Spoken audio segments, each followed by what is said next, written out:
the left clock's got 9:30, so we'll start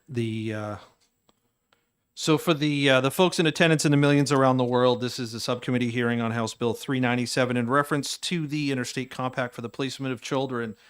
The subcommittee is also attended by Children and Family Laws. This is a substantial part of this. So I've asked for a joint subcommittee on this, and the chairman of that committee is with us today. So the gist of this is the state of New Hampshire, and if I butcher this, Representative Rice, absolutely jump in here, is the state of New Hampshire has a compact already for the placement of children that is clearly not working. So this portion of Senate Bill 397 addresses a new compact that is underway and being formed, and the bill outlines the guts of what that compact looks like. We're also here to discuss an amendment that was brought forward to this that is extraordinarily necessary to make parts of this work for us. And I will open this with Chairman Rice, and she can talk about what's going on. So thank you very much. So I just wanted to, I think that the compact really speaks for itself. You know, times are changing and evolving, and we need to keep up with those changes, hence the need for a new compact. I think one of the most important parts of this is the amendment that for lines 12 through 15 especially, that this will help protect children who are being taken across straight lines, or children coming from another state that had a case, so that we can make sure they're being put in safe environments, so that we can make sure we don't have another Harmony Montgomery. Mm-hmm. Yep. Now, as for those of you that don't know, when it comes to compacts, this is a go or no go situation in reference to this. We don't have the ability to modify the terms of the compact. We're either in or we're out. So one of the things that we saw during the public hearing initially on House Bill 390 or Senate Bill 397, there were some questions in reference to what happens with the current compact in reference to moving into the new compact. And one of the things that was reiterated is that we don't exit the current compact until the new compact takes effect. So it's not going to leave the state of New Hampshire in a dead zone, if you will, where we're outside of a compact. The compact in reference here does have a high threshold of 35 states. That is a substantial, that's about triple, honestly, of what most compacts are. But because of the nature of the topic, the situation that we're in, and the fact that the United States moves children across state lines readily, the bar does need to be at this level. We heard testimony from the OPLC in reference to them supporting the original bill. At the time, they were not aware of the Carson Amendment. And if since I have OPLC got people here, has your opinion on that changed? No. Fantastic. Wonderful. And we do have John Williams, who's the Health and Human Services Liaison. He's also here. And everything's still cool with you guys? Yep. All right. DCYF as well. Wonderful. That's great. Having everyone on board at the state bureaucracy is extraordinarily helpful here. So that also tells me that we don't have, there shouldn't be any surprises, at least with this part of this. Does anybody else in the subcommittee, Representative Marsh? Yes, I just want to say that the current Interstate Compact for the Protection of Children dates from 1960. That's when they first started working on it. That is about 60 years ago. The world has changed in 60 years. And clearly there are issues that remain to be addressed. I'm totally supportive of the state of New Hampshire adopting this compact at this time, because we're not quite at the threshold where it would come into effect. We would be in the group who would be able to possibly modify the terms of this compact. So there is an advantage to the state in adopting it at this time. I'm totally on board with supporting Amendment 0932S. I'm not sure we can adopt a Senate amendment as part of the House. And because of that question, I did ask OLS if nobody else had drafted this as a House amendment to do so in my name. I have not yet received. Sure. Yeah, that's fine. Good morning, Representative Schuett. Representative Allegro. I just need to be refreshed a little bit. Representative Rice mentioned that it's not working as well as it should the way it's set up now. Could you just refresh me on what's different about this compact versus the old compact and how it helps the situation? Absolutely, yes. I don't need an extensive thing, but just in a nutshell. Sure.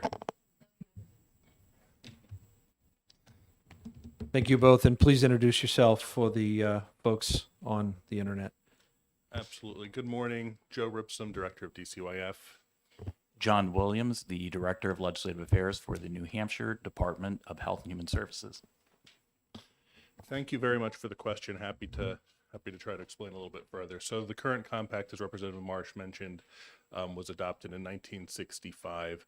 Obviously, the world has changed quite a bit, but specifically the challenges with the current compact, there's a handful of them.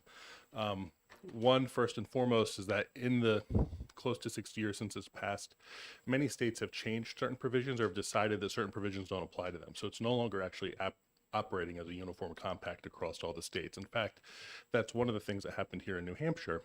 There's a New Hampshire Supreme Court case which made of the compact because of the way that it was drafted did not apply in New Hampshire, which is what led to it. It was a case called Alexis O, led to the situation where you had the ability, or really the prohibition, on doing a home study when placing a child with a parent out of state. That's what the amendment seeks to redress, was that specific change. But moreover, it doesn't have clarity as to what types of placements to which it applies. So it just talks about placing children out of state, but there's not clarity as that when a parent sends a child to a treatment facility on another state line. Some states say yes, some states say no. Does it apply when child protection gets involved and is placing a child with a parent across state lines? Some states say yes, some states say no. Furthermore, there's no dispute resolution process spelled out. So if you have two states who disagree how it's supposed to operate, there's no way to actually resolve that issue. The new compact addresses all of those things, creates a new regulatory body, as Representative Marsh mentioned, which we would be able to be part of the initial regulatory body to draft those more specifics, which is great. And the short-term amendment that we seek in here, the one that would trigger immediately and then be repealed when the full compact passes, closes that loophole that I talked about with the Alexis O case. You have silenced Mr. Williams. That's amazing.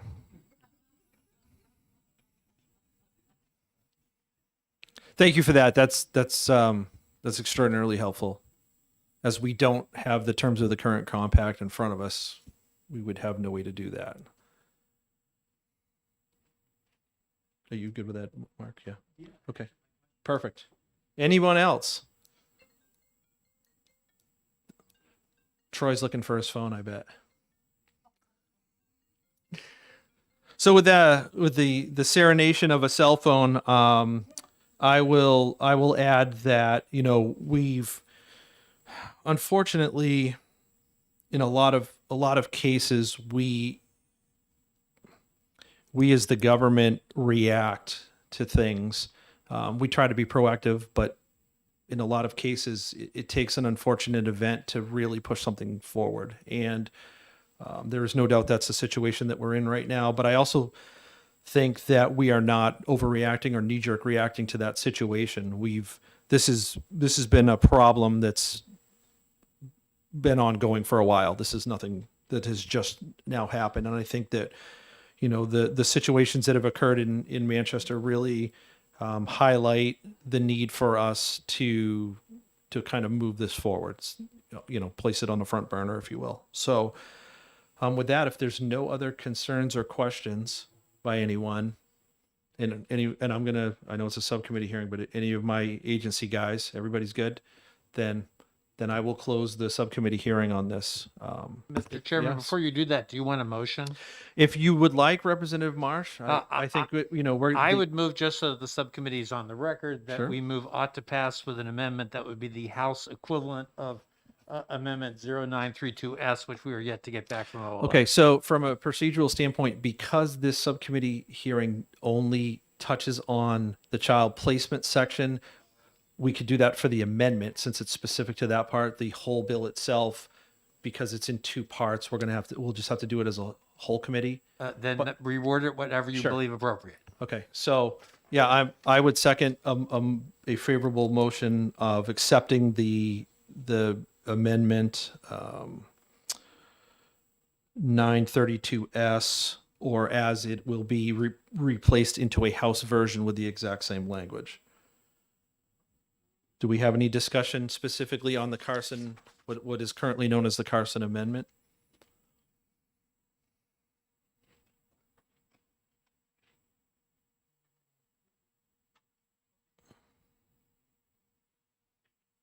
Do I need to hold off Representative McGuire for a minute? Okay. Yeah, we're just going to take a vote real quick on the Carson Amendment just as a subcommittee. It'll take a second. Since there's only 5 of us. Do we have anyone in opposition? No. Okay, great. Thank you. Perfect. Yep. Perfect. Thank you very much. You're welcome. Thank you, Chairman Rice, for attending today on this matter. We appreciate that. And with that, I will close the subcommittee hearing on Senate Bill 397 in reference to the Child Placement Compact.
Morning.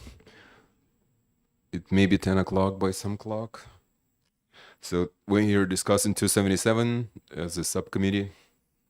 And the amendment, which I had oil as draft, is in front of everybody, I think. It's called,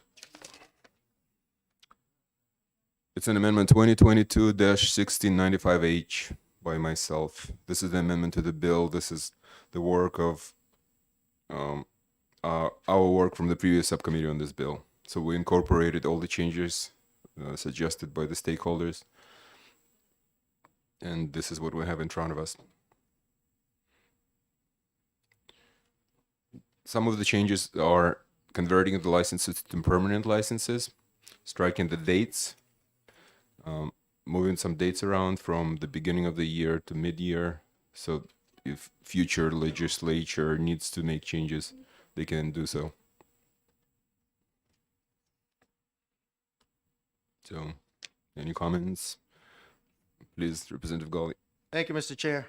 Looking at this amendment, I'm still trying to figure out where this language came from because it wasn't in the notes I have in discussing changes. What I had in discussing the change was replacing section 1 with the amendment that was provided by OPLC, which I think we should all have a copy of. I don't see that in the bill. Okay. Well, yeah, let me go into the details of that. So the lawyer who is drafting it has some difficulty with the language proposed, and he said he needs to pull in some other language. And the conversion of the emergency license is on page 2. And I lost it.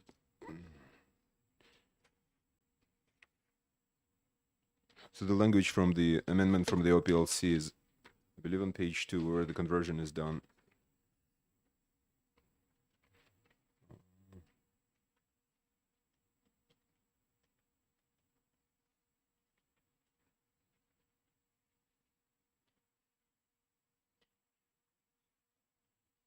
Yeah, right there.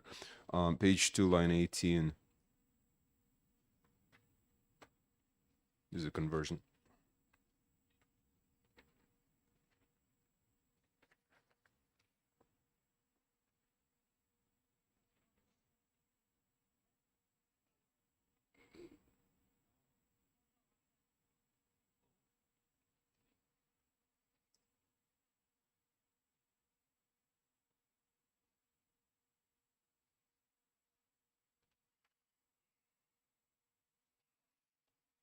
So during initial subcommittee, we had testimonies from let's see, nursing homes. So they are happy with the amendment. They came back, they looked at it. Youth camps representatives, they were happy with it. And Lindsay Courtney also looked it over. She's happy. So I believe all the stakeholders are satisfied here.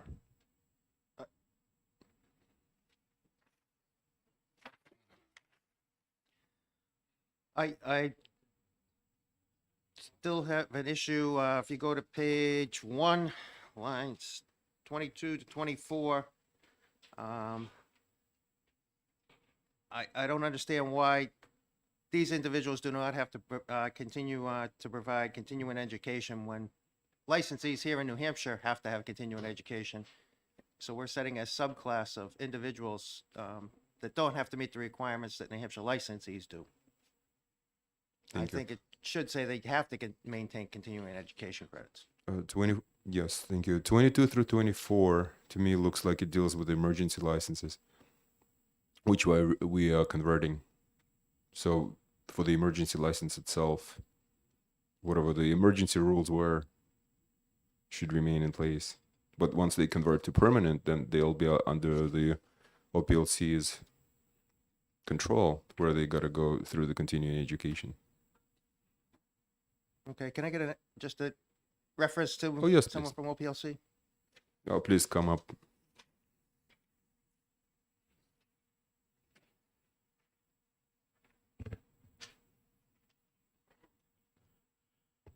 Thank you. Good morning.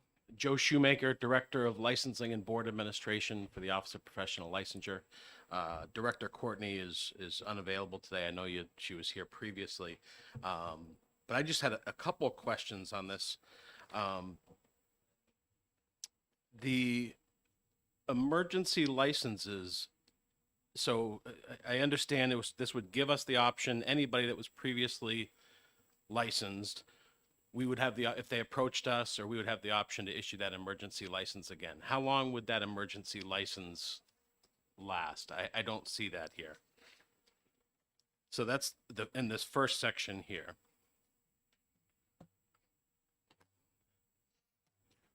Previously, the emergency license, was only good while we had the state of emergency, and they expired at that time. Right. We've extended that now, and we have a group of licenses that will expire in May this year. So is the intent that these individuals would be licensed? June 30th, 2023, the page 3, Okay, where the expiration goes. okay, thank you. Thank you. The second question I had was section 4, the senior nursing students. Again, this was very successful. We had senior nursing students that were licensed during that emergency period, but they were only licensed, I believe, they had to take their nursing exam. So the language here appears to be, they could, as long as they're employed, meet these items, they would have a permanent license, but it doesn't indicate anywhere, the requirement that they would still have to pass their nursing exam. Because at that point, if they did not pass their nursing exam, I believe they did not become licensed. So just looking for clarification there.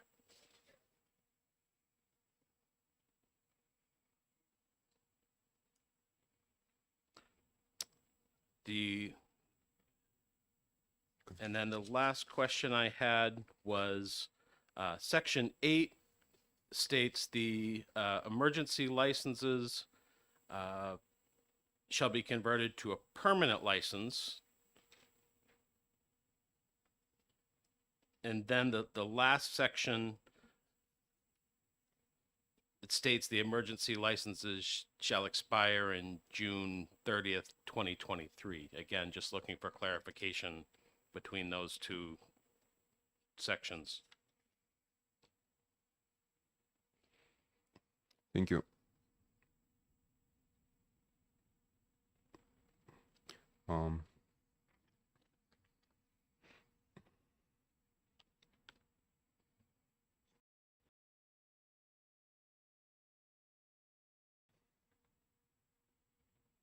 So the intent here is to convert them and place them under the OPLC's jurisdiction, right?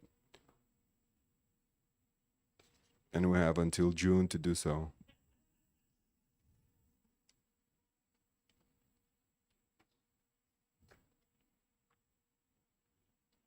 Do we? Is that something OPLC is comfortable with? Or I guess, again, just we would be comfortable and did support converting emergency license to permanent license if they had been previously. yes. But again, it looks like the last section is emergency temporary licenses would expire in June 2023. Aren't those two different things? They're either going to expire in June 2023 or they're automatically converted to a permanent license.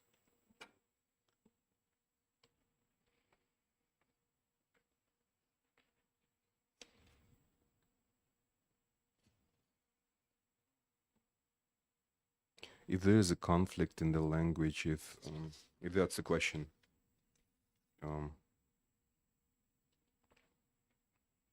Mr. Chairman, yes, please.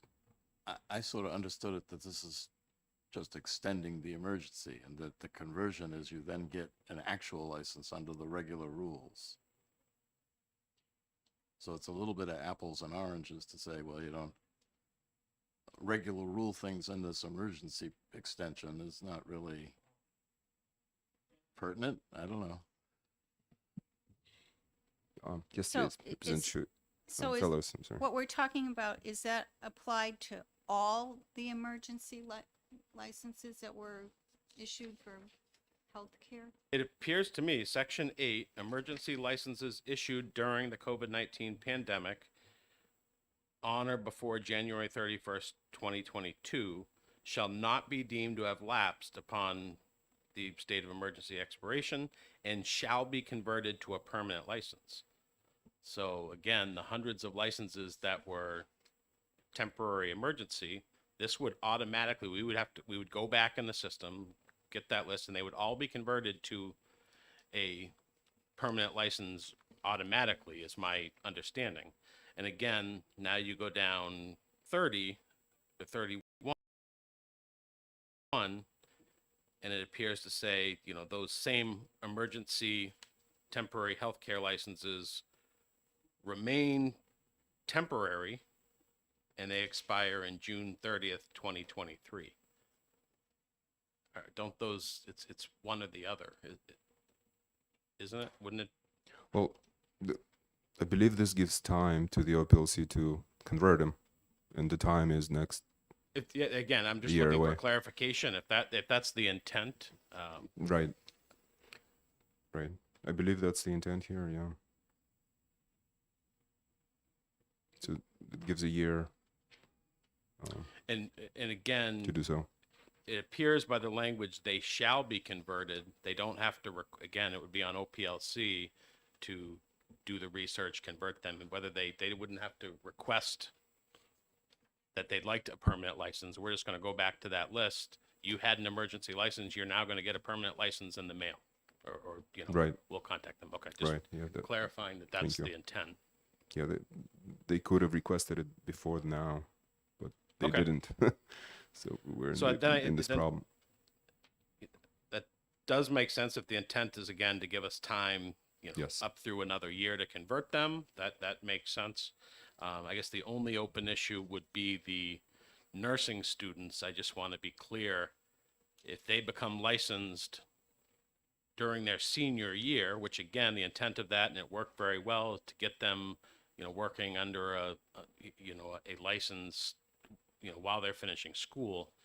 I think there needs to be some notation or provision in that they still need to pass their NCLEX exam, you know, and if they don't, their license would be revoked until they passed it. You know, you can take it multiple times, but I believe that's how that temporary license worked during the state of emergency, which did work well. Okay. Can we get a confirmation that they must pass an exam today, or what it is we're asking them to do? Like, yeah, please. Wouldn't the Representative Bailey. senior nursing students of a year ago already have passed or failed this exam?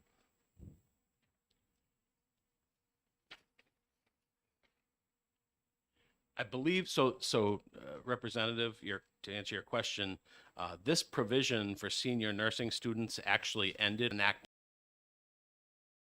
it again.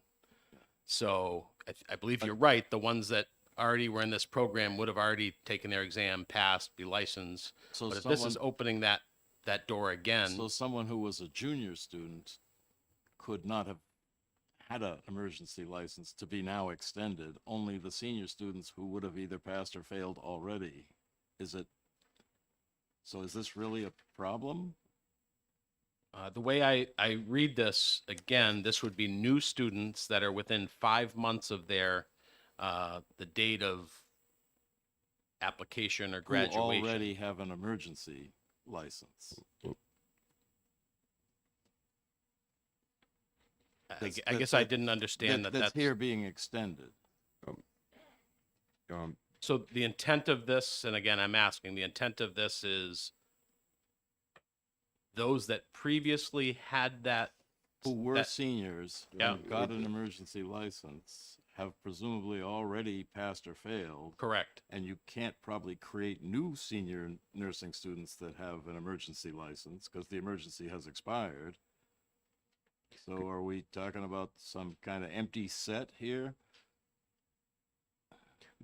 My understanding of this was just, again, by me reading this, is that this provision would be opened a second time for senior nursing students. Who have an emergency order. I License. didn't believe Yeah. that was the requirement. So clarification would be useful. Yes. Yep. And again, I'm not sure, what the intent was there. Well, I gotta look at the original language here.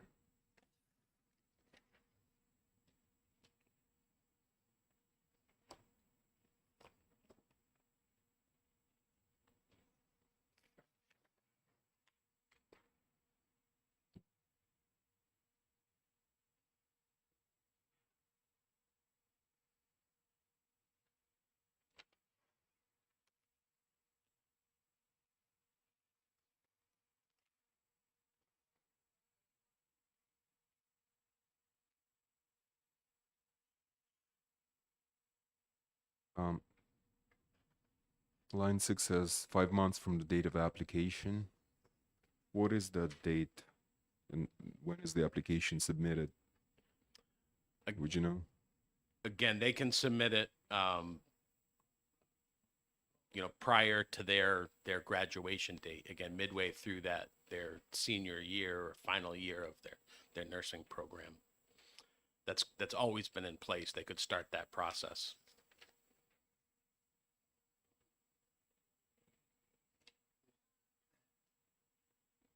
All right. It- please. Is it because this is all falling under that 310A1I emergency license process, so that any of this only applies, or new applications would only apply again under an emergency situation? So seniors this year could not apply for that because we're not in an emergency situation. Is that what Representative Bailey is indicating?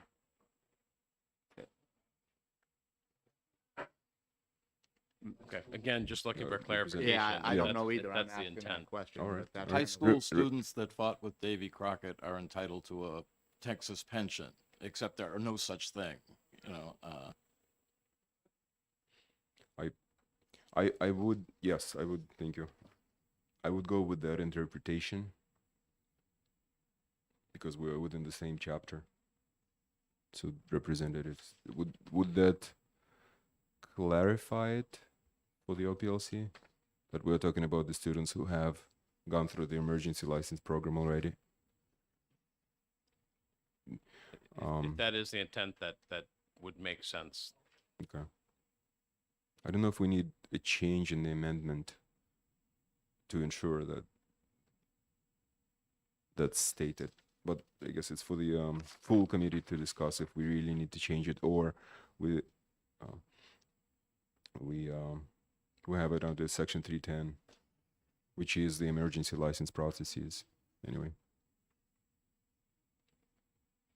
So, Representative Gawley, please. Thank you, Mr. Chair. I still would like to follow up from OPLC as to whether or not these individuals that are giving licenses are just handed the license, or are they taking the exam like every other licensed nurse here in the state of New Hampshire had to take before they got their license. We're talking about section 4 again, the nursing students, senior nursing students. Correct. Yes, thank you. It's just saying they are given a license. They don't have to do continuing ed like every other licensed individual has to do. They have been given a lot of exemptions that for the current duration license of the holders don't have to emergency do. Representative Bailey. license, right? Yep. Representative Fellows. Did the emergency licenses that were issued, did they have expired dates on them? So the emergency licenses that were issued, besides the nursing students, have been extended by law through May, the end of this next month. But the way the nursing student, senior nursing students, to get them working, that was specifically tied to the state of emergency. And we are not issuing those at this time. Those did expire, I believe, in January of this year. So again, the way this is written, if you look at the first paragraph, to me, it didn't, the amendment didn't take into consideration a new state of emergency. The opening paragraph says the Office of Professional Licensure and Certification may issue emergency license to the following applicants. I don't think this, and again, I think this is the intent of this was to, get people working in the healthcare professions and eliminate barriers to workforce and, authorized us to expedite that process to get healthcare workers working, even going forward on a temporary basis. Say, somebody's moving here from out of state, they have an active license in another state, and until they, can fulfill all the requirements for a regular license, they could work for up to, a temporary period. I believe that was the intent here, and we certainly support that. Thank you. Yeah. Okay. Representative Fellows? It may be that I don't understand everything that's going on, but if we didn't touch existing statute at all, would the only issue that was raised that we might want to deal with be that last paragraph on page 2 that has to do, it says it includes more, but should we just try to deal with like the camp nurses and just write one paragraph related to that? It's just a thought. I don't know the answer.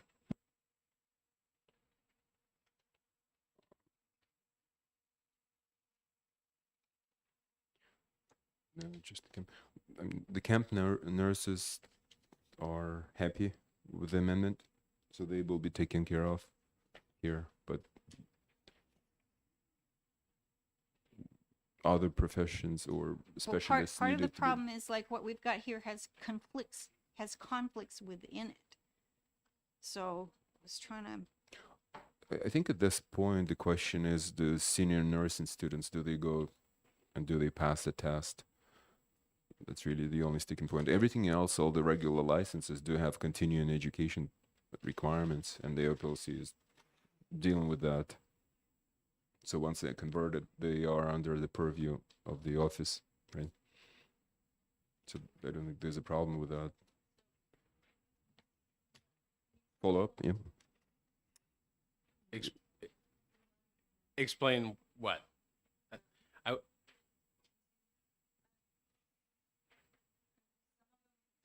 Some of the licenses were converted, most So already. they were not converted already, but again, the temporary emergency license have been extended through May of this year, next May month. 31st. Yep. Yeah.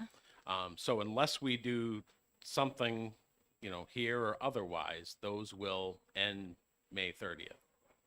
So this again, extends those until June 30th, 2023. And it says, again, we will convert all of those emergency licenses to permanent licenses automatically. It would give us, my understanding based on the questions earlier, it would give us the 1 year until June 30th, 2023. We would have the year to convert those licenses to a permanent status, but it would, again, would be automatic as soon as we process them. Representative Gawley? Thank you, Mr. Chair. Now I think I understand where we are. The original bill specifically dealt with extending, and correct me if I'm misreading this, those licenses that were issued under the emergency to continue through 2024 originally, and to the getting their licenses, which wasn't any part of this bill that's before us. So this section is reinstating the emergency, which I don't think we need to do. That's all we're looking to do is extend the licenses that were issued under the emergency order from what we were talking about, because they extended May 31st. So I don't know why we have this language in front of us reinstituting the emergency order. Thank you. I'm not sure we're doing that, but we are converting them to permanent licenses. I see it as opening that whole program back up, and anyone who's a senior nursing student can once again apply for an emergency license by putting this back in, when we're looking just to extend those that are currently licensed Representative Bailey, if you're on the microphone. Yeah. That was my understanding, that you'd have to already have an emergency license, and this is extending the date. Not emergency license, there's no emergency. Correct. Yeah, that's expired.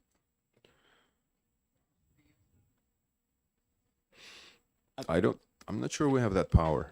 I didn't write the thing. I'm sorry, I'm just- Representative, Representative Bailey, yeah. Oh, go, all right.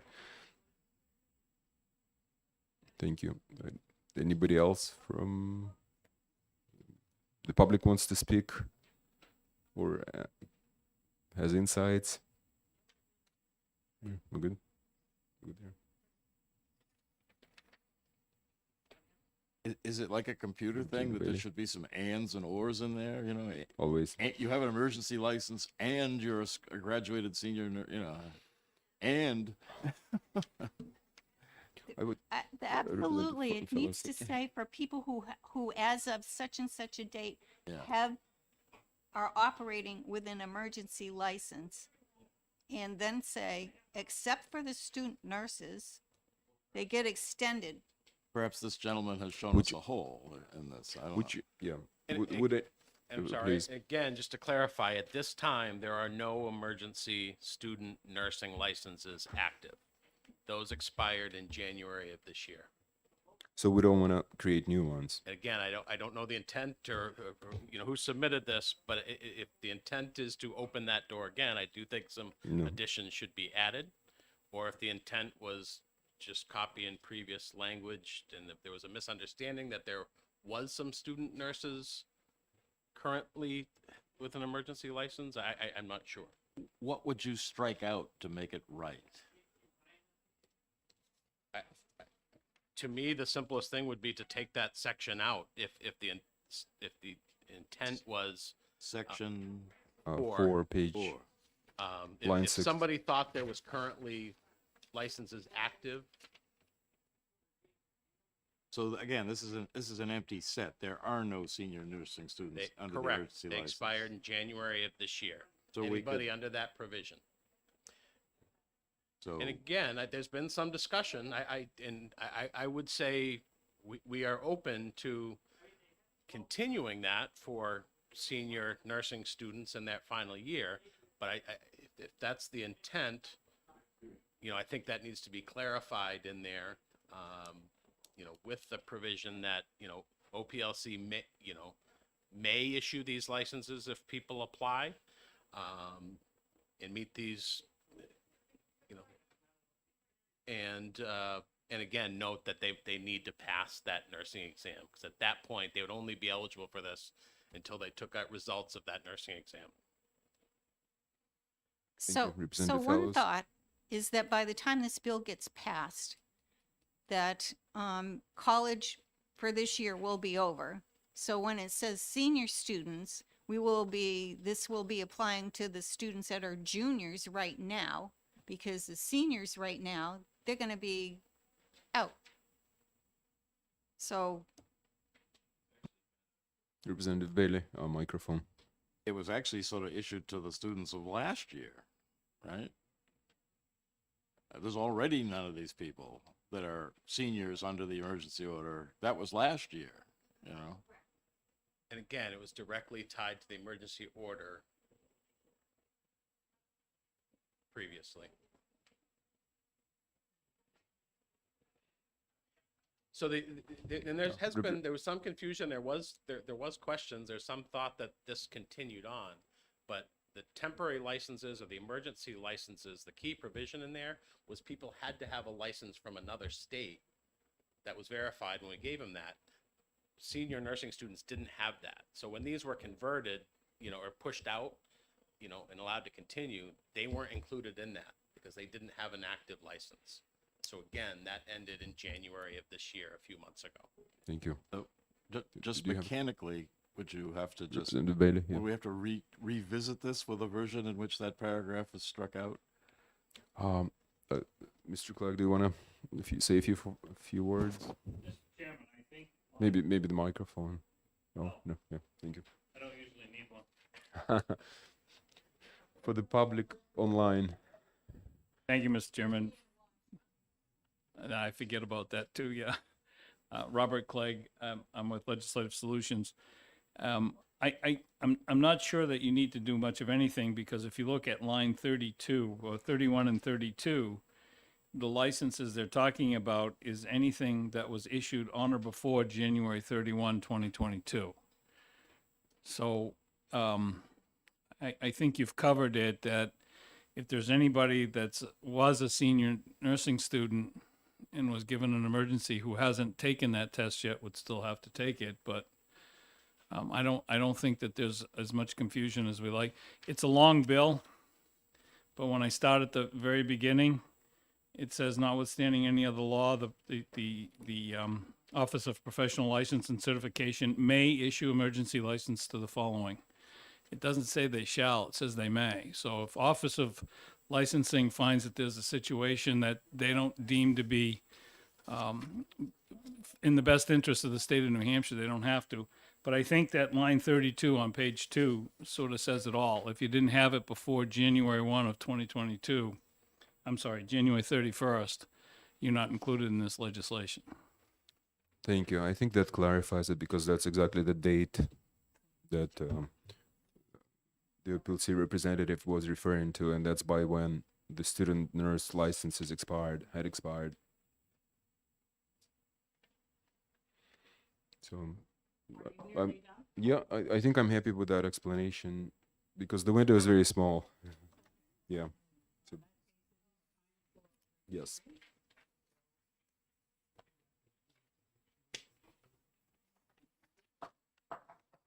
Should we vote on the amendment?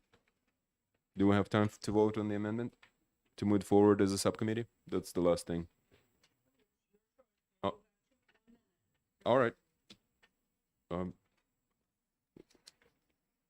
think I'm satisfied with the explanations, and I would like to move this amendment forward.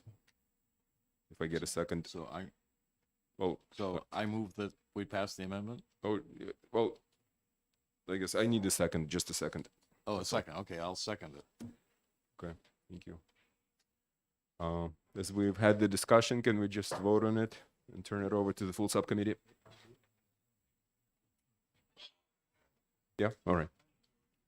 Go ahead, please call the roll. Let's see if I can get the order right. Representative Santonastasso. Yes. The clerk votes yes. Representative Goley. Reluctantly, no. That was a no? Yes. Representative Fellows. No. No. And the chair. Yes. So Thank that you. would pass 3-2. Thank you. The subcommittee is closed.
This, no on that one too. No on the amendment, no on the bill. It doesn't do anything for the federal funding stuff, it just takes out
Good morning, everyone. Sorry about the confusion. Welcome to EDNA.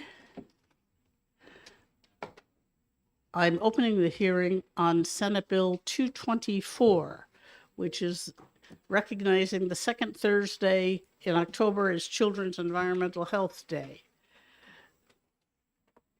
Let's see what I've got here. Mm-hmm. Is Senator Ricciardi here? She's not. Okay. Does she substitute? No. Scott, Representative Schmidt, would you care to introduce this?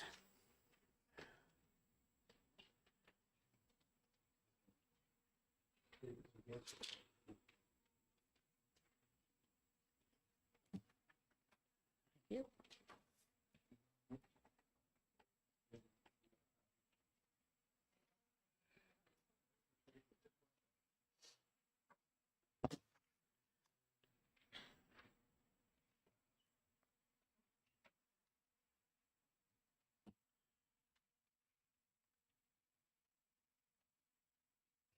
Morning, colleagues. For the record, Peter Schmidt representing Stratford 19, which is Dover Wards 1 and 2. I'm pleased to introduce Senate Bill 224, recognizing the second Thursday in October as Children's Environmental Health Day. And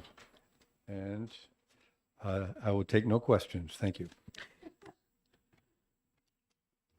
Thank you, Representative Schmidt. Scott Duplessis.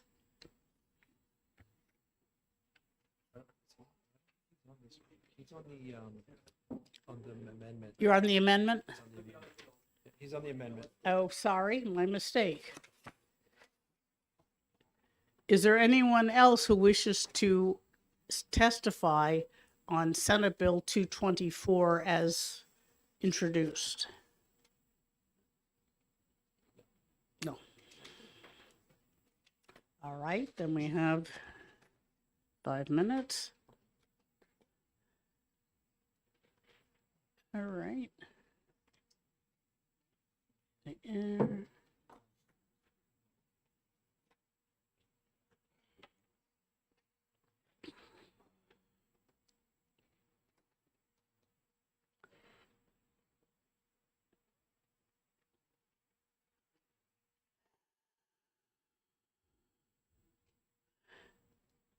In that case, I'd like to go into executive session.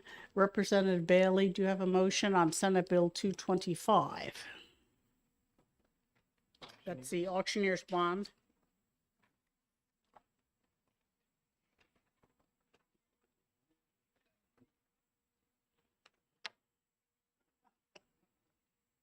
Yes, I'd like to move that it ought to pass. Thank you. Is there a second? Second. Okay. Sorry, who seconded that? Representative Nastasa, Thank you. 225. do you wish to speak to your motion?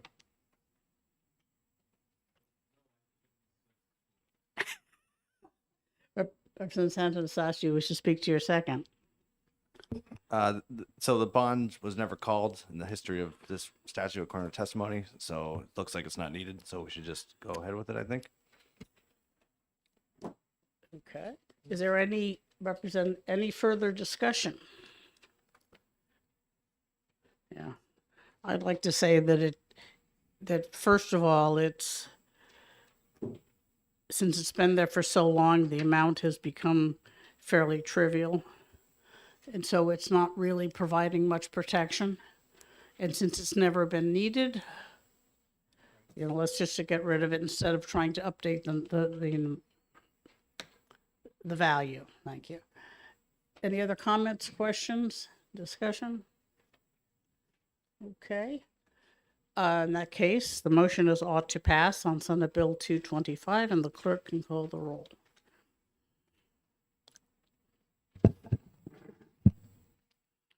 Representative Lekis. Yes. Representative Plett. Yes. Representative Murner. Yes. Representative Pearson. Yes. Representative Folsom, Yes. Representative Allegro, Yes. Representative Bailey, Yes. Representative Lanzara, Yes. Representative Santonastazo, Yes. Representative Goley, Yes. Representative Schuett, Yes. Representative Jardy, We shall know. Representative Schmidt, Yes. Representative Marsh, Yes. Representative Fellows, Yes. Representative Faulkner. Yes. The clerk votes yes. Representative Gormalo Yes. and the chair. Yes. Yes, we did. Yes. Yeah. Yep. Okay. 19-0. All right. Does anyone object to consent? All right, we'll put that on consent.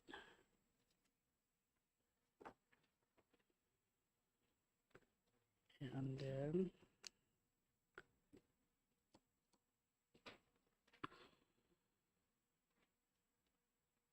all right, we open the public hearing on the non-germane amendment in 1 minute. You have a right clock confirmation. Oh, so the right clock is wrong. They're both really, yeah, it's a nuisance. I believe it's a standard rule in the building that if you have two clocks in a room, they are not allowed to be synchronized. That was a timely comment. Representative Platt, you'll fit in with this committee just fine.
It being 10:45, I'm opening the hearing on the non-germane amendment 2022-1506H, and I recognize Representative Pearson. Thank you, Madam Chair. Thank you, members of ED&A.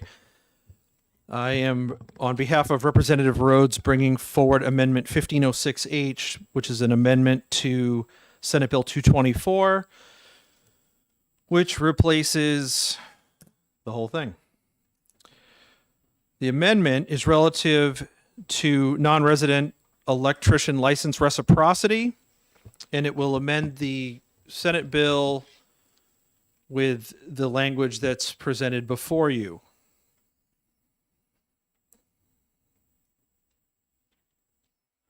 One of the things that is unique in the electrical world is the fact that the National Electric Code, which the NFPA publishes, is pretty much uniformly used. So this is not a case where you have our neighbors are not functioning under a condition that is foreign to New Hampshire or vice versa. So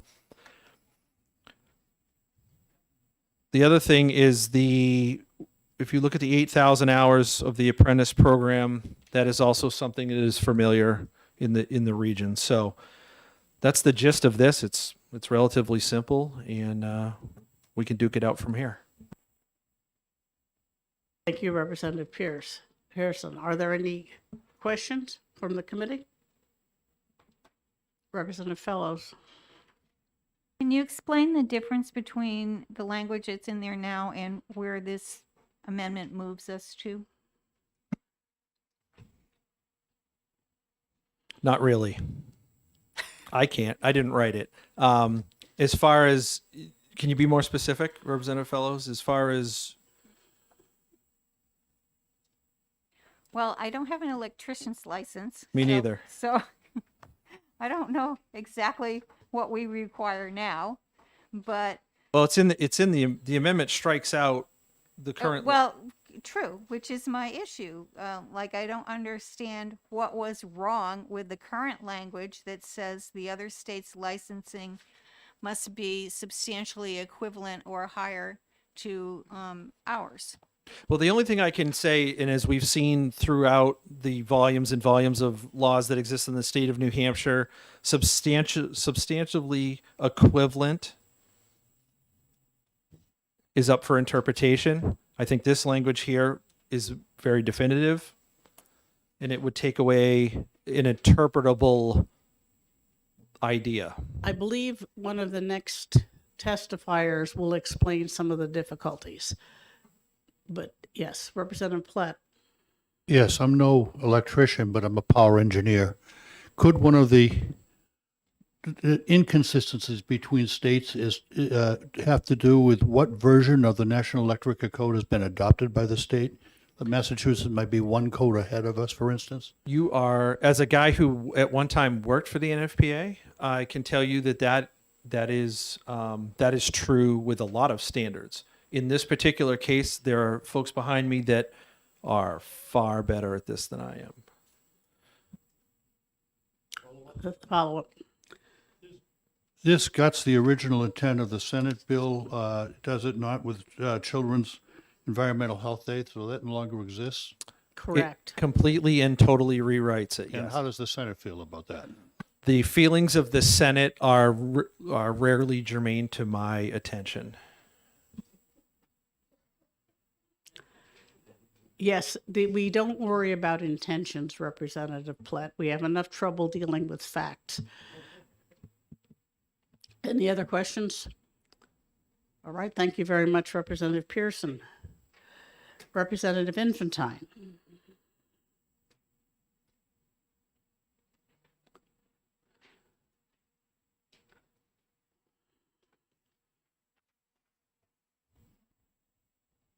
Madam Chair, members of the committee, my name is Will Infantine. In addition to being one of your fellow representatives, I am the public member of the Electricians Board. I am not an electrician. There are other electricians behind me that will be speaking. The Electricians Board is not in favor of this bill. And for a number of reasons. Right now, we have 21 states that are involved with reciprocation, which allows other electricians to come into New Hampshire, get their licenses and such. But some states just don't want to play nice in the sandbox. I was involved recently with a case where they contacted me, an individual who had been a master electrician for 20 years in the state of New Jersey. He was more than qualified. He's moving his family to New Hampshire, and we wanted him. Unfortunately, the rules of New Jersey are such that we could not accept his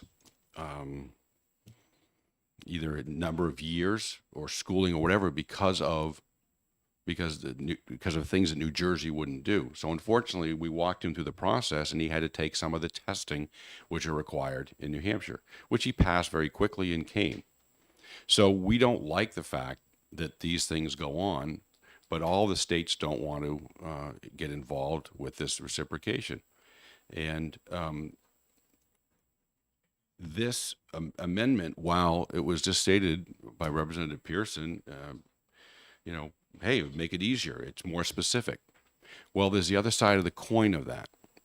We have cases where people come in front of the board and ask that they be able to obtain their license in New Hampshire when they haven't met this criteria that we currently have, the 8,000 hours, which is the criteria for an electrician in New Hampshire, because they were maybe in the military.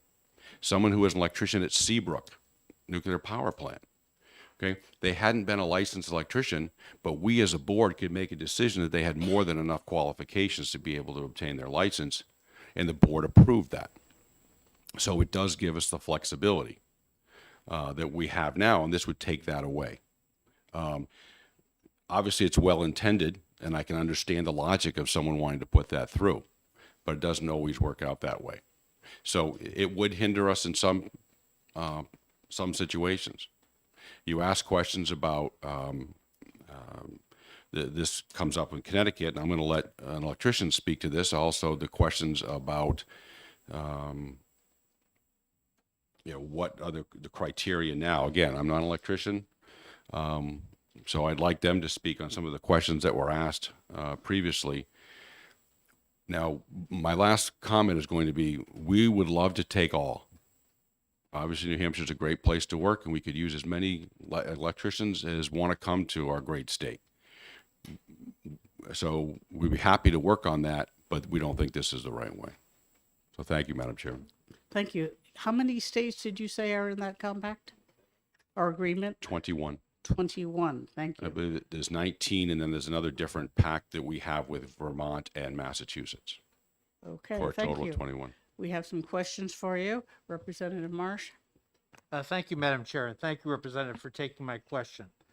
When I look at RSA 319C7, the licensing requirements, it looks like New Hampshire applicants are required to have 8,000 hours as an apprentice and to pass an examination. And this would allow somebody coming from another state to get a license with 8,000 hours and an active license. Are there any states where one does not have to pass an examination to get that active license?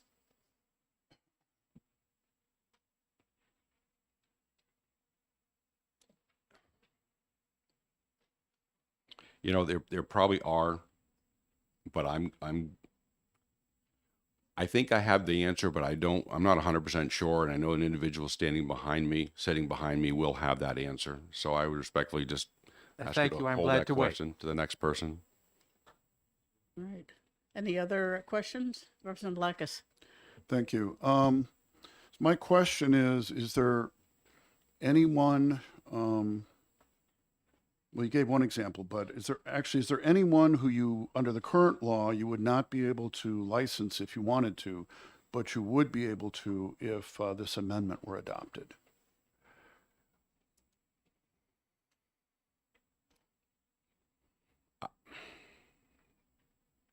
Probably someone that had the 8,000 hours and failed the test. Well, I said if they wanted to, I'm assuming Yeah, I think it would be both ways. It has to be equal to or equivalent or higher. Now, there may be a situation where the board would look at someone who had more hours than required. Maybe in some of these other 21 states, the criteria to get an electrician's license is higher, so we would accept that. Again, there was another situation where we had a former police officer who had an electrician's license, but he had not been involved in the trade, nor had he had a license for more than 10 years. So our rules say, no, you really can't. You have to go back and take some schooling. But because of who this gentleman was and just amazing resume, we allowed him to take, I think, 2,000 hours or something, take the upgraded courses and do something, which the board is allowed to make those decisions, where this wouldn't allow us to do that. Okay, thank you. You can't. Sorry. I'm not on it. Well, I only introduced it for the committee. all right. Go ahead, Representative Pearson asked this question. My question is, is this the roads amendment here? Is this going to the 21 states that have reciprocation currently? Is this going to cause a problem with that or jeopardize the current arrangement that the states currently have? It very well could, because once you put this 8,000 hours in play, And if that gets changed across the country with those states where it goes up to 9,000 or to 7,000 or whatever, and then we have this situation where we're no longer equal or better, it could. Not now, but 5, 10 years from now, we're sitting around and people forgot about if this passes, and all of a sudden we're no longer able to deal with that reciprocation. Another thing, Massachusetts is very strange, and again, I let someone behind me speak about it. We don't know how this is going to affect the state where we have probably the biggest reciprocation is over the New Hampshire-Mass border. Thank you. Other questions? All right, thank you very much. Thank you. Scott, do please.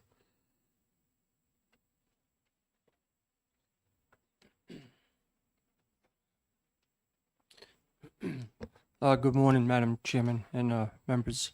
I am the electrician. That if you have questions, I can hopefully answer some questions. I'm currently working in Connecticut. I live in Winchester. I have a 2-hour commute. I've been an electrician for 40 years. I got my journeyman license in 1986, and I had to have the schooling. And in Connecticut, you're required to have 8,000 hours. I also took it a step further. I actually have 12,000 hours, and I have a unlimited contractor's license. The lately, everybody's having a hard time trying to get workers, and we have qualified, licensed people that live here in the state that may be licensed somewhere else, holding active licenses. I think that would certainly help the labor force. I would certainly like to work in New Hampshire. Unfortunately, it's not super easy to get a license. The reciprocal agreements that they do have in 21 states, the comment was made, about playing well in a sandbox. And basically, I think that comes down to, well, Connecticut won't reciprocate and take a New Hampshire license because Connecticut doesn't reciprocate with anybody because, that's the way it is down here. So because Connecticut won't reciprocate with New Hampshire, we're not going to take Connecticut licenses. In my opinion, I think it's low-hanging fruit. This is a great opportunity to get somebody like myself with 40 years in the trade. I got an unblemished record. Been very active in my trade, and be able to come in and do my work and practice my craft right here in the great state of New Hampshire. Thank you. Have you applied to the board for a license? No, I have not. Okay, thank you. Are there any other questions? Okay, thank you very much for your testimony.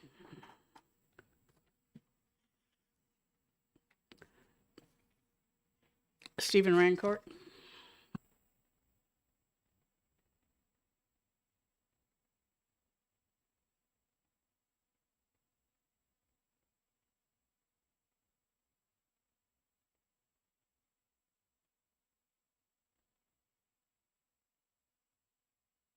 Good morning, committee members, Madam Chairman. My name is Stephen Rancourt. I'm a licensed electrician in the state of New Hampshire since 1986, I believe, as well. And I'm here representing the Electrical Contractors Business Association as well on behalf of this bill. First, I'd like to say that we oppose this bill as written. While we understand the intentions and will be more than willing to work towards some sort of solution with the committee if need be, we could do that. But there's a lot of things that are wrong with this bill, and I respect the previous testimony from Scott, and he seems from what he mentioned for qualifications, he's qualified. I've been going to the electricians board meeting for almost 20 years now, and the board is very flexible with people and their experience and what it has a value for and how it can translate to being able to get reciprocal. So I would say that should have been the first step before trying to change the laws of our state, is maybe apply to the board and see if they denied him first before we change our laws. So I think with his experience, he'd have a very favorable outcome, but I can't speak for the board. But I have been there many meetings, and they take experience, especially with military and other experience, and they count that towards that accreditation. The way this is written right now, it says 8,000 hours in the approved program. The approved program, Connecticut, Massachusetts, Maine, Vermont, and Hampshire could be all different. But also, 8,000 hours is usually speaking about OJT or practical or field experience. And then there's additional hours of schooling. Right now in the state of New Hampshire, there's 600 hours of schooling that's required. And it defines in our rules in section 304.01, it defines just exactly what is required to be equivalent or better. I think it's best that that stays in the rules, giving the board some flexibility. As Representative Infantine mentioned, if you change that, now whatever you were to put in this bill is the only thing they can do. If they don't meet it, they're not going to get it. Whereas the board now can has the flexibility. So I think it's important that if it was written in here, it should be written at least the same as our rules to put it in there, and that it should be thought about, because again, it takes away any flexibility for anything, military people, somebody like Scott coming in and giving to them. Anybody who approaches the state for board, and if they're rejected, they have the ability to appeal and ask, especially if they've been licensed, to try to take a test and test out. And if they can test and get that, they can get their license right there. Testing is tough. I'll admit, I've been in the business for a long time, and if I had to try and take the test again from that many years ago, I don't know how I would do as well. You forget more than you remember over the years. But our experience in working in it is worth the value, and the board takes that into account. If you come and you're looking for reciprocal, it doesn't state, are you reciprocating a master or journeyman? There are different requirements in different states for that. Using Massachusetts for an example, in Massachusetts, as a master, I can't pull permits. I have to have a journeyman's license, but in New Hampshire, it's reverse. You can't pull a permit as a journeyman's or master. So just accepting somebody in based on this guideline is not very good. There's people that have been grandfathered over the years and never did any schooling, but when licensing came out, they were given the license and approved. A lot has changed, and technology has changed over 30, 40 years. And we're just trying to make sure that the people we put in the state are safe for the constituents and protect them as well, and not just somebody that got it by chance and wants to just reciprocate. As Will mentioned, there's 19 states, I believe, in NERA, which is the National Electrical Reciprocal Association, that New Hampshire was instrumental in being a part of and building to try to create additional reciprocals. And there's 2 other states that aren't part of NERA, as was mentioned, Massachusetts and Vermont.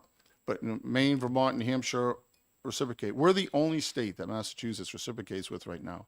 And I can tell you, after spending a year and a half to 2 years going to meetings on that board as invited to their committee to adjust their rules, that if we do not have that wording in there, we will lose that reciprocation with Massachusetts. They've removed it from every other state. We're the only one left.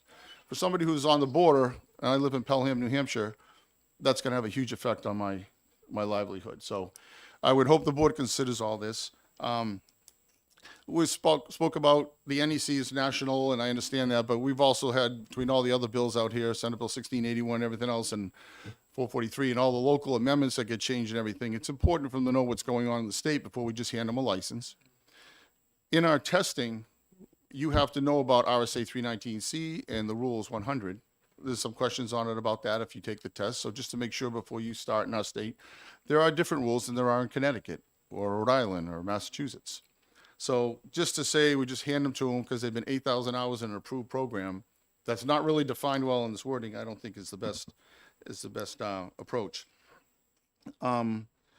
There are some states that refuse to reciprocate with us as well. We've tried to reach out to them many times and do that. But if you look, and I did some research, and Connecticut has the exact same law that you have to be equivalent to or above what their standard is. And they're in the Connecticut RSA 20-33A, it states that has to be substantially similar to or higher than those of this state.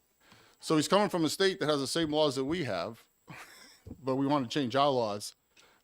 So I just think that we should, that should be approached to the board first, and they should, Scott would have a better chance probably trying to get that taken care of through the board. Maybe it's not every state is on the same code. We know that from some of the other bills that have gone through. So I do not know what Connecticut it's on. I do know what New Hampshire's on, and working towards getting in the next few months here. So there's a lot of variables, and I think that those need to be taken into account. I'll be glad to answer any questions. Thank you. Representative Schmidt has a question. Thank you, Madam Chair. So you mentioned, and we all know, that you're on the ECBA, and do you know whether they are taking a position or whether it's a general sentiment of your colleagues that you've spoken with in opposition to this amendment? I've spoken to the executive board, our governmental affairs committee, not the whole membership yet, but we're not in favor of it as it's written because of the rules that are already in place that we feel cover it. Thank you. Thank you. Any other questions? Representative Fontenot and then Thank you, Madam Chair. And thank you for taking my question. I'll clarify, I too am a master electrician in New Hampshire, and I've had my license for about 30 years. But in regards to this bill, I usually like to hope that when a bill comes forward, it's to correct a problem. And so my question is there a problem that we need to correct with this bill? Do you know how many applicants are denied licenses in New Hampshire yearly or? I do not know the number. I know that it's very few. I know that this isn't really fixing a problem. Again, and with all due respect, if you haven't gone to the board and been denied, then they may have given him his license. I don't know that. We are one of the most, I believe, forefront professions with reciprocal compared to all the other people, even in OPLC and stuff and everything. And we've always been open to it. We started the NERA. So, I mean, we're not against people coming in licensing, but we obviously want to protect the state and constituents and make sure that that person knows what they're doing. And it appears that Scott does have the qualifications, but you still have to go through the process, right? I mean, you can't just walk in and say, I want a license. You don't walk in and say, I want to take my driver's license and give it to the Hampshire DMV and they give you another one. There's paperwork to fill out and the stuff you have to go through. And I think we should try that, following that process first. Representative Platt. Thank you, Madam Chairman. Thank you for taking my question. Following on with Representative Fontenot's question, is this amendment fixable in language, or would you just soon see the amendment die because you're doing the same thing by rule with more flexibility? I would prefer to see it ITL with that because the flexibility is in the rules. If we put in the law, as you know, that's it. They have to have whatever hours or OJT or schooling we require. It's going to be clearly defined and the board has no flexibility. So in a case like myself and possibly like Scott, when I went and got my license, there was only 2 years of schooling, 300 hours. I technically wouldn't qualify to go to Connecticut and get their license because they require 600 hours. I've been an electrician for 30 something years. I'm in the same position. It's part of this evolution and change in technology. I mean, you got to have a process in some way to protect. So. Thank you. Are there other questions? Representative Bailey. I perhaps missed something at the beginning. Who is Scott? Probably a person who testified who had asked us to bring brought forward. Thank you.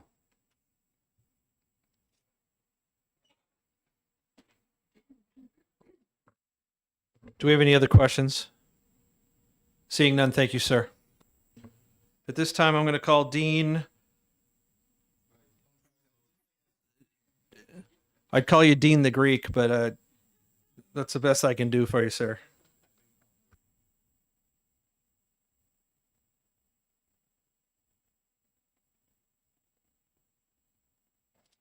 Thank you, Mr.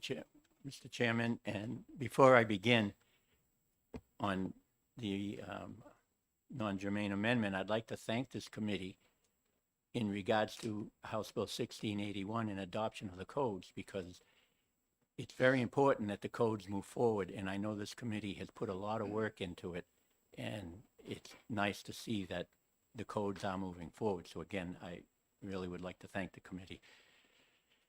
A little bit on my background. I've been a licensed electrician in New Hampshire since 1976, and I was in business for 25 years. And in 2001, I went to work for the state of New Hampshire as a state electrical inspector, and I covered the southern area. And then in 2011, I was the chief electrical inspector until my retirement in January 1st of 2020. And as the chief electrical inspector, I worked with the board on many occasions. And I got to say, our board, as was mentioned by earlier people in testimony, that the board is very open. The board has no intent on making New Hampshire closed for licensed electricians. I've seen many cases where the current statute, the way it's written, gives the board discretion. In the rules, it does talk about the 600 hours of continuing education by an approved provider. The 8,000 hours is considered OJT. It's not, as mentioned here, it's not an apprenticeship program. It's 8,000 hours of working in the field. The only people that have a specific apprentice program, and it's actually more than 8,000, I believe it's 10,000, is the union. They have an apprenticeship program. It's a 5-year program. It's an excellent program, but the general 8,000 hours is what we call OJT, on-the-job training. So it's not a specific program. In my opinion, once you tie this statute to the 8,000 hours, and even if you added in the 600 hours of schooling, you've now tied the board's hand. I've seen cases where the board has approved people either to get a license or to sit and take the exam. As the chief electrical inspector for 9 years, I had been contacted over time by many people seeking to get a license in New Hampshire, wanting to move here or work here for whatever the reason might be. And my advice to them was, you go to the board, you give them all the documentation. The board is very open. If you go to the board and you just say, well, I did this, obviously they're not going to, accept what you're trying to do. But if you go there with documentation, okay, here's what I had for education, here's my working hours, they've been very open. And I can actually say I don't recall them ever refusing anyone that had qualifications, either equal to or above what we require. It's when somebody goes before the board and they don't provide the backup or the documentation, the board will say, well, you need to do this. Then once you, complete this portion, come back to us and we'll reconsider. And I've served in the, actually 19 years working for the state. I've seen the board do this a number of times with many people where they're always willing to help them get their license. So that's one of the important things that the board has done. And I can also tell you, at the request of the board as the chief inspector, I submitted a letter to the state of Connecticut requesting consideration for reciprocation. Never got a response. I also submitted to the state of Rhode Island. Never got a response. So obviously there are states that are out there that don't want to reciprocate, even if they have, as was mentioned earlier by Mr. Rancourt, they have similar requirements in their statute as we do, but they don't want to reciprocate with anyone. And if anybody has any questions, Okay. I'll do my best. Thank you to very answer. much. Are there any questions, Representative Schmidt? Thank you, Madam Chair. So Dean, some of us have heard your name, but nobody heard your name this morning. So could you say your name? Soterakopoulos. Thank you. Thank you, I forgot to, And it's spelled just like it sounds. right. Any other questions? Okay, thank you very much for your testimony. Thank you. Is there anyone else who wishes to speak on this amendment?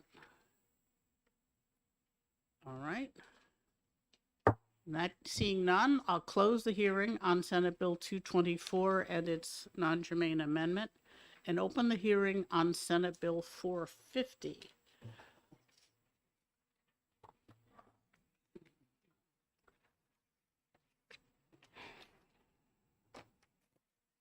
Representative Merchant, you'll have to introduce it because there's no senators here that I can see.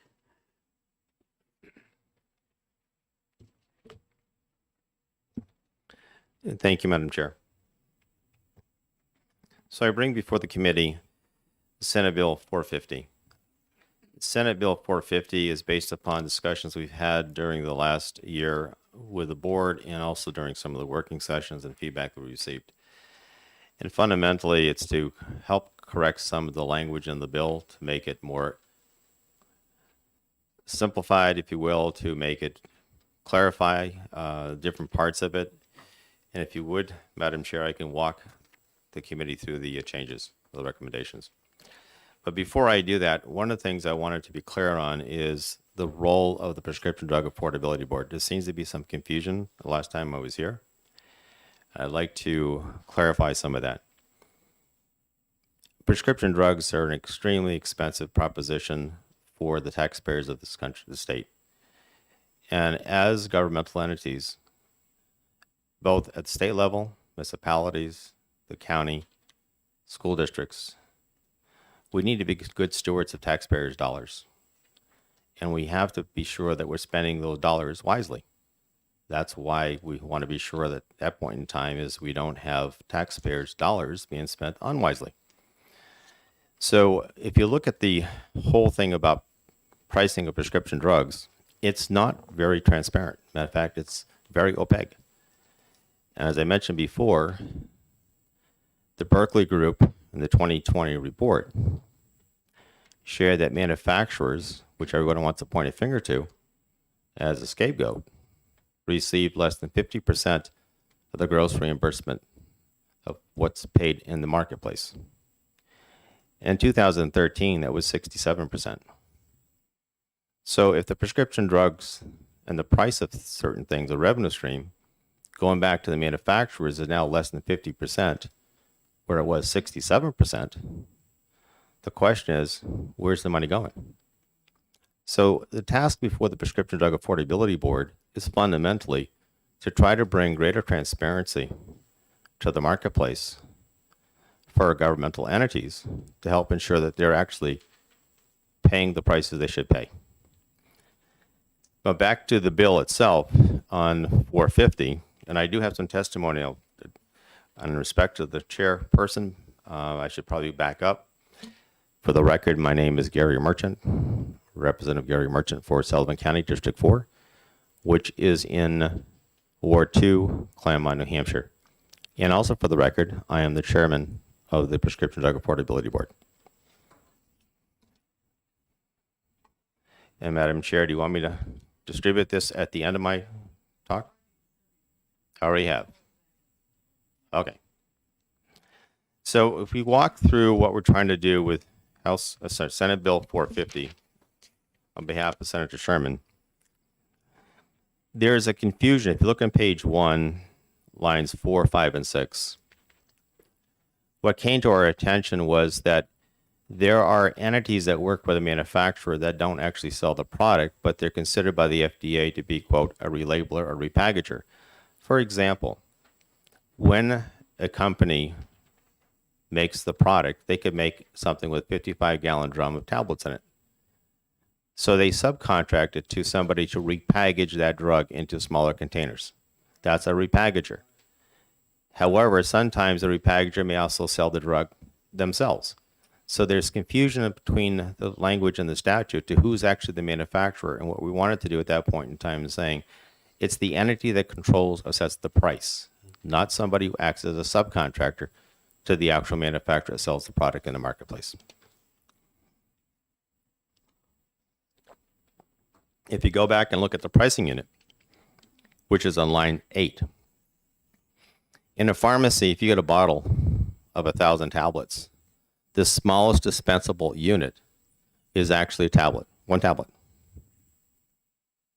So it's very difficult to standardize across pricing to sit there and say, is it a tablet out of a bottle of 1,000? Is it a tablet out of a bottle of 100?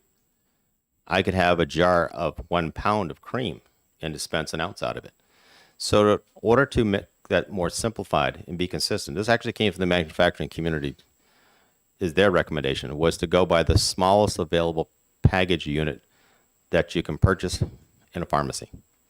whether it be a bottle of 30, 100, 1,000, whatever it's going to be, whether it comes in a tube of 30 grams or comes in a pound jar. But it's the smallest available package in the marketplace that a pharmacist can buy. That standardizes that down to a certain point. It clarifies it. We also had confusion if you go back and look at line 16. There's confusion thinking that you have to be a legislator to be on the committee or on the board. And that is not the case at all. So all this does is really clearly state that you do not have to be a legislator to be on the board. In fact, a lot of people we want on the board who have the expertise and the knowledge and the clinical skills and so forth probably don't reside in the House or the Senate. So we want to ensure we have as a broad of a population to choose from to be on the board to help guide the board. If you go back and look at 18 down through 30, you'll see we've changed the alternates from 1 to 2. The rationale to that is we have a lot of legislators on the board. Of the 8, 6 of us sit on the board. So currently it's causing a problem between the calendars on the legislative side and the board side. So we've had times where it's been difficult for us to get a physical quorum together. So we're trying to increase the number of alternates to alleviate that problem. If you look on page 2, again, the same thing is you want to ensure that the board has the authority to hire staff. And we talked about the uniqueness of the person we're looking for is what I call a unicorn. It's not somebody out there that's easily available in the marketplace. So to increase the opportunity for us to find the talent that we need, we wanted to move it into a, quote, unclassified position to allow the people and the personnel to make the job grade according to what the marketplace demands. The executive director also, to be sure it's somebody that the board has the authority to hire to review their credentials, because it's really the board that's driving, and we want to be sure the board's the one ultimately just making that decision about who they're going to hire. If you're the one hiring that person, she'd be the one responsible for the expectations and setting those expectations. At the same time, if things aren't working out the way they should, have the ability to alleviate the problem. On line 17 on page 2, we ran into an issue with some of the PBMs. Some PBMs do work on behalf of third parties, large insurance companies. They don't per se take the financial responsibility, but they pay the claims. So to eliminate the issue of confusion between am I in, am I out, we basically at that point in time standardized it and said, if you're paying claims as well as taking financial responsibility, you're in. You're considered a PBM. We also heard from this committee about the runaway train that the board could artificially raise as much money as it wants. So to approach that problem, if you look at line 23 and 24, like other boards, we're capped at 125% of what's there to be sure that the board doesn't have unfeathered access to income beyond what its needs are. If you look at line 27 through 28, again, the entity and assessment fee, they can appeal it. That was a question that came up before. Is there a way for them to appeal the assessment fee? That was addressed in here as well. And line 31 just talks about the appeals process. We're working on the rules to put that behind it, so that's where that's at. And the last one is also the criminal penalty. To be sure we talk about protecting confidentiality, because a lot of this is very confidential, is that there's a criminal penalty. If you are willingly providing data that's confidential to a third party, then you're going to pay the price. There's a criminal penalty involved with it, which is on line 8. And if you look at lines 14, is creating a non-lapsing fund, so the board at that point in time will have the ability to collect the assessment fees and disperse them as well to control or to fund the board's operations. So that's what Senate Bill 450 is all about. It's trying to take what we learned over the last year, take the comments you folks made to this committee, to myself and others, including Senator Sherman, and try to address some of the issues that you raised during that hearing. I'll take questions. Thank you. Are there any Yeah, ma'am. questions from the committee? Representative Judy. Good morning, Representative. I don't know if you can answer me that question.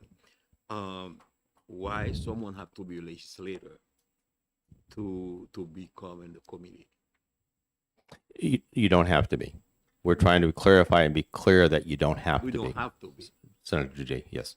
Because there's been confusion that you had to be a legislator to be on the committee. It wasn't required, but we wanted to be clear in those statute that that's not a requirement. All right, thank you. Representative Schmidt. Thank you, Madam Chair. Good morning, Gary. Morning. Tell me, has the board taken a position on the amendment that you're offering today?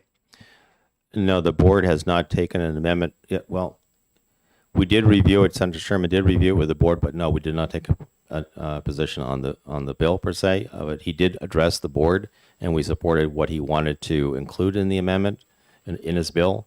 But to ask you a question, did we specifically vote on it? That I do not believe we did. But we're all behind it. Follow up. So, not a formal vote, but are you telling me that essentially the board is in favor of these changes? Yes, the board is in favor of the changes. Thank you. Other questions? I have one. How does a minimum fee correlate with not exceeding 125% of your expenses? Basically, I'm not quite sure I follow you, Madam Chair. If you look at it on line 16, page 2, it says annual assessments of not less than $500. And then it says on line 23, the aggregate level of assessment shall be amount to meet the board's expenditures, provided such amount may not exceed 125% of annual costs. Correct. That appears to be contradictory or possibly an incentive to inflate your costs because you have a set amount coming in. What do you do if the $500 produces 150% of your expenses? Then at that point in time, my understanding according to the statute, we'd have to find a way to reduce our expenses to meet that obligation of 125. What if what if it produces 150% of your expenses?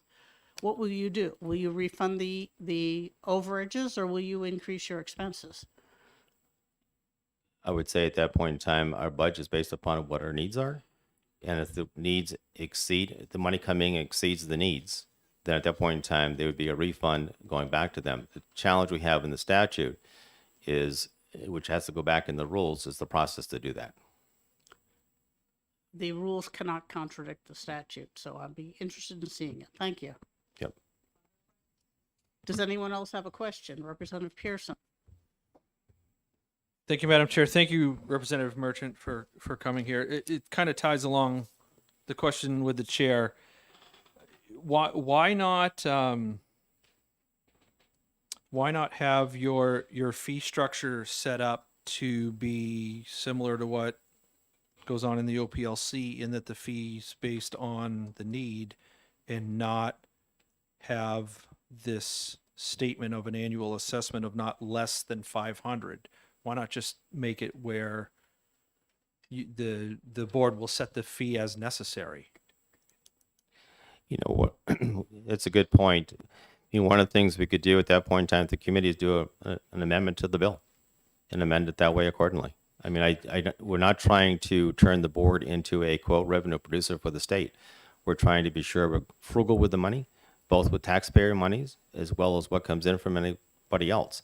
So if the committee's comfortable with making an amendment to this bill to do that, I think if that will make it pass, then by all means.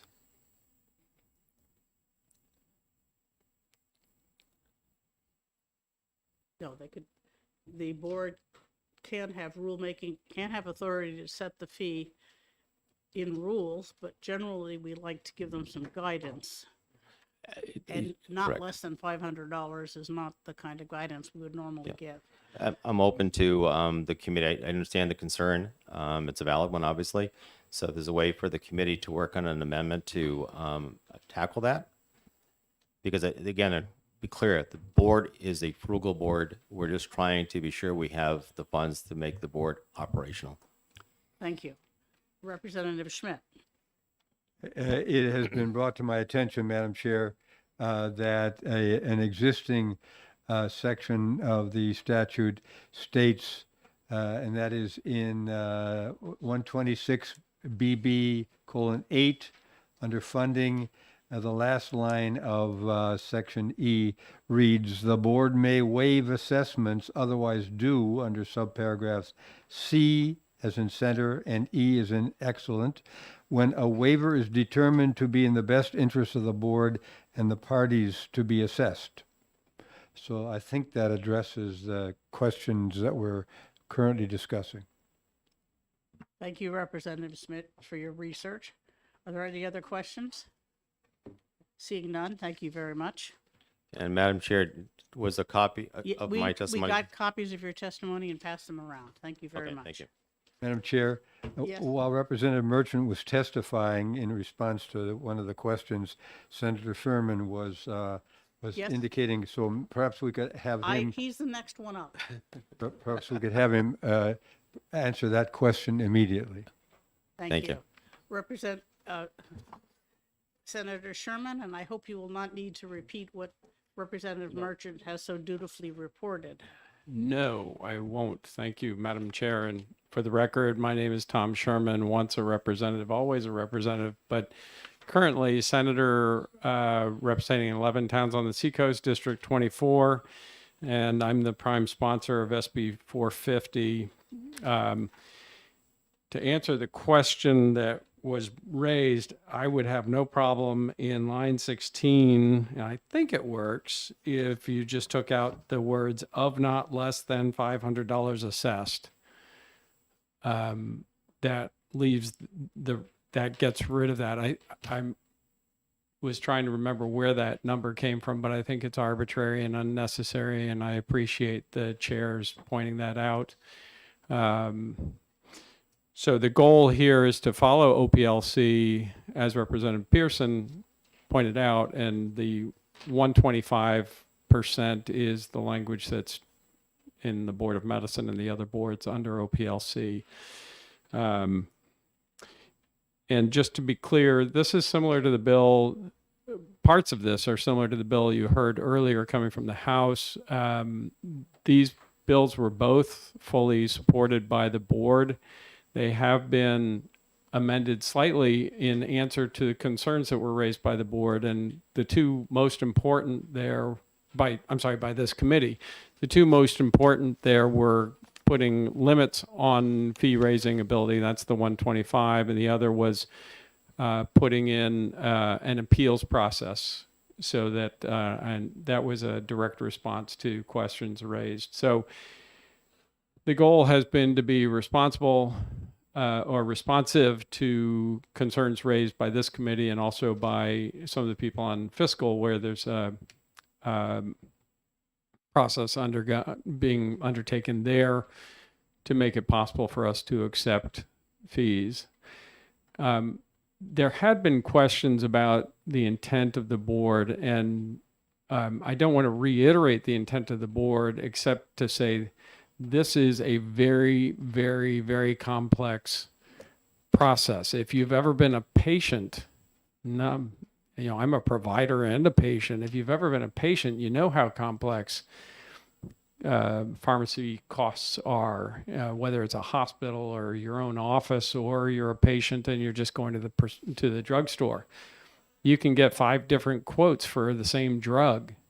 And then there's generic and there's brand name. And so it gets very confusing. And the goal of this board is to try to clarify for the state what the costs are and how to optimize those costs. And there had been some misinterpretation of the goal of the board. We're not setting prices. There's no fees. There's no fixing of prices. There's no penalties. There's built into this. It's really just trying to optimize the state expense and the transparency around why things cost what they cost. And that is a way of enhancing transparency. We've talked about this in other areas like hospital charges and doctors' charges and how confusing it is for patients. But remember, we have 8,000 state employees. We have 10,000, so we still have 2,000 job openings. But that's a lot of people. That's a lot of cost, including legislators who are on the health plan. So this is to make us smarter, to clarify the system, make it more transparent. And in the end, the smarter we get, the more we understand where there can be savings without any decrease in quality of the healthcare provided. It will save the state money, and that's the whole goal. So I hope that's clear, but I'm happy to take any questions. Thank you, Senator. Are there any questions? Seeing none, Representative Fellows, excuse me. Yeah, I just had a question. Have there been bills this year that amended any of these statutes? Interim Right. study? There was one, and this is one was in the Senate with, and the senators on the committee are Senator Carson and me. Senator Rosenwald is an alternate. And so this was the one that came from the Senate. Senator Carson and I worked on this together. And then the House bill, you have an interim study. Any other questions? Representative Schmidt. Thank you, Madam Chair. So, Senator Sherman, I think the nagging question that we all have, given the complexity that you've alluded to several times in your testimony today, but also previously, is that this is a very complicated, complex situation. I got the impression, but I'd like to have you go on the record, whether this board actually does work and is functioning in the fashion in which it was intended, other than the fiscal aspects that we're trying to wrestle with today. The short answer is yes. We're probably moving forward under Representative Merchant's guidance with we are probably the most advanced now in the country of these types of boards. We are very excited about the level of understanding the board actually has now. We've had multiple training sessions so that we are getting as clear as we possibly can on this very, very difficult to understand process. But that being said, we have to have these things in place to really be able to function the way it was intended. And that's why we've come to the legislature to ask for these additional really sort of housekeeping measures so that we can actually complete our rulemaking and start doing the business of the board in a robust way. But the trajectory is very positive. The board has done a lot of work. We've met many hours and really are on a great glide path towards being able to serve the state by making us as smart as possible about how we deal with this very expensive part of our state portfolio. So I noticed the effective date is July 1st, 2022. Is there a specific reason why it should not be upon passage? Because it sounds to me like some of these aspects are pretty time sensitive. It would be great if it were on passage, but we'll take what we can get in terms of being able to get started. July 2022 is not very far in the distance. So we're meeting this afternoon. We meet regularly, and we'll continue to do so until we get this fully functional. Does seem to me that upon passage would be better if Follow it's time. up. Thank you. Yeah, I would agree. That if you're going to do an amendment to fix line 16 on page 2, changing the effective date to on passage would be welcome. Thank you. Other questions? Thank you very much, Senator. Thank you. I have 4 cards from different members of the AARP. If all of you wanting 5 minutes, which I suspect would probably be fairly repetitive, would you pick whomever you want to go first?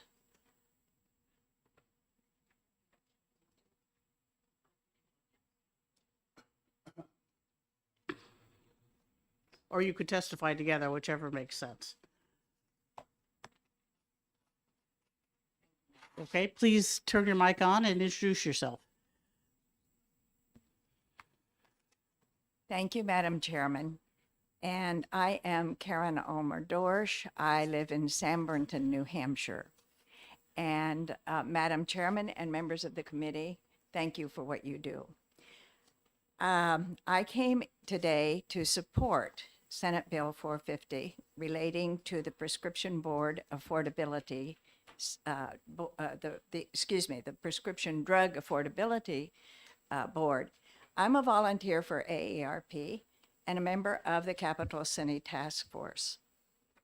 I would like to share a story with you today that is Margie's story. Margie is a resident of New Hampshire, and she lives with multiple sclerosis. It is a very painful and expensive disorder. One of her medications cost $10,000 every 3 months. Maggie's insurance coverage does help her afford this medication, but she is afraid that that won't always be the case, because in the past, the board has, her insurance has abruptly denied her coverage of a physician's recommended medication. Changes and gaps in her coverage threaten her health and her hard-won stability. Without the medication, she is likely to relapse and probably lose what stability that she has gained. And to think about this is absolutely terrifying to Margie. She does not want to lose more than she already has physically and emotionally to MS. So while the Prescription Drug Affordability Board cannot set drug prices, it will help to bring accountability and transparency by asking questions to the pharmaceutical companies as to how there is this widely varying and seemingly random prices that are set.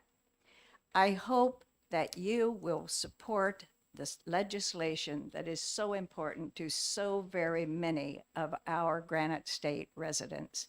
And thank you for listening to my testimony. Thank you very much. Will you take questions if there are any? I don't see any, so thank you again. Excuse me, Representative Schmidt, did you have a question? I have a question. The lady is reading from prepared testimony. Can you provide the testimony to the committee? Sounds like a yes. Yes. Okay, thank you. Well, if you give it to our clerk, we'll include it in the record of the hearing.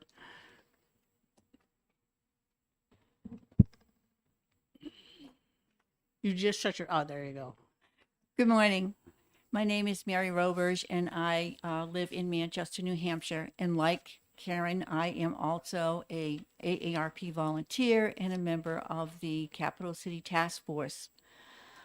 I just wanted to say that this board was created in a bipartisan way in 2020 to monitor the changes of the cost of prescription drugs and to have transparency within the drug industry.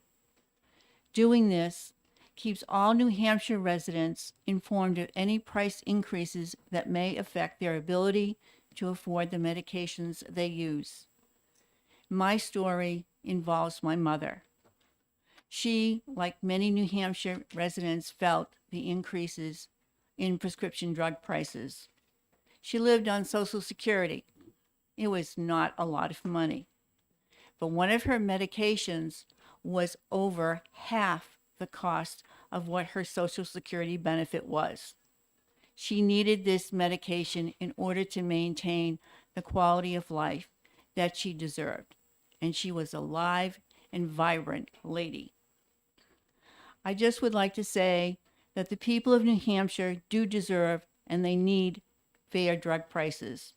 They shouldn't have to choose between their life-saving medications and food or any other necessity of their life.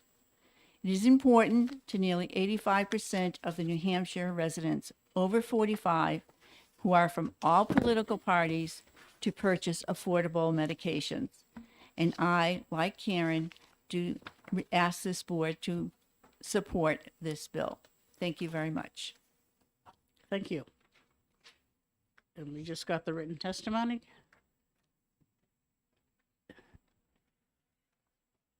I take it you're Roger Desrosiers? Yes, I am.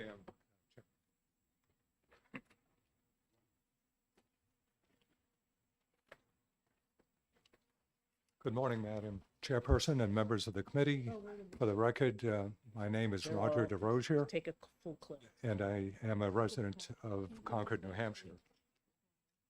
I am here today in support of Senate Bill 450 related to the Prescription Drug Affordability Board. I am a volunteer with the AARP Capital City Task Force. As an AARP Capital City Task Force member, I have been advocating for the passage of this original legislation since 2020. And we were happy when Governor Sununu signed the Drug Affordability Board Act into law. I really hope this is the last hurdle. It is such an important piece of legislation. I can tell you that the increasing price of prescription drugs is of great concern to folks across New Hampshire. My fellow Concord residents, Dan and Grace, are both 62 years of age and live right here, just a few miles from where we are meeting.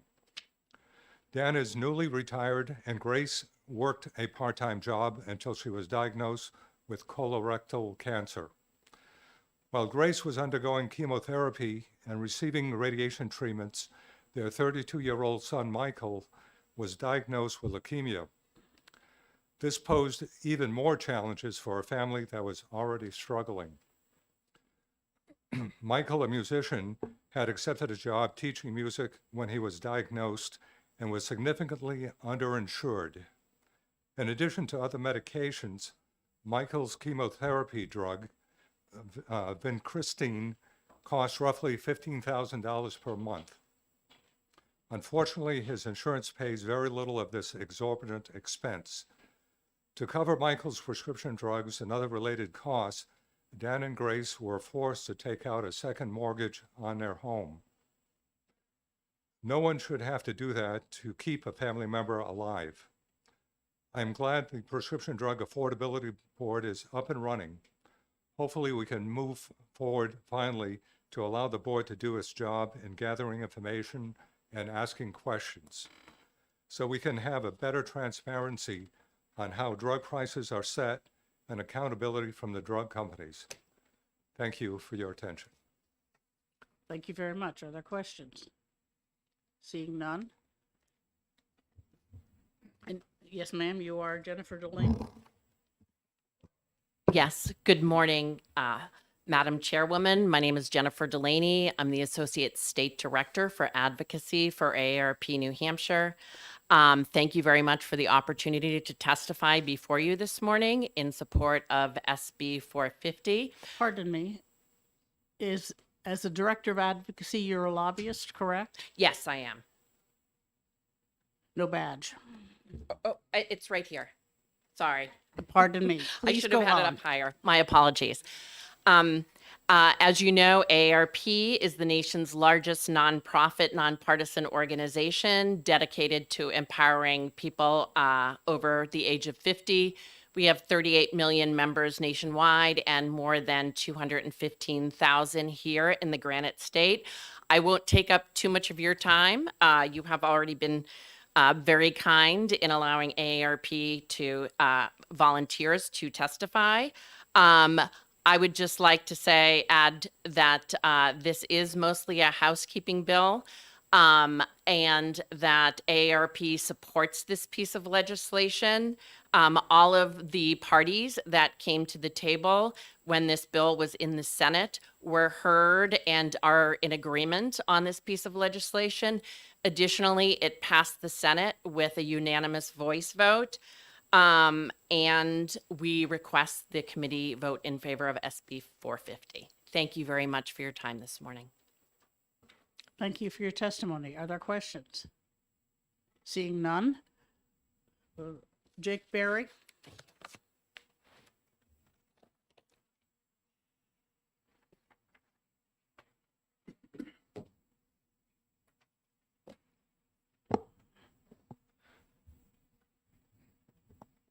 Okay, good morning, Madam Chair, honorable members of the committee. My name is Jake Berry. I'm the Vice President of Policy at New Futures. As many of you know, New Futures is a nonpartisan, nonprofit health policy and advocacy organization. We work to ensure access to quality, affordable health care across the state. I don't want to repeat too much of what's been said this morning.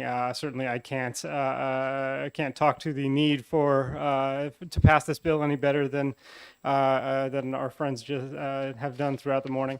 I do want to emphasize our strong support for this bill. Certainly, the PDAB is absolutely critical tool for helping our state to address the rising cost of prescription drugs, which really is just a healthcare crisis in our state and is really impacting people's access to care.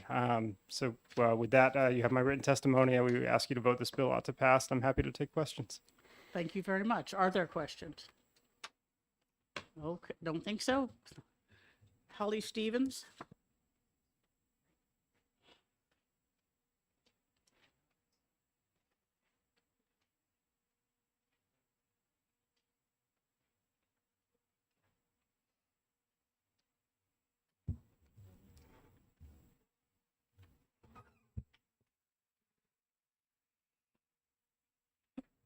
Chair McGuire, members of the committee. My name is Holly Stevens. I am the Director of Public Policy for NAMI, New Hampshire, and I also will try not to take up too much of your time today because I think, you heard this once about the PDAB once already a couple months ago, Senate Bill 450. There were two housekeeping bills. One was started in the House, one was started in the Senate, since there were members of both the House and Senate on the board, which is why they were started in both bodies, but they were different bills. It wasn't that the same bill was started in each body. And after this committee expressed some concerns, and I know that Representative Leishman also expressed concerns, I had a conversation with him about those concerns. And so when Senate Bill 450 was in the Senate, I worked with Heidi Kroll of AHIP, who is the person that I afterwards found out had some of the concerns about the conflict of interest provisions on the board, had conversations with Ms. Kroll, as well as Senator Bradley and Senator Sherman, and really worked on Senate Bill 450 in order to incorporate the concerns that we heard in this committee, the concerns that Ms. Kroll brought up, so that these concerns were addressed and really, again, came together bipartisanly and really listened to the stakeholders that made themselves available in order to address the concerns. So I hope that you will find that Senate Bill 450 addresses some of the concerns, or all of the concerns, that you had earlier this session with the House bill. And again, I just wanted to remind the committee that 2 years ago, this was one of only 3 bills that Governor Sununu came and testified on, and made the statement that what he said at the time was, this bill will create a drug affordability board in New Hampshire to monitor changes in the cost of prescription drugs, to keep the industry honest, and to keep an eye on the prices and prevent price spikes. Often, many of the challenges in healthcare can start to be addressed through greater transparency in pricing. And again, that's transparency in pricing, not fixing the prices. Transparency brings scrutiny and accountability as to why the cost of a particular drug is high or higher than similar drugs. And he went on to say that he looked forward to signing the bill. But in addition to the transparency, you heard today about the fact that this bill allows the board to really be innovative when it comes to any public payers, including municipal, and trying to get a handle on what the municipalities are paying for drugs and what the state is paying for drugs. So one of the main functions of this board is to save money for the state. And so I really encourage you to take a look at this bill. If it doesn't address all your concerns, let Representative Merchant, Senator Sherman, myself, Mr. Barry, or Ms. Delaney know, and we'd be more than happy to work with you further on it. But I do believe that it addressed all the concerns that we heard about a couple months ago. With that, I will take any questions. Thank you. Are there questions? Okay, seeing none, thank you for your testimony. Thank you. Is there anyone else who wishes to testify on Senate Bill 450? Okay, seeing none, I will close the public hearing. It's almost noon. I'd like to have the Republicans here at 1 o'clock for a caucus. The committee will resume at 1:30.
Okay, welcome back, guys. I'm going to start with the bills that have messy amendments that we might need to change because of our discussions, so that we have time to get them rewritten. And then we'll go on to the ones with simpler amendments. We took care of. Okay. 397, there's an amendment in work, so we won't do that. I think Senate Bill 330, Representative Schuett is the important one. Yes, Madam Chair. I believe everyone has a copy of the latest iteration, Amendment 1732H, which is basically the same as 1520. However, as it was called to my attention that the study in the first part of the bill had a report date of November 1 of 2023, which would have overlapped with the Oversight Committee. And that seemed like a bit of a double effort. So I changed, if you look on page 2 of the amendment, lines 20 to 22, that now calls for the report of the chaptered study to have its final report done on November 1 of 2022. Therefore, any recommendations that they make could be taken up by the Oversight Committee, which commences in January of 2023. That's the only change from Amendment 1520. Okay. Is there a second, by the way? And is there someone who wishes to speak to their second? I'll second. Okay. Do you wish to speak to your second? No, I think Representative Schuett clarified. Okay. And Representative Schuett, does your amendment remove the Boxing and Wrestling Commission issues? Yes, it deletes the reference to boxing and wrestling, just as Amendment 1520 did. And this committee, in a straw poll, if everyone remembers, decided that the Boxing and Wrestling Commission did not belong in OPLC, as it doesn't actually license individuals. It just deals with events. Okay. All right. Any other comments, questions, concerns?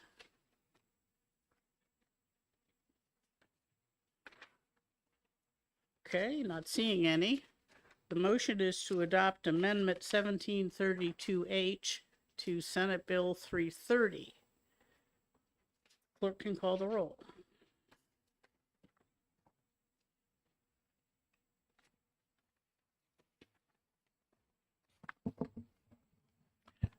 Representative Lucas, Yes. Representative Murner, Yes. Representative Plett, Yes. Representative Pearson, Yes. Representative Folsom, Yes. Representative Allegro, Yes. Representative Bailey, Yes. Representative Lanzara, Yes. Representative Santonastazo, Yes. Representative Goley, Yes. Representative Schuett, Yes. Representative Jardí, Oui, cher honorable. Representative Schmidt, Yes. Representative Marsh, Yes. Representative Fellows, Yes. Representative Faulkner, Yes. Representative Gorda votes yes. Representative Gormalo. Yes. It's 19-0. Oh, I'm so sorry. I guess not. The chair. Yes. It's really 19-0. For what it's worth, I do the same thing on my committee all the time. Thank you. It's common. All right, so we have adopted the amendment. Is there any further discussion on the bill? Representative Schuett, you're moving. All right, I will second. And do you wish to speak to your motion? basically, the motion is the amendment. I think we all agree that oversight of some of the issues and problems that we've seen with OPLC need to be addressed. And that was the major impetus for this amendment, was to create the oversight committee. Yes, I'll agree. We had a large number of bills this year regarding the relationship of the boards to OPLC, and it's pretty obvious that it's not as smooth and efficient as it ought to be, and I think that it's worthy of some intense study and oversight. Anyone else? All right, seeing none, the motion is ought to pass as amended for Senate Bill 330. Madam Chair, did you wish to bring up the matter that we discussed? Oh, yes. The other issue is that the Ways and Means Committee is concerned that we're looking at the funding in this study committee, and they would like to be represented on it. And so if that were to be the case, we'd have to either specify a third member or make a bigger committee. And I'd like to hear if the committee wants to make such an amendment. Representative Pearson.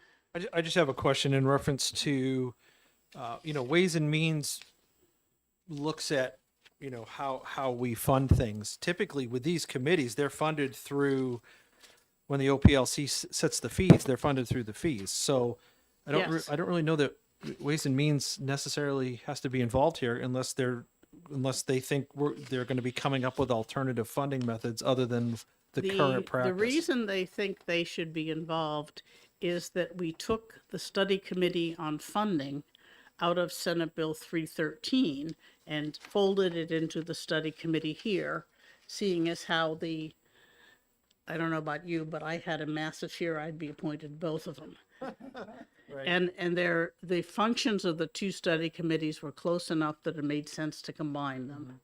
So I can understand it. I'm not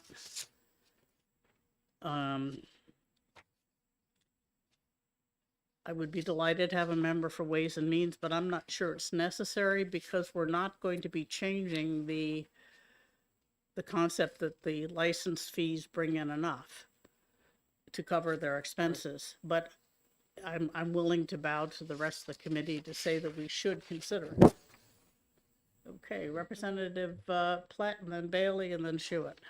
Okay, the way I read the amendment that just passed is 3 members of the House of Representatives, 2 of whom are spoken for, Health and Human Services and Human Service and Elderly Affairs.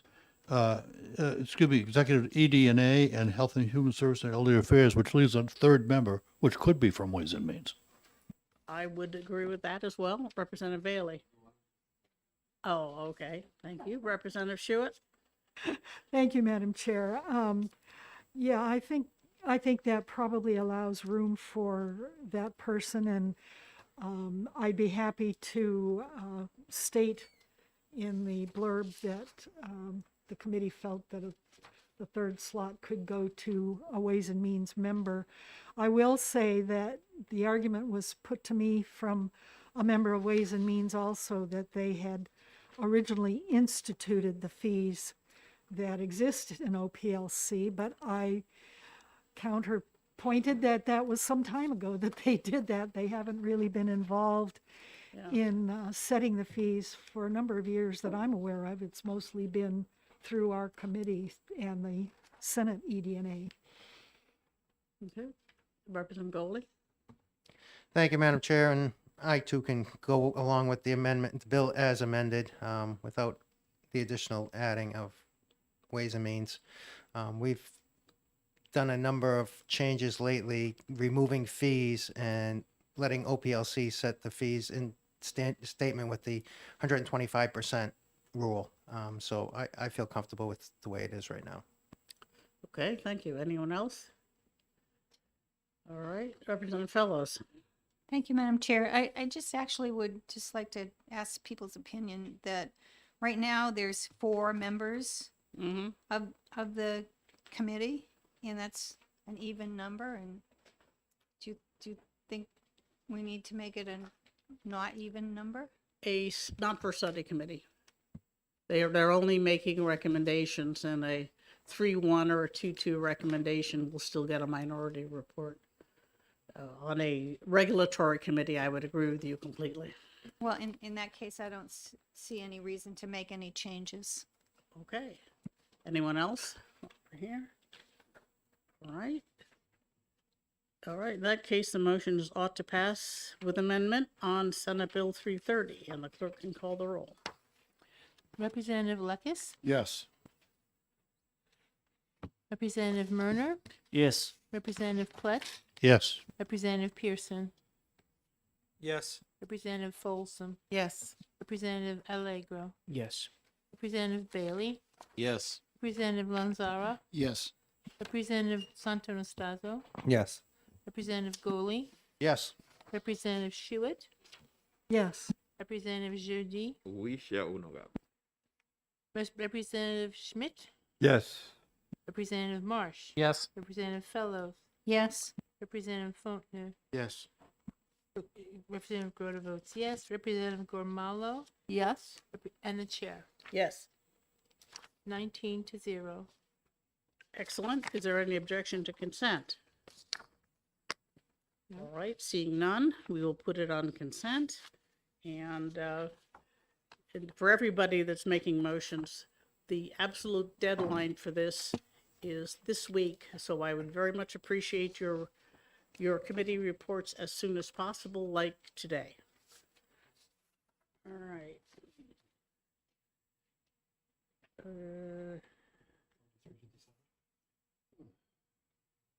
Yeah, we want to go over the amendment.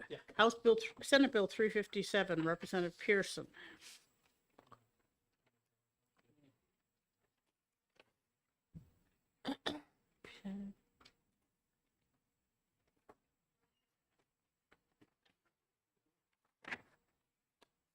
I've got that one. Okay. 1625. I hope so. That is Amendment 1625? Correct. Okay, we have. We have it. Yeah.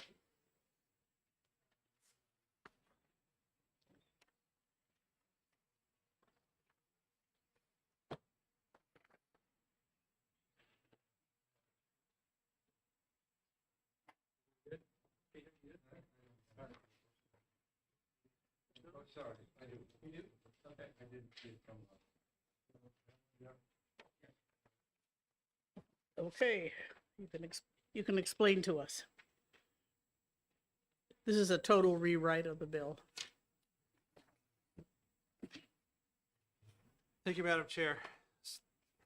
And I'll go back to the original just so we can make reference. The Senate Bill 357 was done at the request of the PTSD Commission, and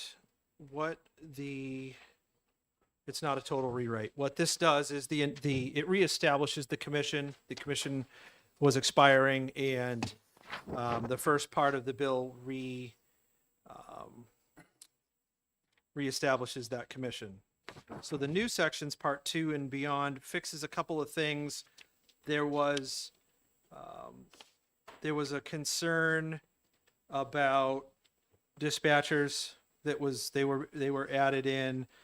One of the things that the Chairman McGuire wanted to specify is that no current officers would be required to go to their respective academies. There is a cost associated with that, and so that was added into the amendment on several locations where that would be appropriate. As an example, line 10 at the beginning. Okay. The other thing is it specifies that the annual refresher on this will be done online.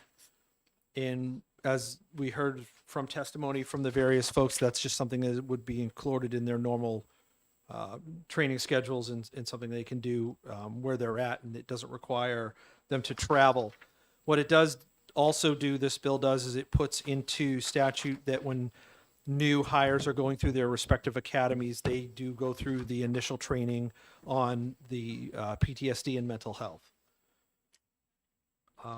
And finally, the last thing it does is, as has happened way too many times in the past, the Department of Corrections has seemed to be the stepchild of things. So on line 28, it just repeats the law enforcement one, but in reference to corrections officers, mirroring the language that they need the training initially through their academy, and that current officers are not required to go back to their respective academy for any sort of refresher training. Okay. Thank you. Is there a second to this amendment? Second. Okay. Who was it? Go. Okay, thank you. All right. Do you wish to speak to your second? Nope. Okay. I'd like to comment that when I first saw the title of this bill, I thought it was about training first responders to deal with individuals who have mental health issues, but this is actually to provide mental health training for themselves, which is also valid and important. Any other comments or questions, Representative Lekis? Yeah, I support not requiring current officers to have to go to the academy for in person, but under this, what kind of initial training would they get? Is there going to be something online they'll get, or what? No, when they're in their respective academies, it would just be a module that they go through. Both academies do this already, in a kind of a infant stage of the training. So this would just make this one. It would statutorily require it, because right now it doesn't. Yeah. And two, this would allow both academies, which are currently developing the training, they're already doing it. Just to make it codified that it's part of both academies' processes. Yeah, I wasn't referring to the academy. It's just what, if anything, for current officers? Okay, that's all being developed by both academies currently, and it's something that's done online. They just sit down in front of a computer and watch it'd be like a 1-hour refresher training annually. All right, thanks. There's also the case that for recent graduates, they would have gotten the initial courses, which have been presented for a while. I don't know if it's 5 years or what, but there are some training already. Correct. Okay. Any other, Representative Schuett? Thank you, Madam Chair. I would just add also, I did have a conversation with a couple of our first responders on our committee, and I don't know if everyone's aware, but if there is a traumatic incident that first responders have to deal with, they do have resources available that they can have counseling, whatever the correct word is, to help them get past those immediate hurdles. Yes. Correct. As a matter of fact, a former member of this committee, Representative Mark Prue, is one of the heads of the state response team for those that served with him. Any other questions, comments, concerns? Okay, then the motion is to adopt Amendment 1625 to Senate Bill 357. And the clerk can call the roll. Representative Lekis. Yes. Representative Murner. Yes. Representative Plett. Oui, Madame Greffier. Yes. Representative Pearson. Yeah, absolutely, yes. Representative Folsom. Yes. Representative Allegro. Da. Representative Bailey. Yes. Representative Lanzara. Yes. Representative Santonastazo. Yes. Representative Goli. Yes. Representative Schuett. Yes. Representative Judi. Oui, cher honorable. Representative Schmidt. Yes. Representative Marsh. Yes. Representative Fellows. Yes. Representative Faulkner. Yes. Representative Grote votes yes. Representative Gormalo. Yes. And the chair. Yes. 19-0. Okay. Representative Pearson, you have a motion? I do. Thank you, Madam Chair. I move ought to pass with amendment on Senate Bill 357. Is there a second? Second.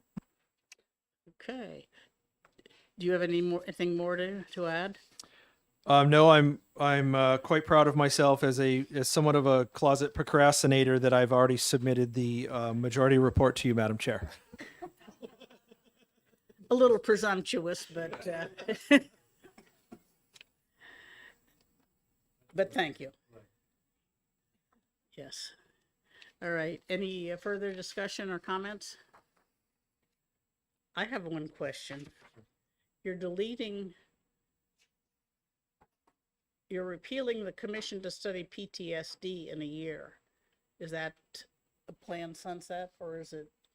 Yep. So as we have been drilled into our heads by the House Speaker, we have so many committees and commissions that exist that we really do, when we move forward with any of them, they should have a sunset provision in them. Okay, thank you very much. Any other questions or comments? All right, seeing none, the motion is ought to pass with amendment on Senate Bill 357, and the clerk can call the roll. Representative Lekis. Yes. Representative Murner. Yes. Representative Plett. Yes. Representative Pearson. Yes. Representative Folsom. Yes. Representative Allegro. Yes. Representative Bailey. Yes. Representative Lanzara. Yes. Representative Santonastaso. Yes. Representative Goley. Yes. Representative Schuett. Yes. Representative Jerde. We shall honor. Representative Schmidt. Yes. Representative Marsh. Yes. Representative Fellows. Yes. Representative Fontenot. Yes. Representative Grota votes yes. Representative Gormalo. Yes. And the chair. Yes. 19-0. All right. Is there any objection to consent? Seeing none, we'll put that one on consent as well. Okay. I'd like to bring up Senate Bill 383, the land surveyors, and there is an amendment that I hope you will accept. And I don't seem to have a copy. There are copies on the table.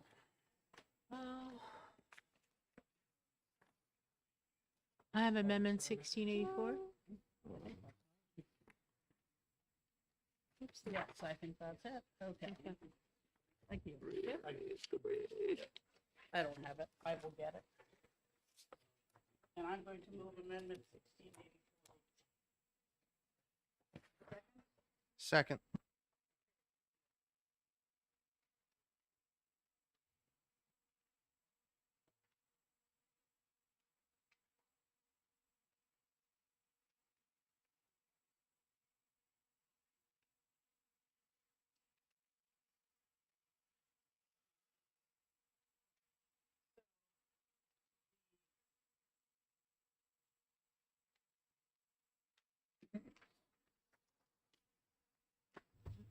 This amendment came out of a subcommittee work session. Representative Sitek is not with us today, so I got to do the amendment. The first thing we did is get rid of Roman 2, which was the paragraph that had the board can prosecute and judge unlicensed practice, because we were concerned that was an overstep.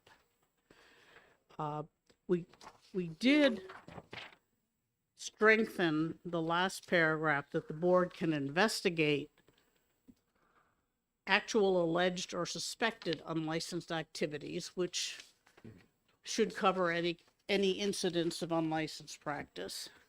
And they can report it to the Attorney General for prosecution.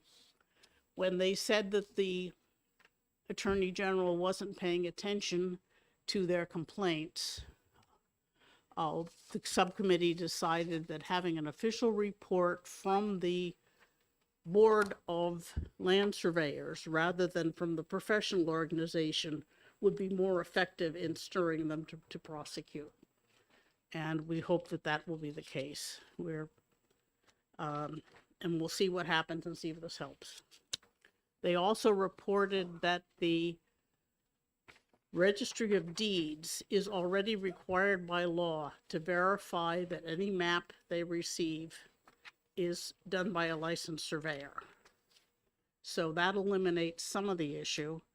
And I didn't think trying to tell the planning boards not to accept casual maps is something that we can actually do in a short period of time. I think that's a bill for another day. That was at least my conclusion.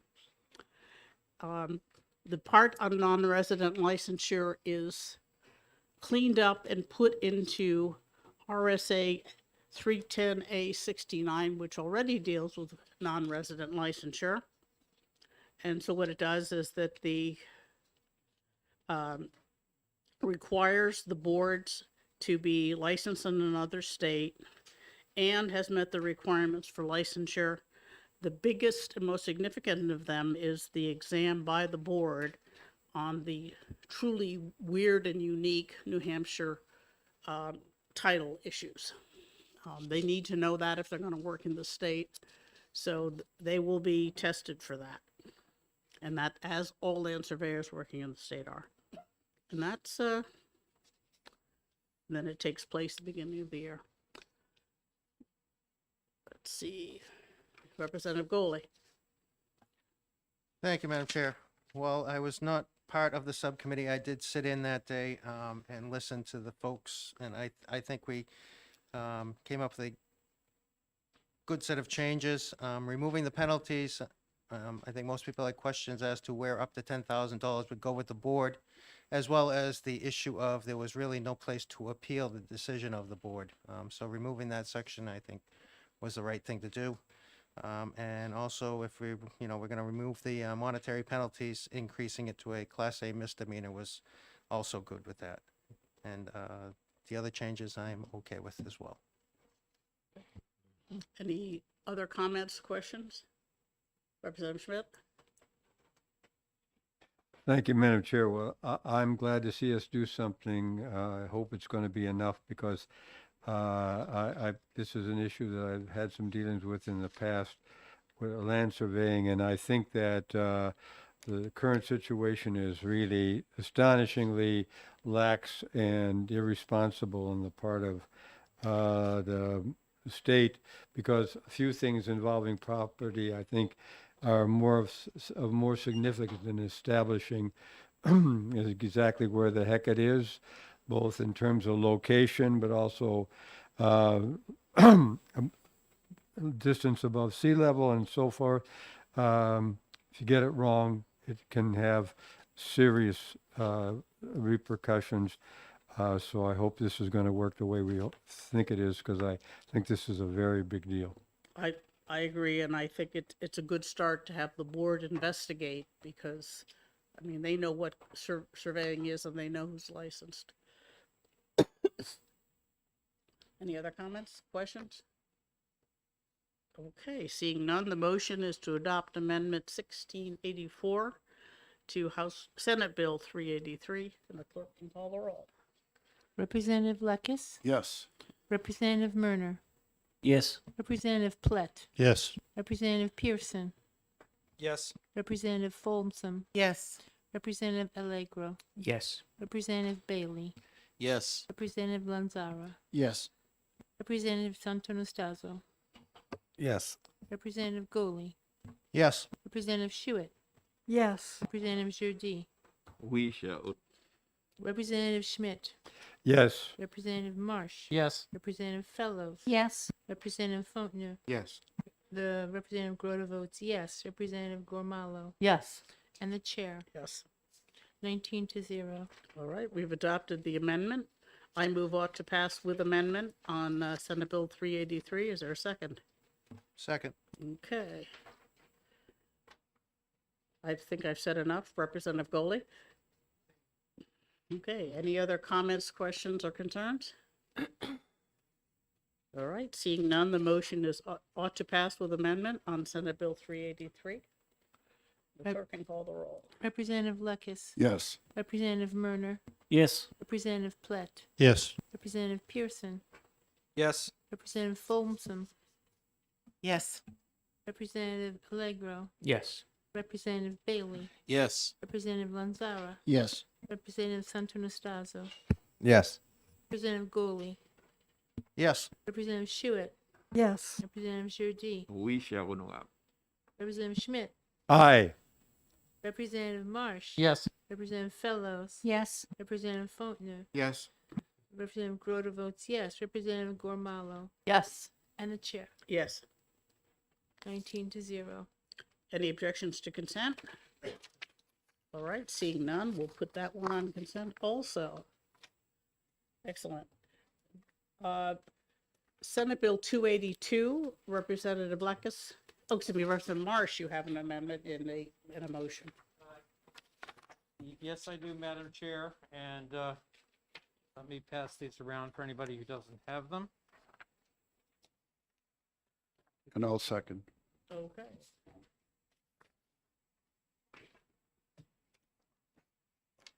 This amendment comes out of the subcommittee. What happened is that the House bill that this was the companion to apparently resulted in some a disagreement amongst the acupuncturists, and we got them all together with the subcommittee and agreed upon language. The biggest change which brought everybody to agreement was changing line 7, where we added as a third way of getting a license, a prior NCCAOM certification with documentation of continuing education pursuant to paragraph 10, which is the continuing education portion of the statute.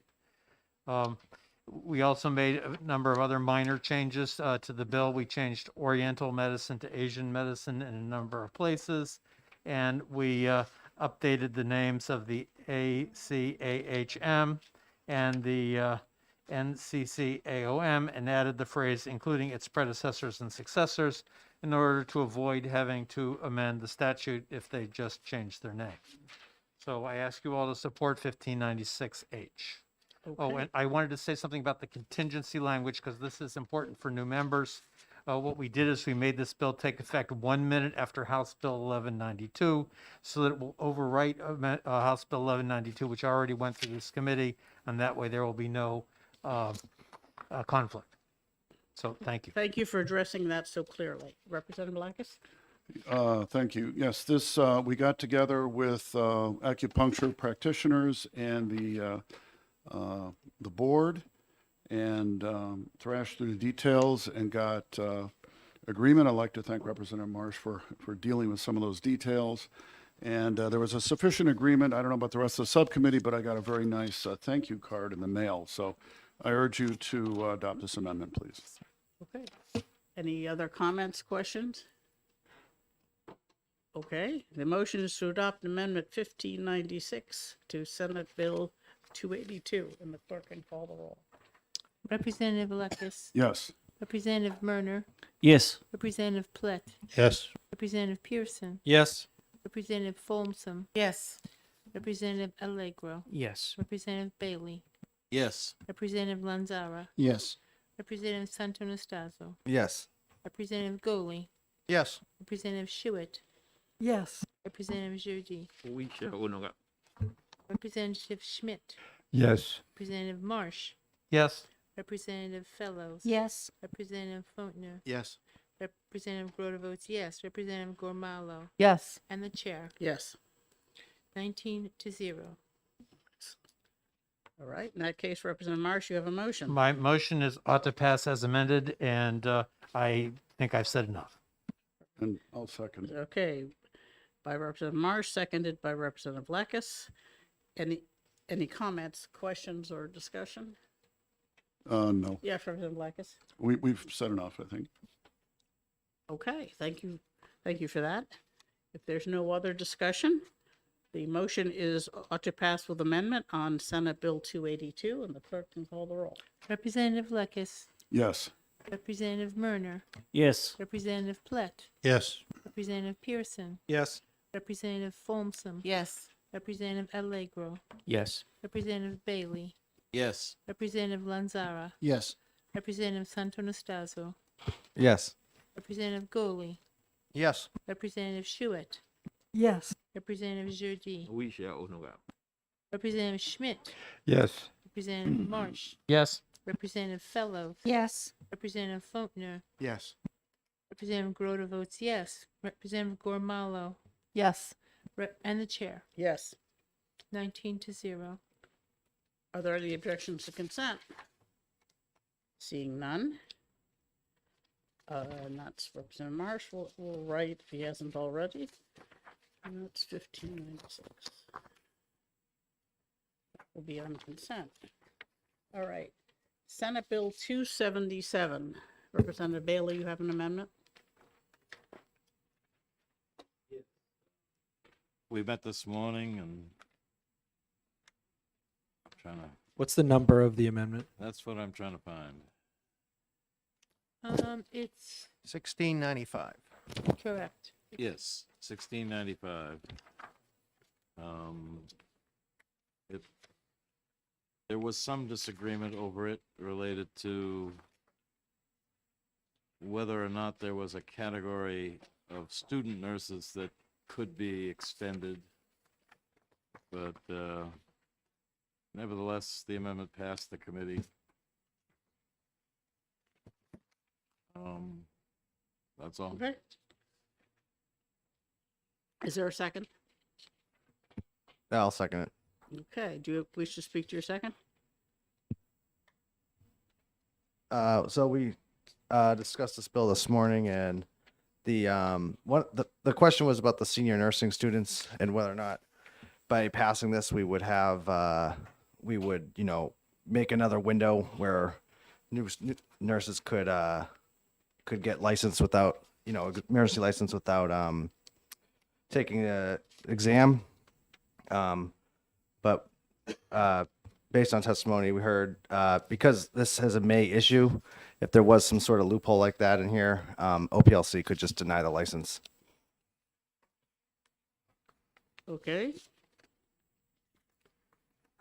Any comment, Representative Goley and then Marsh?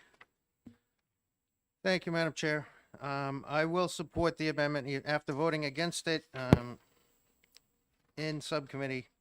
I still question why OLS wrote the amendment the way they did and couldn't use the language that was in the current bill in front of them that they wrote beforehand and just changed the date to July 31st, 2023, like we had asked, that they decided they needed to put in the whole first section of the bill that includes the temporary health partner, includes the definition for student nursing and all of that in there from what was chaptered law that I had Dan pull up for me so I could review it. That was the current emergency language that they chose all of a sudden that they needed to put in this bill versus just changing the date. But in just doing that and reviewing it, I'm comfortable with it now. That I don't believe it'll include any other student nurses going forward. It's just those that are currently licensed under this statute. Thank you. Okay, thank you. Representative Marsh? Yes, thank you. Unlike Representative Goley, I'm afraid I cannot support this amendment. And the reason why, I've got to go slightly into the weeds as to how continuing medical education works for physicians. If you look at lines 12 through 14 and lines 22 through 24, what this amendment says is, notwithstanding any law or rule to the contrary, a medical provider shall not be required to complete continuing education as a condition precedent to reactivating their license or getting an emergency license. The way the continuing education cycle works for physicians in the state of New Hampshire, it's a 2-year cycle. So when a doctor does give up his license, he most often has not done continuing education for 2 years, possibly 3, because he could have done all of his continuing education in the first year of the prior cycle. Then we're giving them a 3-year time period whereby they can reactivate their license. And then if they get a license, they have another 2-year cycle before they have to finish completing any medical education. If I add those numbers up, that makes either 7 or 8 years, during which time a physician would not be required to do any continuing medical education whatsoever. I believe that is a threat to the public health and not in the best interests of the citizens of the state of New Hampshire. So I will be voting against this amendment. And if adopted, I will vote against the bill. Thank you very much. Any other comments, questions?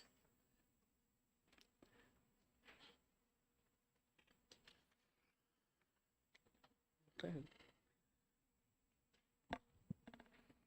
Okay, not seeing any other. Oh, Representative Schmidt? I think we ought to consider very carefully doctors' advice in this issue.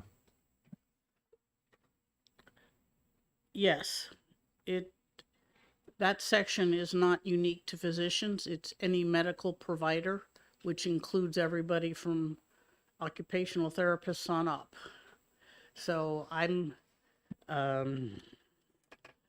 what would you suggest? Madam Chair, I'm not as familiar with their continuing education requirements because I have not lived their life, but I spoke from my past experience. I have a question. Okay. Um, Representative Pearson.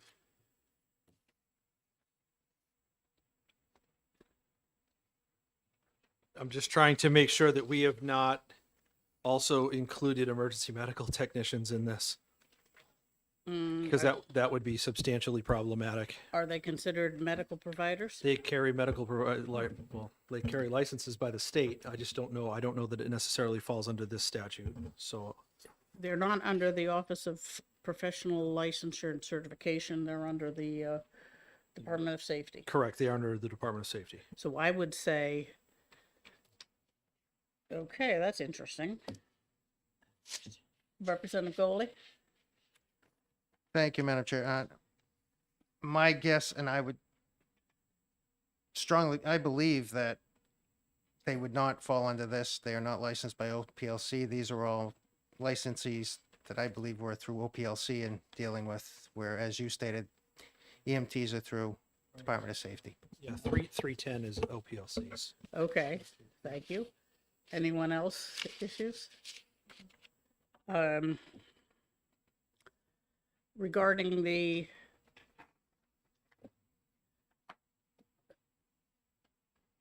license, the continuing education for physicians,